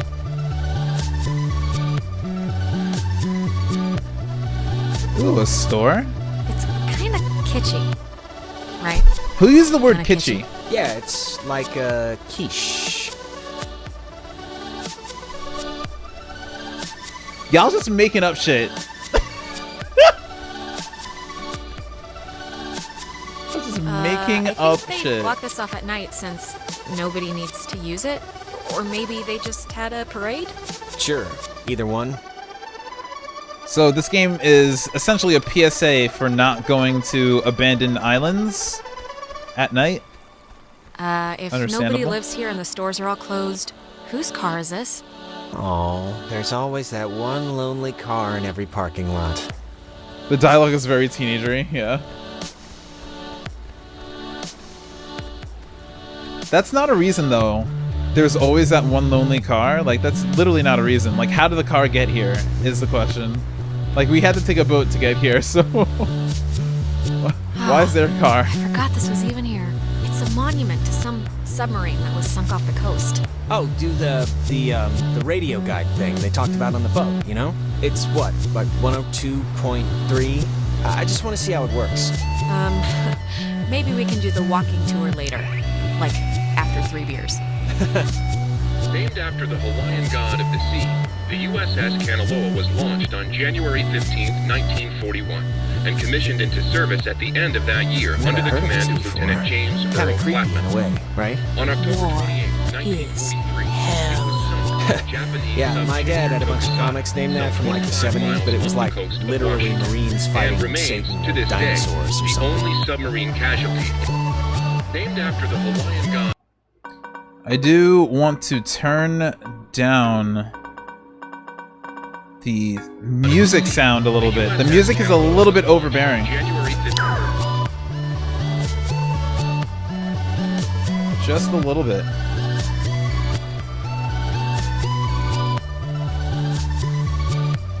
Parks and Facilities Office.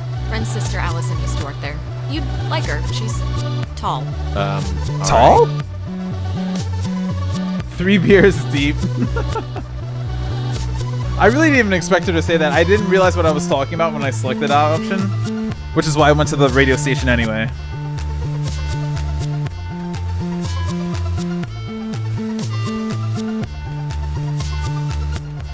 Man, they close up early. I guess no point in staying open if nobody's here. Which then begs the question, That's true. why are we here? Hello, kids. Look, the other guys and gals must be further up, so be quick now. Oh, there's more? Okay, speed read definition of Edwards Island. This is a tourist trap with shops and a beach. Nobody lives here except for some geriatric named Mrs. Adler. But, as God is my witness, we'll never mention her or any other old person's name again. We are here to drink and be stupid, a tradition apparently started by bored recruits in the 1950s who would sneak dates over from the coastal towns. That's why she immediately went to drinks. Wow, that's actually kind of funny. Yeah, it's like kids at camp, or the beaten path officially ends here. The beach is past the fence. I think Jerry told me that there's a way that you used to get over there, but I'm blank. Ooh, okay, the map. Oh, and it tells you where everybody is. Oh, and this is big. Oh. Thinking on what it was, but it's not. I mean, it can't be too difficult. Well, look, there must be something. I mean, Jerry got over. Yeah, exactly. So, to summarize, we are not allowed here after dark. The town is shut down, and we, the Kamina High junior class, have come to commit improper acts. And the other thing is the Weirdo Caves.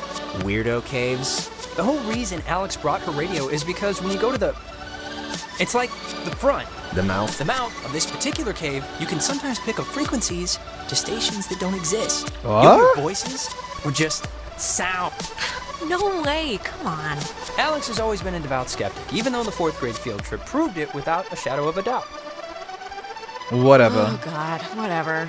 So, back up a second. Who's Mrs. Adler? Her family, I think, like, owns or owned some of the island or something. I think the dumpster will get us over if it'll budge. Well, let's try it. But yeah, Maggie Adler, that's it. The only person who lives here. She's never left the island. Beach living sounds nice. Man, that woman won the life lottery. 70 years of sleeping with the window open and smelling the ocean. You'd be okay with never leaving. Never leaving. Just there. All the time. Maybe not. I guess she is. Oh, never mind. I didn't have enough time. There's something else going on. Jonas, did you know that a little birdie told me that our Alex here is thinking of going out of state to college?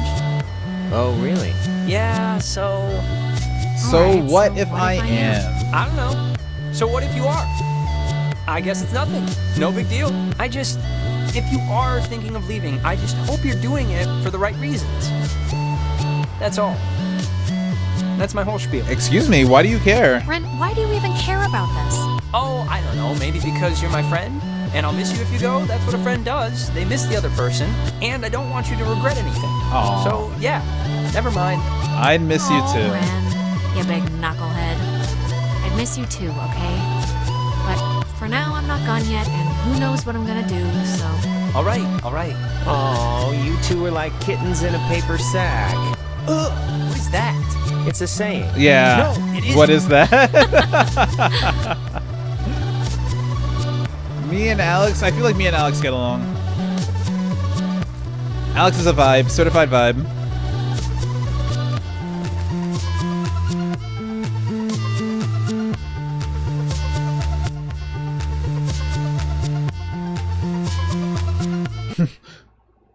It might be because I'm choosing what Alex is saying, but at the same time, Alex is a vibe.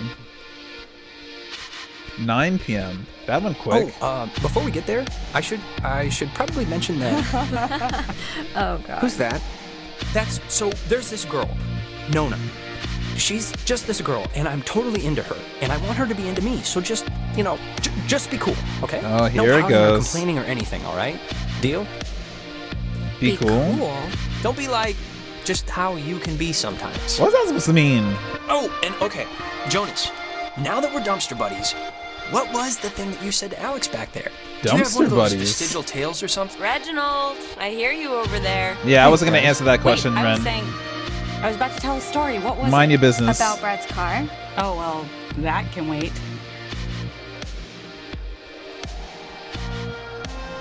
Oh. Oh no, I can't click down there. Okay. Oh, am I supposed to click here? Oh.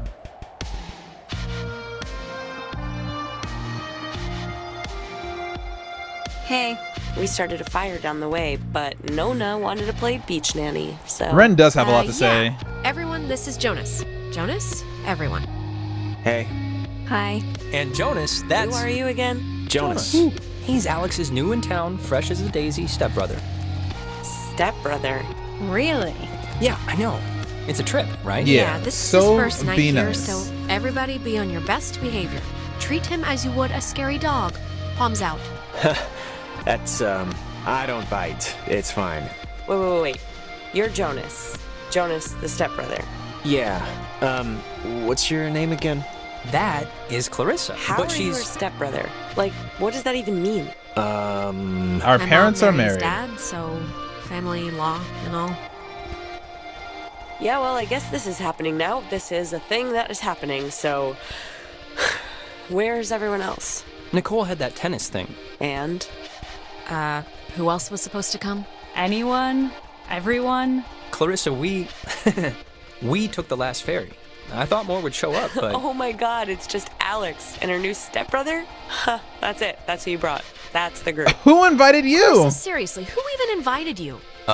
I did. Ren invited Nona, and Nona invited me. Though, begged me would maybe be the better way to put it.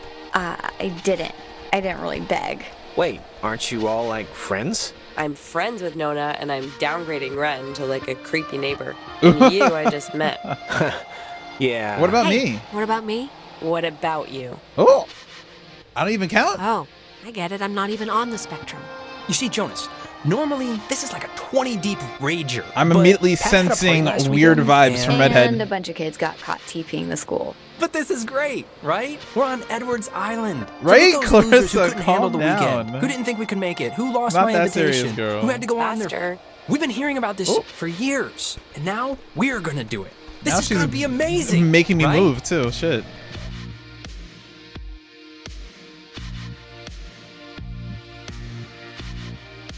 I'm mad she legit just told me faster. I'm about to slap this hoe. Can we fight in this game? Can I push her into the water? Can I pull her hair? Do I have Vaseline in my bag?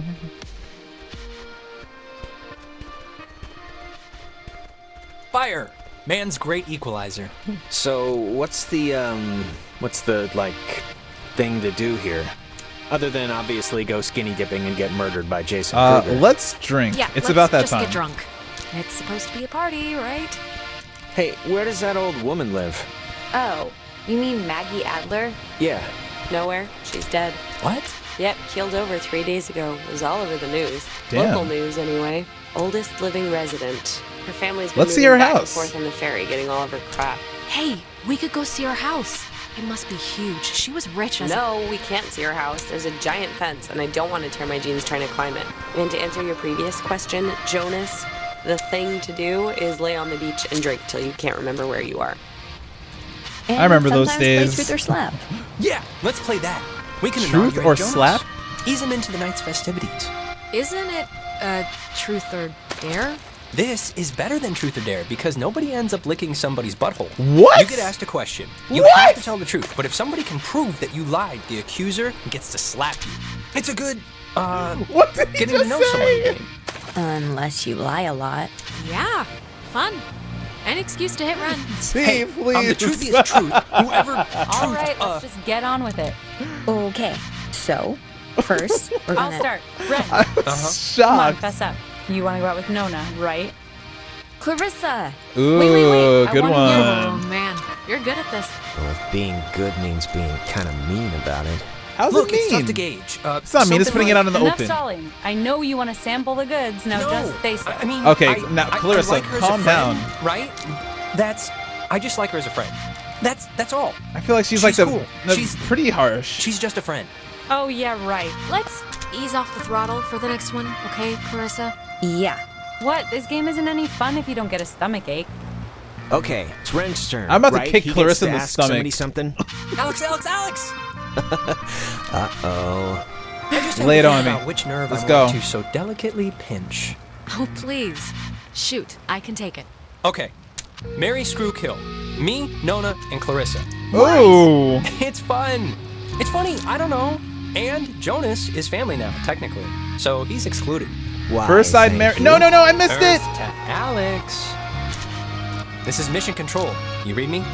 Hey, honey, if you don't answer, that's a forfeit, and a forfeit's the same as a lie, which means the penalty's the same. I'm not used to having the time limit. Okay, clearly you're not going to answer, so She's uncomfortable. It's fine. It was a stupid question anyway. We don't have to, incur the wrath of whatever. I really wanted to answer that too, because I was So, definitely gonna kill Alex's Clarissa. turn? Yep. I 100% was going to do Alex it. gets I'm to so pick mad. something up. Oh, great. Here we go. What's your favorite stuffed animal? Professor Snodgrass, the platypus man? Clarissa. Oh boy. Yes, Mum? This That's is right. pretty fun just watching, I'll admit. Well, wait. Have a crush on anyone? Like anyone?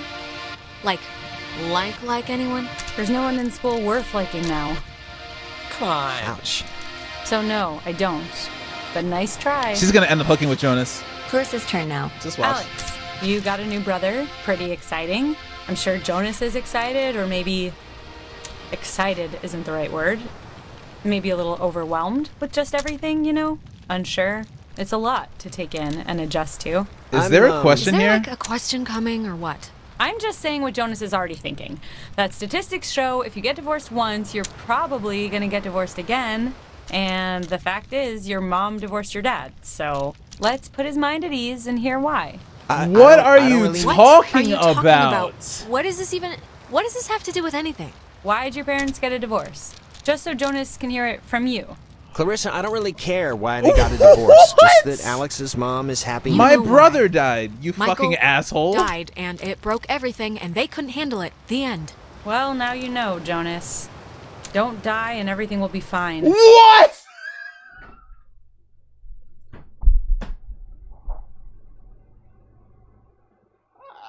I don't think I've ever had more hatred for a virtual character in my life. What is going on here? Okay, Clarissa, you... What? You know, guys, honestly, I think I'm pretty much ready to do anything else besides this game. Wait, let's not stop like this. We should, Game's over. Like, she was bad, but like, there's like so many lines have been crossed at this point, and it's only been 3 minutes into meeting her. Like, what? Ren, I won, and to celebrate, I'm gonna sit on the beach and drink, and maybe, if I'm feeling spicy, even take a nap. Maybe we could. And that's exactly what Nona's gonna do too. You are so. And what is your problem? Man, what is your problem, Clarissa? Just what did I do to make you act like I ate the last piece of chocolate cake on your flippin' birthday? Nothing, Alex. You did absolutely nothing. Yeah, that's right. I did absolutely Cheese. nothing. If you guys in Get your it together. scavenger hunt or playing Ring Around the Rosie happen to find anything more interesting than a slowly dying starfish, you be sure to just let me know. Super. Sure thing. Sure, we'll grab ya if we find any, Island Bigfoots? Island Bigfoots. Exactly. I love how when I choose a I wanna sarcasm inaugurate this for bitch her, by checking out the like caves. I say No, I exactly, wanna come. I say it in exactly the same tone. I'm very clingy, Ren. Fine. Jonas, you're a strapping young lad. Help boost me over the fence. The cave's just, yonder. And I guess you expect me to just jump over after? But like I said, you're a strapping young lad. Okay, come on. Where are you from again? It's a Lola small wanted to town come near up. North Valley. You have to say hi. Oh yeah. Is it nice? If you like bars on the windows. Yeah, let me not talk to Clarissa and Nona. Get it together. Alex, like, you want to check out the caves? leave her at home or- next time. Sure. Yeah, let's do it. Honestly, Listen, yeah? anything to Yeah, get away from come her. For real. Come on, I'll push you over. Oh, I forgot. We never talked about John. I'm just saying, in real life, I would have set the Clarissa cave. straight. What's your bets? I'm On a just scale saying. of 1 to 10, how weird's it gonna be? Hi, Chico. Probably a 5. Weird enough to remember, but not weird enough to tell anybody about it after. All right. Hey, Clarissa seems to be her normal annoying self. Sorry about that. What's her deal? Yeah, what's her deal anyway? I don't know. That woman's perpetually on her period. Let's not jump into the I'm misogyny. standing right here. Oh, I keep You know? forgetting you're a girl. Thanks for, not ratting me out to Nona during the game. I didn't think you would, but, you could have. About Nona. So, thanks. Yeah, Ren, about Nona. What? Did she say anything? Because if she said anything, you should tell me. Like, word for word. Go for it, man. I think you should go for it. Oh, yeah? You only live once. Yeah. I mean, you only live once, so... Oh, all right. I see where your head's at. Now, who's ready to have their minds blown? If you don't mean that literally, I am. Just tell me get what on to do. with it. What do I do? Oh, wait. Actually, I almost forgot. Gonna take a little magic trip to Cupcake Town. Those look like brownies. Oh. No, never. Magic? I should have said, What give does me that one. mean? I want it. It means they're enhanced with certain qualities. Well, maybe just don't eat too much. No promises. I should have hit give me one. Okay, so see these little piles of rocks? The kids before us always leave them here so you know where to try and tune in the signals.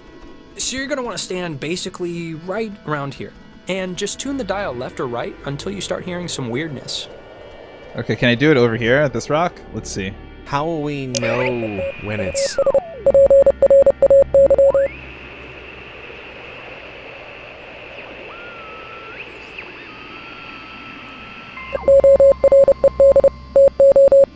That has to say something in Morse code, but I have no idea how to listen to Morse code. Oh, I guess so that one's only in Morse code. Okay. So just pull out your radio.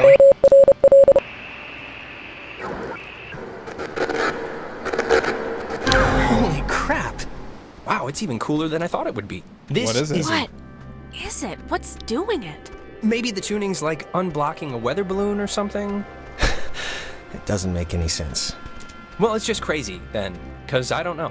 If you move around, it kind of changes too, I think. Like, over at this pile. Here, come over here and try it.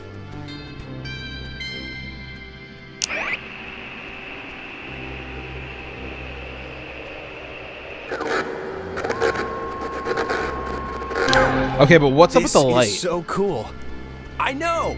Clarissa and Nona should see this, right? I mean, I know it's like weird with you guys or whatever for some reason, but they're fine where they are. Okay, just what is Clarissa's issue with you two? She dated my Michael brother. For 5 seconds, like 3 years ago. It was for a couple of months, a year and a half ago. She never liked me? Whatever, she never liked me. Not even then. I was always the little sister who got in the way. Okay, but then that makes it even worse, the fact that she's being such an asshole to her when she knows the situation. Clearly she knows that Michael died. What's this game about? So far, some teens on a slightly creepy island, but soon we'll get more into... Yeah, exactly. We just got to an island, and we're apparently going to be drinking here for the night. We're in high school, and apparently... I'm coming with my stepbrother and one of my best friends, Ren. There's 2 girls over here, Nona, who's a neighbor, and this girl, Clarissa, that Nona invited, who is an absolute cranky pants. We'll call her that. Climbing through windows to sneak around. Clarissa's the kind of person who doesn't feel full unless she's pissed at somebody, so... Brownies are kicking in. Did that make Ren, sense? where's mine? Are you okay? Are you okay? I think so. Now, there's another cool spot, I think over here. Let's just wait another 30 minutes, shall we?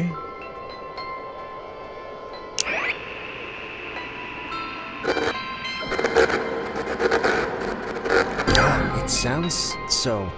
Yeah, it sounds...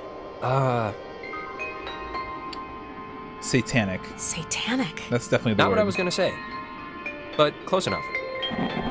Wait, what was that? There's like... This is gonna sound stupid, but there's like something in here. Famous last words. What is it? Last... Yeah, what is that? I'm sure there is something in there, like a giant rabies-filled bat, or a maniac who wears mannequin wigs. Or it kind of looks like a pool or something. Like a freshwater one, maybe. Let's check it out. Oh. It's not that far in. I don't know about that one, buddy. Yeah, I have this thing about crawling into strange, dark, wet places that might cave in at any moment. It's not gonna...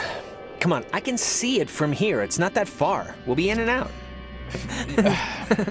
In and out. Okay, Ren, what the fuck? Fortune favors the bold. Bye. That was... All right, wait for me. I'll come. I'll come. Well, I am going to just rest against here because I think... Ooh. I think I mismeasured the magic. Oh. You mean Brownie? I think you mean Brownie. I think you mean...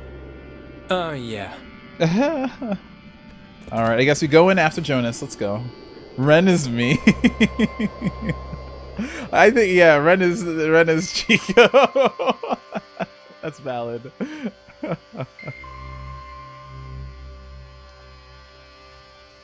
Look at Clarissa, that cranky old toad. You're gonna have a lot of wrinkles in fucking 5 years, bitch. That's right.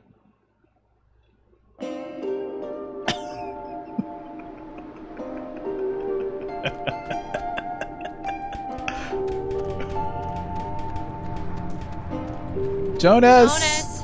Jonas!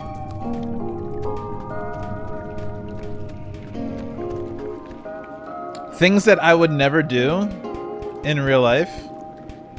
Follow a dumb person into a random unknown cave.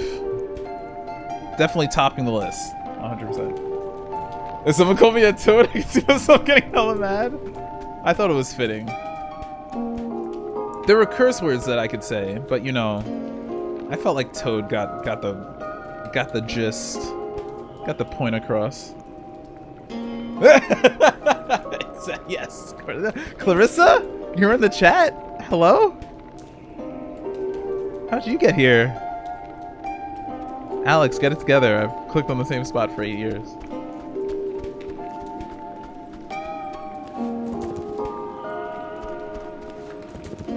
Jonas, are you alright? Shout if you're, like, bleeding or something.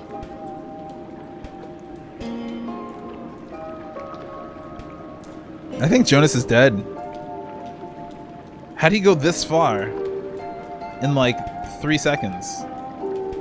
It didn't. Girl, why are you going back up on the freaking wall? Stop it.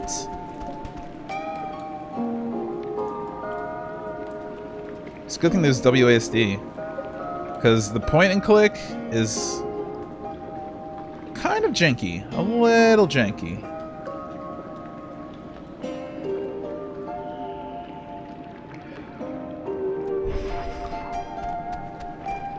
Why would a guy bring an ashtray down here? Or a pen? I also just discovered that I can hit space to interact. That's cool. Indie game, a few pathing problems, yeah. Oh, not the devil words on the side of the cave. See a man about a dog. See a man about a dog. Sure, will do. Yo, are you okay? Didn't you hear me? Didn't you hear me calling for you? Jesus, you scared me. You scared me. Oh, I scared you? You scared me. I had no idea where you were. I'm sorry for going ahead. I thought I heard somebody down here, but, you know, obviously there isn't. But isn't this place incredible? I mean, I don't even know how. You realize this is how people in scary movies happens. die. It's crazy. creeping me out. It's honestly creeping me out. I feel like we're in Satan's underground lair. It's a little creepy, but I mean, it's all just a cave. Are you just gonna Just a ignore the natural graffiti on the cave. wall? See? That's what I heard. It sounds like a person almost, right? Kinda? I don't know where it's coming from. Maybe it is someone. Maybe it is someone. You ever think of that? Maybe it's the crazy guy who lives here and he's gonna eat out our stomachs. Right, exactly. Well, where is Right, he then? thank you, Alex. In which of these tiny air holes does he hibernate? There was a light in here somewhere. I still want to see what made it. It must just be further in. Let's try and find it before we go back. Yeah, okay. Well, seeing as how I crawled in here to get you, might as well make the most of it. I'm just curious at this and point. I mean, look, if it's cool, we can get the others, and if it's not, we'll just leave. Cave Like, wall? what is this made out of? Is it ice? What? Wow, how is that? Did you Oh. see the floating, triangle light thing? Yes. It must be like a rainbow or like a reflection of light. Those, Saw the man, exist, but not right? the dog? Cave, triangle rainbows. Let's go with that. Sure, why not? Let's go with that for the time being. I think this is all tied to when you tuned in those weird signals out there and the, what am I trying to say? I think that you tuned in this little guy somehow. I think it's all the same thing. No way. No. No way. There's like 20 things wrong with that idea, with the number one being radios don't conjure light beams. Come on, it happened outside. It's not that far-fetched. He does have a point. Maybe that's like a frequency or something. Like Okay, if it'll have an effect. Good idea, good idea. Yeah, good idea. Maybe it'll dance or twitch or something. Oh, she said Twitch. Apart from the, triangle, this is honestly the craziest thing in here. Like, how did it even get in? Right. And I mean, aside from some like, water damage, it's not really even that junky. Someone's wasting a really good armoire.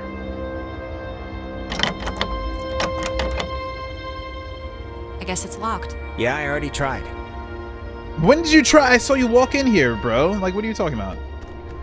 I literally watched you. Let's do it. Come on. Saw the man, not the dog. What the crap does that mean? A guy who can't see dogs? Did you see the first half? See a man about a dog? Yeah, I don't get it either. All right, I guess here we go. Alex, really, I want to see what it's gonna do.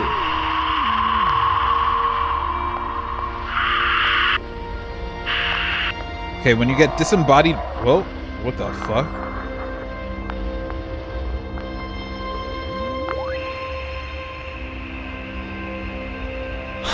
Are you gonna make me beg?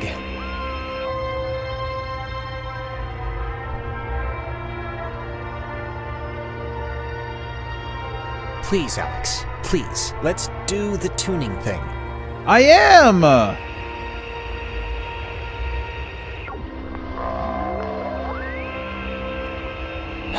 Okay, just do whatever you want. I am literally in the middle of tuning. Is this you? Are you doing this? Should I stop? Should I stop? No! This is awesome! Jonas is dumb.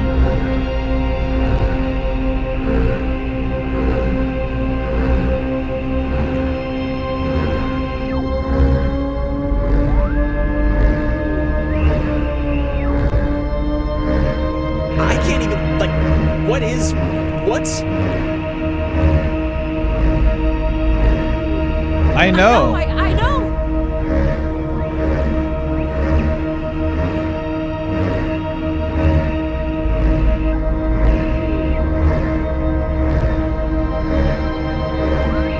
What's the next one? What if I stop? Ah. Okay. Alright, let's see what happens. We'll do it, we'll do it, we'll do it.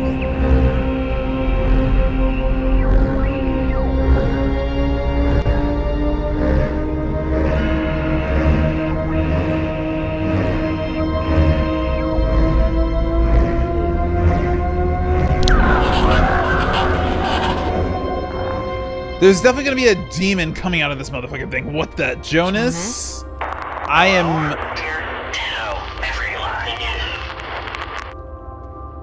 Hello? Hi? Sleepy. Time. Count. Everything. Fine. Things. There. Same. Don't know. If. Leave. Is possible. This is insane. Who are you? Who are you on the...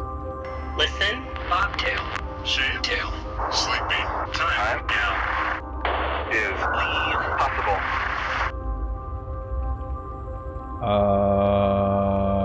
I don't know what you mean. I don't know what you mean, so I can't... Bobtail. Leave. Children. Bye. Brothers. See you soon. Alex! Bobtail? Jonas! Jonas! Look, and now we're just about to die. You see what you did, Jonas? This is all your fault. You made me curious. I'm blaming it all on you.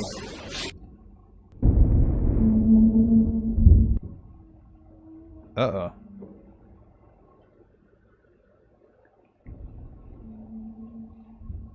And the worst part is, the only person that knows that we're in here is high as fucking balls right now. Alex! Alex!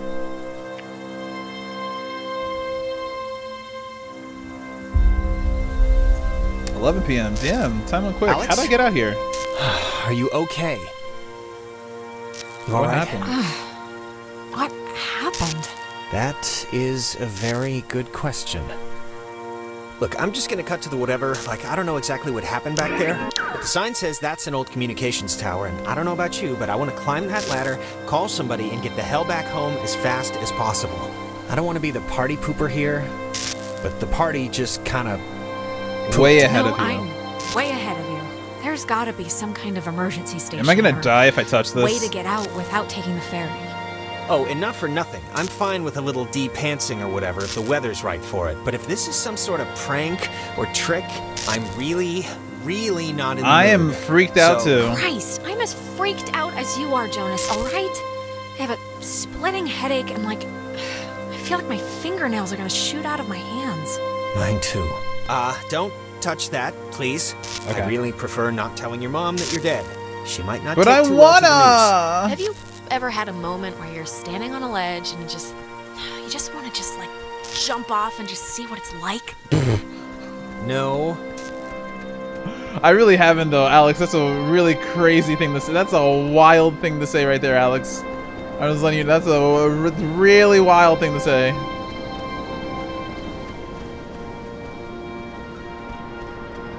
Hardin Tower. Oh, it's called that, I think, because the radio Your man who intrusive watched thoughts it, he was are Major winning. Richard Hardin. I don't know why I remember that. Wait, the guy's name was Major Dick Hardin? Maybe that's why I remember That would it. explain why I remember it.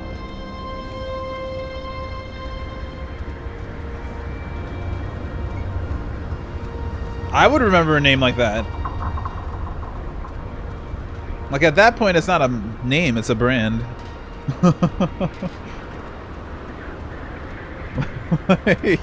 You got lucky. You actually got your OnlyFans name when you were born. That's awesome.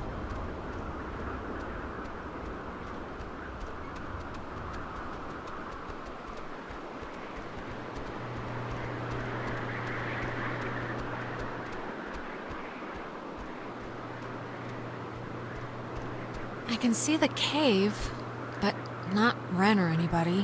What do you think happened to them? Same thing as Probably us, the same I guess. thing as us. Transmogrified or whatever to some other part of the island. Great. Locked? It's locked. Let me try. What are you gonna do? And what exactly can you do except jiggle it more? Oh, you'll see. Oh, he has a lockpick? What's the Oh, expression? what Skills the of a fuck? misspent youth? That's not an expression. That's not an expression. Jonas, you a bad boy, huh? We could have just gotten in through the window. It's right over here.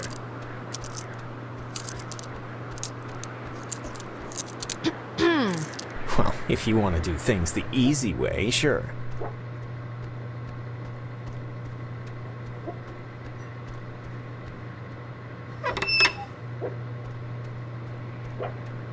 Oh, here you go. How does this thing... Quiet. It might work if... Fence should be off now. Great, but, don't take offense if I want to throw a stick at it first. I will take an action. I'm not going to say anything on that one. There's a dial tone, but there's a note here. Does not call out. Please dial station code for service. There wouldn't happen to be a code there, would there? Nada. Nada. So what they say? Jesus. They said Bob Tail. Well, Comm tower speaking. Communications tower. Alex? Oh, Ren. Alex? Is that you? Ren? Oh, Jesus, hopping Christ. Thank Vishnu. You guys went into that hole Vishnu. a bunch of stuff. I have no idea what happened. I just woke up like 15 minutes ago. I saw the light on in the tower thing. Hey, did you know that it's named after some guy named Dick Harden? Oh, we just went through that, man. How are you calling us? Ren, how are you calling us? Phones don't work here. It's a code written on this list here. But it's not a normal phone. I can't call out. I'm at the way station or whatever in the woods. It's been like just the worst thing ever. Just DEFCON fuchsia level terrible ever since you went into the cave. Are you okay? Ren, are you alright? Like, physically alright? Because I know mentally you're No, probably... I'm not alright. Oh. I mean, do I sound alright or do I sound not alright? I probably sound not alright, right?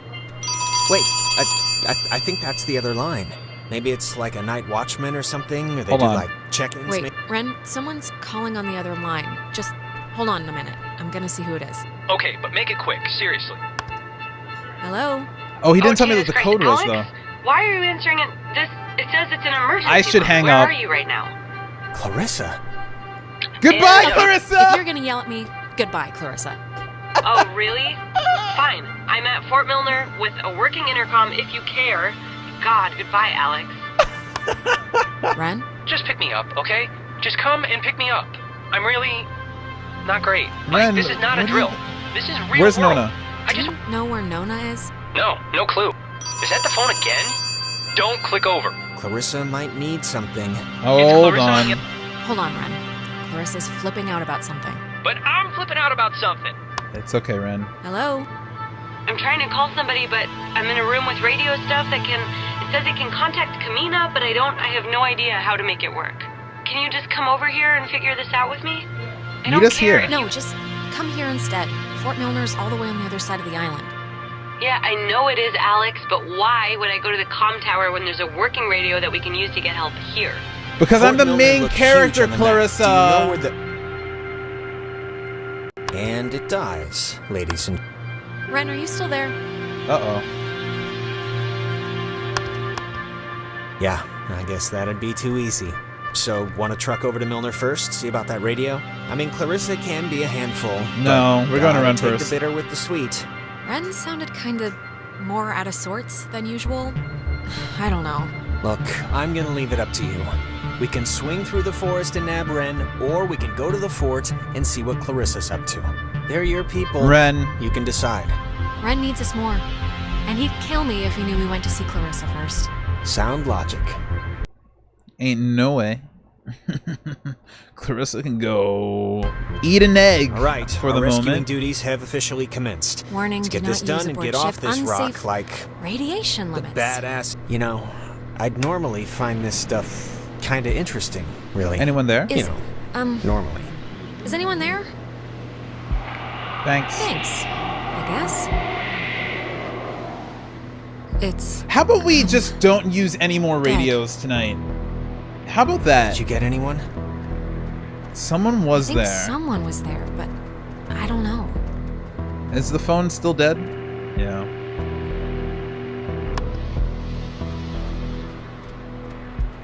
Yeah, how about we like chuck the radio in the trash or something? Like every time we pull out this radio, something else goes wrong, you know what I mean?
The handsomest Twitch streamer known to man.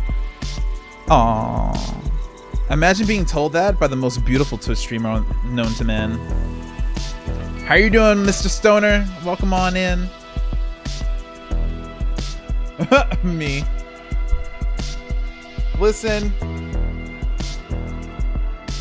We can't deny it. We can't deny it. We can't deny facts. Can we? Alright, Ren, where are you? Oh, wait, hold on. How are you doing? How are you, doing? I'm fine, I guess. Why? Stuff is crazy, that's why. 'Cause everything's crazy, you know? So, just making sure your shoes are still on your feet. They are. How are you? Could be better.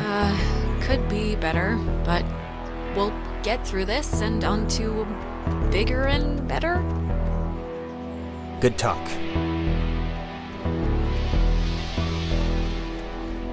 Okay, yes, we're going the correct direction. Let's go to the woods. I'm doing amazing. How are you, Cam? I'm doing pretty good. It's been a fun day thus far. We did a Topic Tuesday, then we did some Star Rail things, and now we're playing OXENFREE. Very entertaining game thus far. Although I want to beat Clarissa's fucking ass. But we won't talk about that right now. I didn't realize just how much woods there were. Chico, please. This is like a genuine forest. With Want to turn you back? Want to turn around? You scared? No, I'm just saying this is like, it's pretty sprawling. That's all. Sprawling. Yeah, I've always liked that word. Sprawling. But I just want to make sure, you know, that we know where we're going. We do know where we're going. Vaguely. Right? Vaguely. You know, this whole place really creepily reminds me of a park, or woods, I guess, near where I used to live. It's really kind of felt just like this. What's it called? It's weird. Oh yeah? What was that one called? Peabody, I think. I'm trying to remember the sign, but like half the letters had fallen off, so it spelled pea pork. Wait, can I jump? My dad was really happy to move here, you know? He said the schools were safer, less No way. knifings per capita. I guess he never considered the danger of whatever's happening right now. But, you know... Your town sounds No offense, horrible. but your town sounds like the worst place on Earth. Well, it's not like your town. I'll put it that way.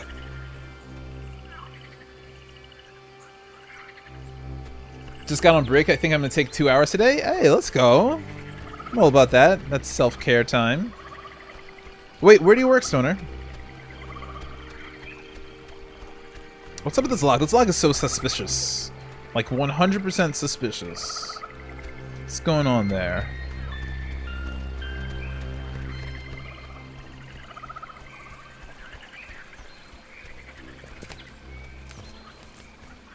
Oh, you do security. Oh. You roughing people up? This thing's so weird looking. Tree. Apparently it's 400 years old. There's a cafe in town named after it. And That's next a lot of on years. the tour of Edwards Island, an old bush. Well, I'm interested. I think this stuff is interesting. It's 4 centuries old. You're not impressed by that? It's a tree, so not really. No. You know what, Jonas? You can suck some eggs too, honestly. Should have left your ass in the motherfucking cave.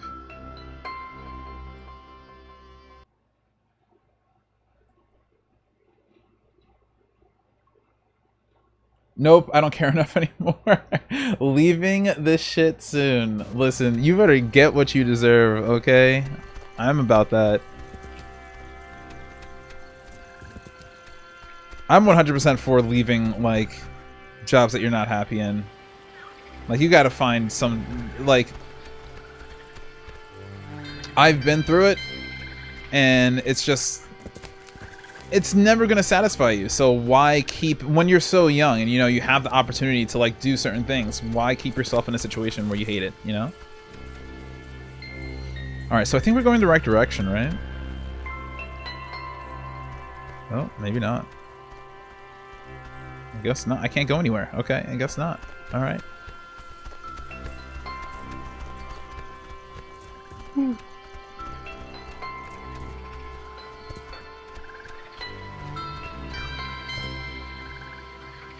Oh, you're gonna be moving posts? Okay.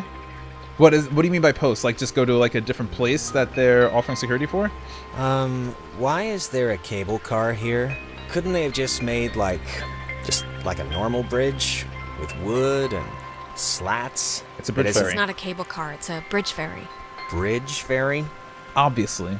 Kind of cool. Yeah, it's kind of neat, right? It's like going on a gondola ride. It looks less than welcoming. Or at least it doesn't look very inviting. Ren needs us. I clicked it, but it didn't do it. Rip. Campgrounds? Wait, how do I see the map again? What's the key for the map? I don't remember. Can someone tell me? Do you remember what the key is for the map, Cordial? Oh, E. It was E. Alright. Bridge stand, we have to go to relay point. Which is just up.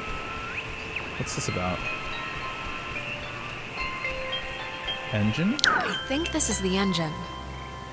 It's not even warm. Yeah, no juice. But, yeah, the bridge doesn't look particularly secure. Ren needs us. Look, it's a little scary, but Ren needs us, so... Yeah, I know. Alright, well, let's just see if we gotta take the, conveyor thing. It's been rotting here since the invention of oven. It's not...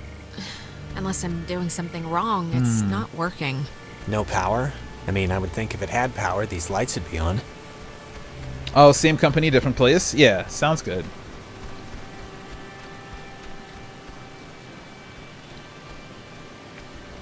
In either case, I hope that they pay you well, and I'm glad that you like it.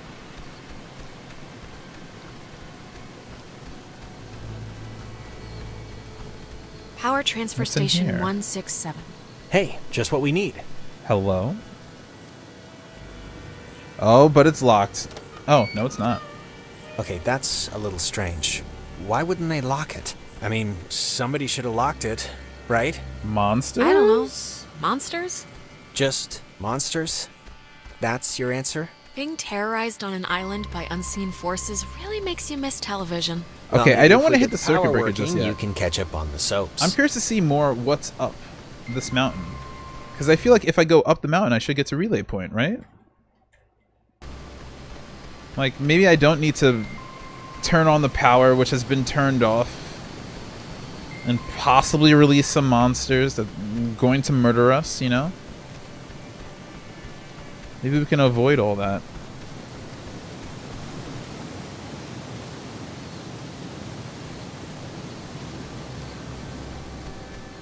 Is this a mushroom? Oh. Oh, is that a... Oh, wait, hold on. Is it one of... Maybe... X. 6. Well, how do you know you're Bobby Dunbar? I know who you are, and nothing else makes a difference. Oh. Interesting.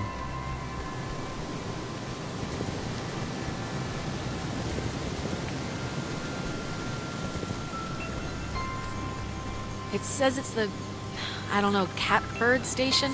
And the call sign is weird, 60.8? The dial doesn't go that far. Huh.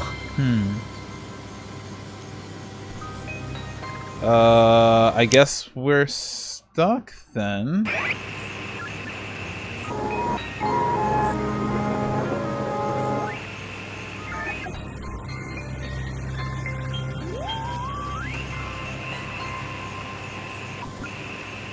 Alright, I guess we have to go back down.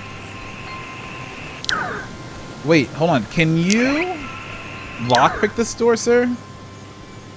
Because you were definitely lockpicking things before, but now you can't lockpick anymore? What's up with that?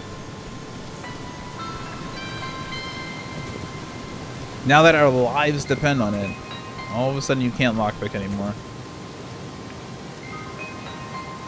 But actually, I guess to be fair, he never even lockpicked the first door, and he was taking a pretty long time to do it in the first place, so...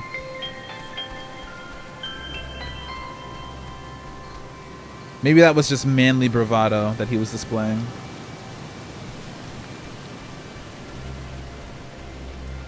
I was a little hopeful because the choices allowed... one of the choices was maybe there's another way. I found the circuit breaker. Wait, like the first thing it says is beware of overload. Do not attempt restart without supervision. So I don't know. You're supervising. Terrific. You'll be my supervisor. Supervisor Jonas. Nice job, Jonas. So what does it say to do? You've got Just a promotion. let me do it. That way, if something bad happens, you know. Okay. Okay. Sure. Thanks. We're just flipping a circuit No breaker. problem. It's all just good. that you know, kind of, your way around here. You know Ren. If someone were to get electrocuted, it should be me. Right? Exactly. It makes some kind of circus sense. True. Very true. All right. Well, here goes nothing. Very true. Hope you don't die. Oh, you're streaming on YouTube too? What's Yes, happening? sir. Why'd the lights go out? I don't know. You tell me. There's only one switch, so why didn't it work? The lamp's flickering. Do you think it's like on backup power now or something? It sounds weird too. Any ideas? Any ideas? The light kind of reminds me of that triangle thing. I don't know why. Maybe Kinda it's reminds a me of Resident transmission Evil. or something. Other than that, I don't know. Hop up and down and cry about our bad luck. Reminds me of last time I saw a demon. I can't believe this. It's locked now. It's okay. We'll just... There's got to be a way to turn the power on still.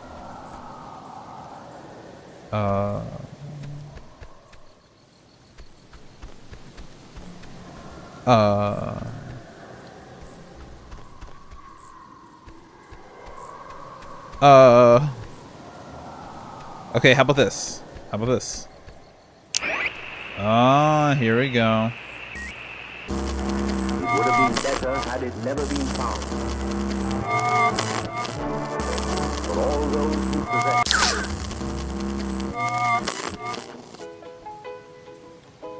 What the fuck is going on? God, I haven't heard this in forever. This is something my mom used to... I am so tired of this funhouse bullcrap. That happened right when I was reading chat and it scared the shit out of me. What the fuck?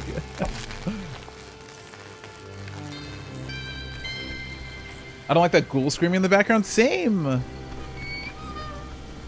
And now you're the most handsomest man on YouTube and Twitch and Kick and Facebook. Was that there before? The door opening is I worse. think the door opening and closing on its own is a little worse than a chair, Jonas. That's right. Sit in it, Jonas.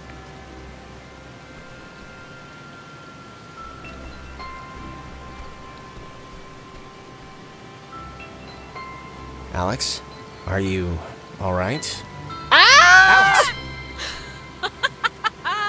Not funny. Not funny. Opposite. Total opposite of funny. Worth it. It was worth it. What a night. Huh? That prank ate. I'm just saying. Sorry about this. Yeah, sorry about this. No, I'm not saying it like it's anyone's fault. It's nobody's fault. It just happened. It's Stuff your happens. fault. Except, you know, it is your fault. Me? I think I see a pool in there. God. That If really you hadn't was jumped your into fault. That hole like a friggin' badger. That All right, really was your I can fault, see Jonas. This is partially my fault. Thank you. Thank you. Humming like a barracuda. Barracudas don't hum. Says you. Says you, man.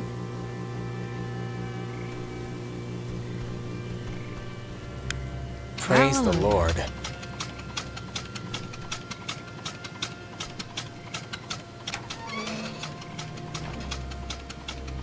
Oh, this is kind of scary. That is rickety as hell. Not Jonas and his whole obsession. Oh. He really did want to, like, he saw that hole and he was like, I'm going in. Like, he really, like, just dived. That was wild.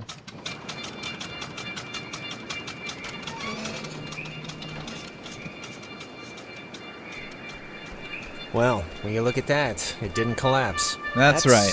One good thing that happened tonight. You were expecting it So to? you're saying you were expecting it to? I half was. But it didn't. So, you used to come here a lot as a kid, What's right? that on the to floor? the island. Oh, it's just a rock? I mean, that's what Ren made it sound like. Yeah, with my Yeah. brother. With my brother. With Michael? Yeah? Like, with your mom and dad, or...? Sometimes. Sometimes mom and dad, but mostly just him and me. Some people camp here, but it's weird. I don't know why they just leave their tent. Looks kinda dumpy. Like, I don't know, like it's been abandoned. Yeah, I can see this place being cool, like in the summer, or even in the spring. You got the park, you got the main street shops.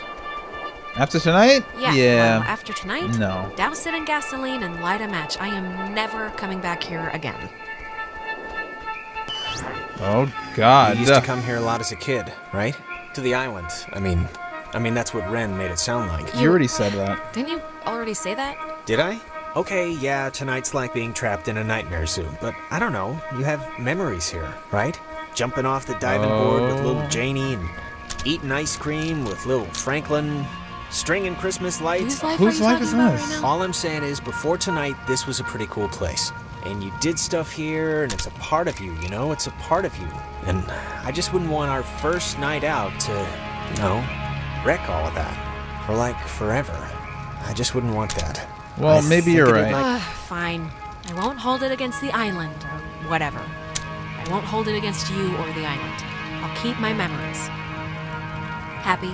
Actually, I am. Thank you. Wait, wasn't this... We passed this a minute ago, right? And it wasn't burning? I honestly don't remember.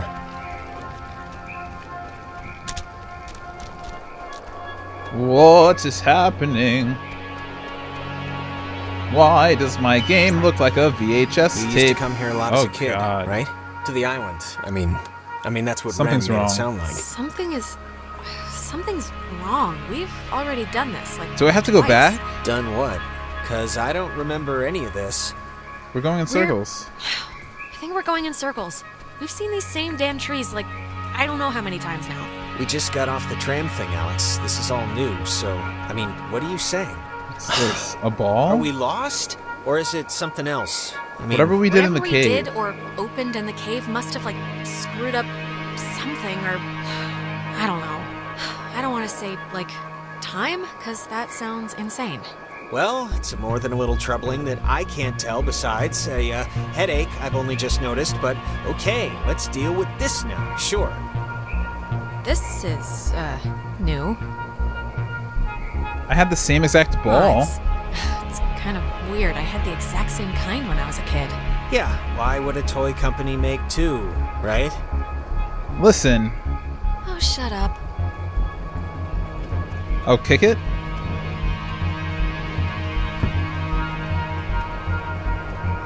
Take that. Take that, ball. What? What? So it's just... I'm taking a picture of the ball moving, not your kicking, just so you know.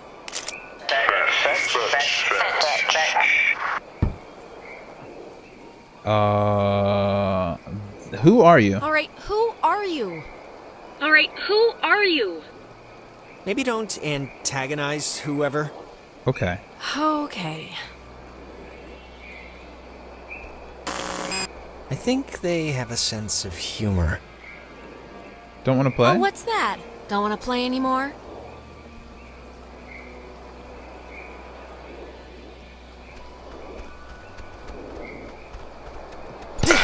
Oh!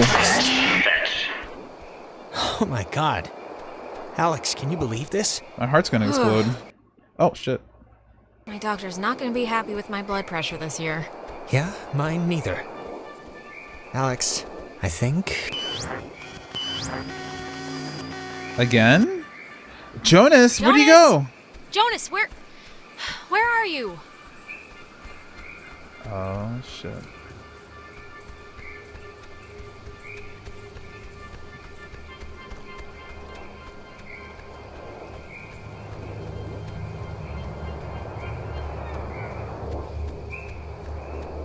Wait, what's happening?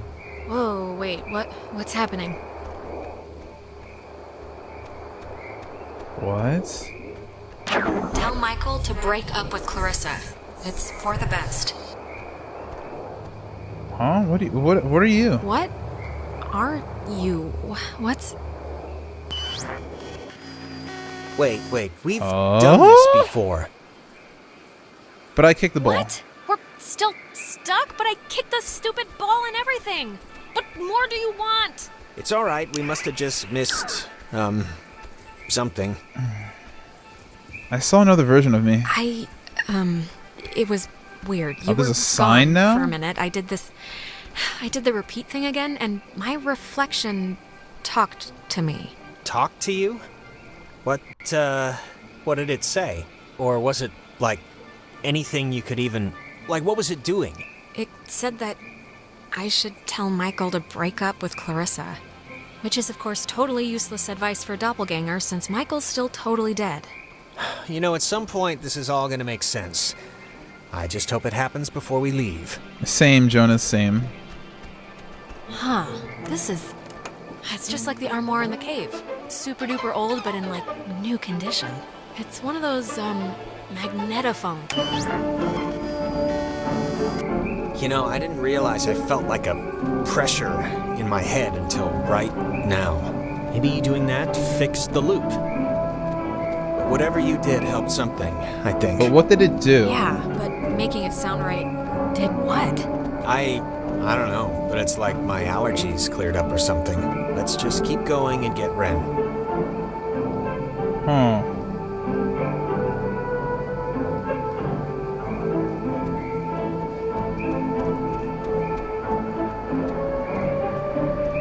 Ghosts, huh? So...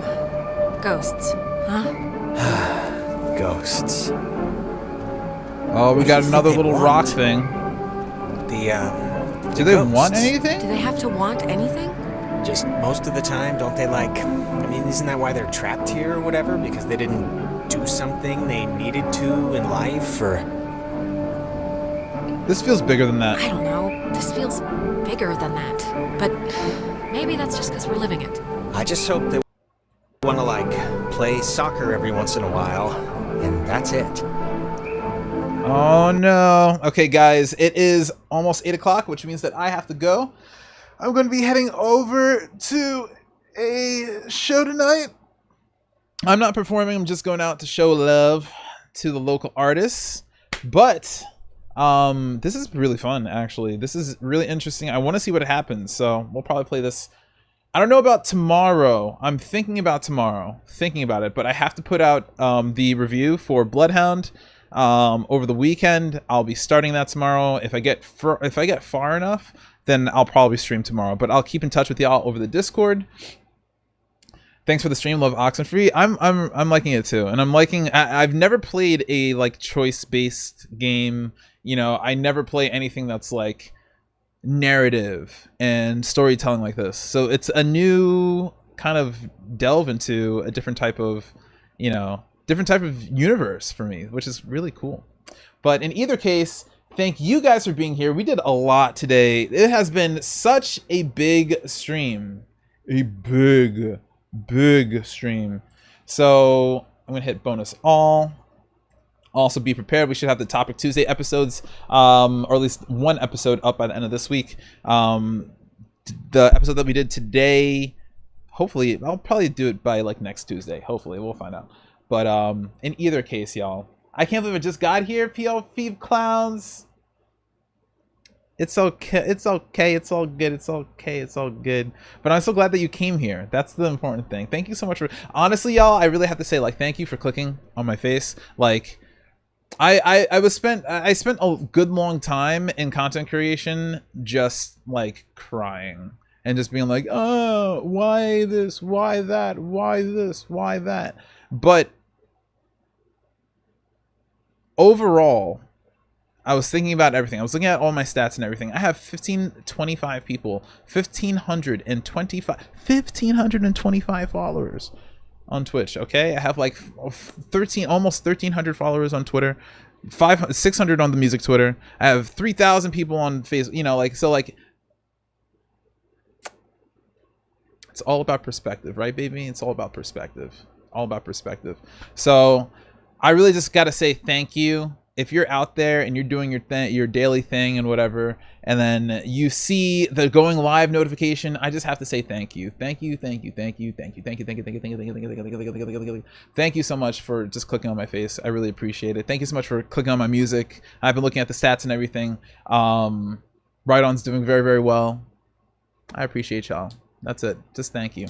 And we'll be back definitely Friday, maybe tomorrow. Maybe tomorrow. Did I bonus the cookies? Yes, I did. 29 beautiful ass people up in this motherfucking chat. Thank you so much for... And also, that's not even counting the people in the other chats. So also, we got new followers on Kick today. Hypers, Pog, okay? And YouTube's getting a little more popular. Y'all, I'm at 51 subscribers on YouTube. The next goal, I'm going to tell you guys this right now. The main place for all of my content is going to be moving to YouTube.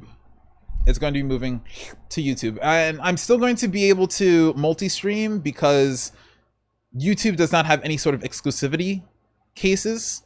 So that's good. Kick doesn't either. So that's very, very good. And YouTube, although I hate editing, it's definitely the best place for like long-lasting, like archived, like you can see everything that we've done content. And, you know, we played through a lot of games on this channel, but I feel like it would have been like super, super nice to be able to like go back to like my Castlevania game, you know, back, or even when we were playing like Gigantic before that shut down, or like back when we were playing Smite, all the Smite games that we used to play as a community. So like, I feel like YouTube's going to be the best place. We're probably going to be moving over to YouTube. So that's pretty much it. And then also, as far as like subscriptions and things like that, I'm still working out all of the like alerts and everything. I want to get alerts for all the platforms so that I can, you know, see when people so that we'll be able to see when anybody follows from any platform. And then I need to what was the other thing? Oh, and then I need to get the Ko-Fi going, because that's going to be the main place. If you're subbed over here, I'm going to be saying, come over to Ko-Fi, come over to Ko-Fi, come over to Ko-Fi, because it's just a better place to be supported. I can more easily connect to all the people that are supporters, and then also I want to put those people into my video credits when I'm putting that onto YouTube. So, y'all. So, oh wow, you do have one. I do, yeah, seriously. And I was lurking for a while. Don't worry, I lurk all the time. I lurk constantly. I'm more of a lurker than anything, and I was never social, which is a lot of the reasons why people didn't realize that I was in their chats for a long time. So don't worry, don't worry. And they better pull up. Yes, and I did bite the kick bullet, but it's not like, you know, I'm just really all I'm doing is just streaming in multiple places to get the maximum amount of visibility. That's really all I'm doing. Kick is, I think, actually doing fairly good things, surprisingly, and they're getting some, I think, deserved notice. Is it financially feasible and stable, and will it continue to be? I do not know, but it's a place where I can stream, and I can stream easily, so I like it. Yeah, and it's a better split from 50-50. And you know what? Honestly, the moment that like I see like any sort of, you know, weird business going on from like heads or something like that, you know, the devs that are making it, then I'll just cut it off, and that's pretty much it. That's super simple. But what I've seen thus far is that like I've seen heads of the site that are very attentive. They're excited to blow Twitch out of the water, although it still uses elements of Twitch API, which is interesting, or Amazon Marketing AI, which API, which is interesting. And then I'm also just seeing creators that I respect that have gone over there and are receiving a much better reception than on Twitch. So that's just how it goes. Oh, and I was talking about Ko-Fi. Oh, got you.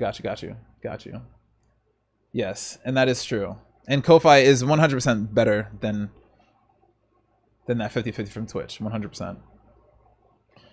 And I don't trust Kick. I don't know how much I can, you know, how much I can say. All I can say is the stuff that I've seen thus far. And while like Trainwrecks has definitely given me like red flag vibes, like just seeing how the site has grown ever since it was announced back in, what was that, February, March, something like that. It's been doing fairly well, and it's been growing a lot actually. So, and but anyway, y'all, thank you so much for being here. I got to run out of here because it is 8 o'clock, so I won't be. Let me see. Actually, let's see if we can raid someone real quick. We talked about so much during Topic Tuesday too. Lovely, and this one is good for the chat. It's good for our contestants as well. How do you put Such your a socks day, on? such Socks a first, day. Then shoes. You do socks, Well, no, sock, shoe. I do my shoes and then socks. Yeah, That's see, it. I'm like, where are you going with this? Do you put your socks before your shoes? Do you put your socks on after your shoes? Well, yeah. I mean, you know, what I like to do is I like to put one sock on and then one shoe, walk around the apartment, see how it feels, right? Then put the next sock on, change the shoe, judge. Ooh, you know what? See if I like the flow. See if I like. Yessie is on. I love Yessie. Can you hate me? Okay. We're gonna raid Yessie. All right.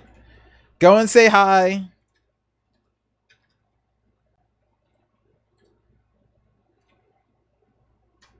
She's absolutely wonderful. Okay. I don't know if that went through. Did that go through? Oh, / kick. What am I doing? Bitch, you know I done. Bitch, you know I done.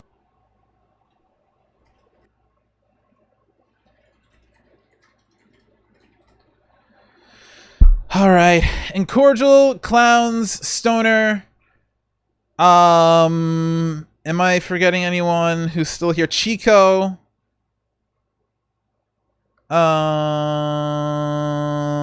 And anyone else that I did not mention. I'm so sorry if I'm not mentioning you. But thank you so much for being here. Peace, love, regression. Bye.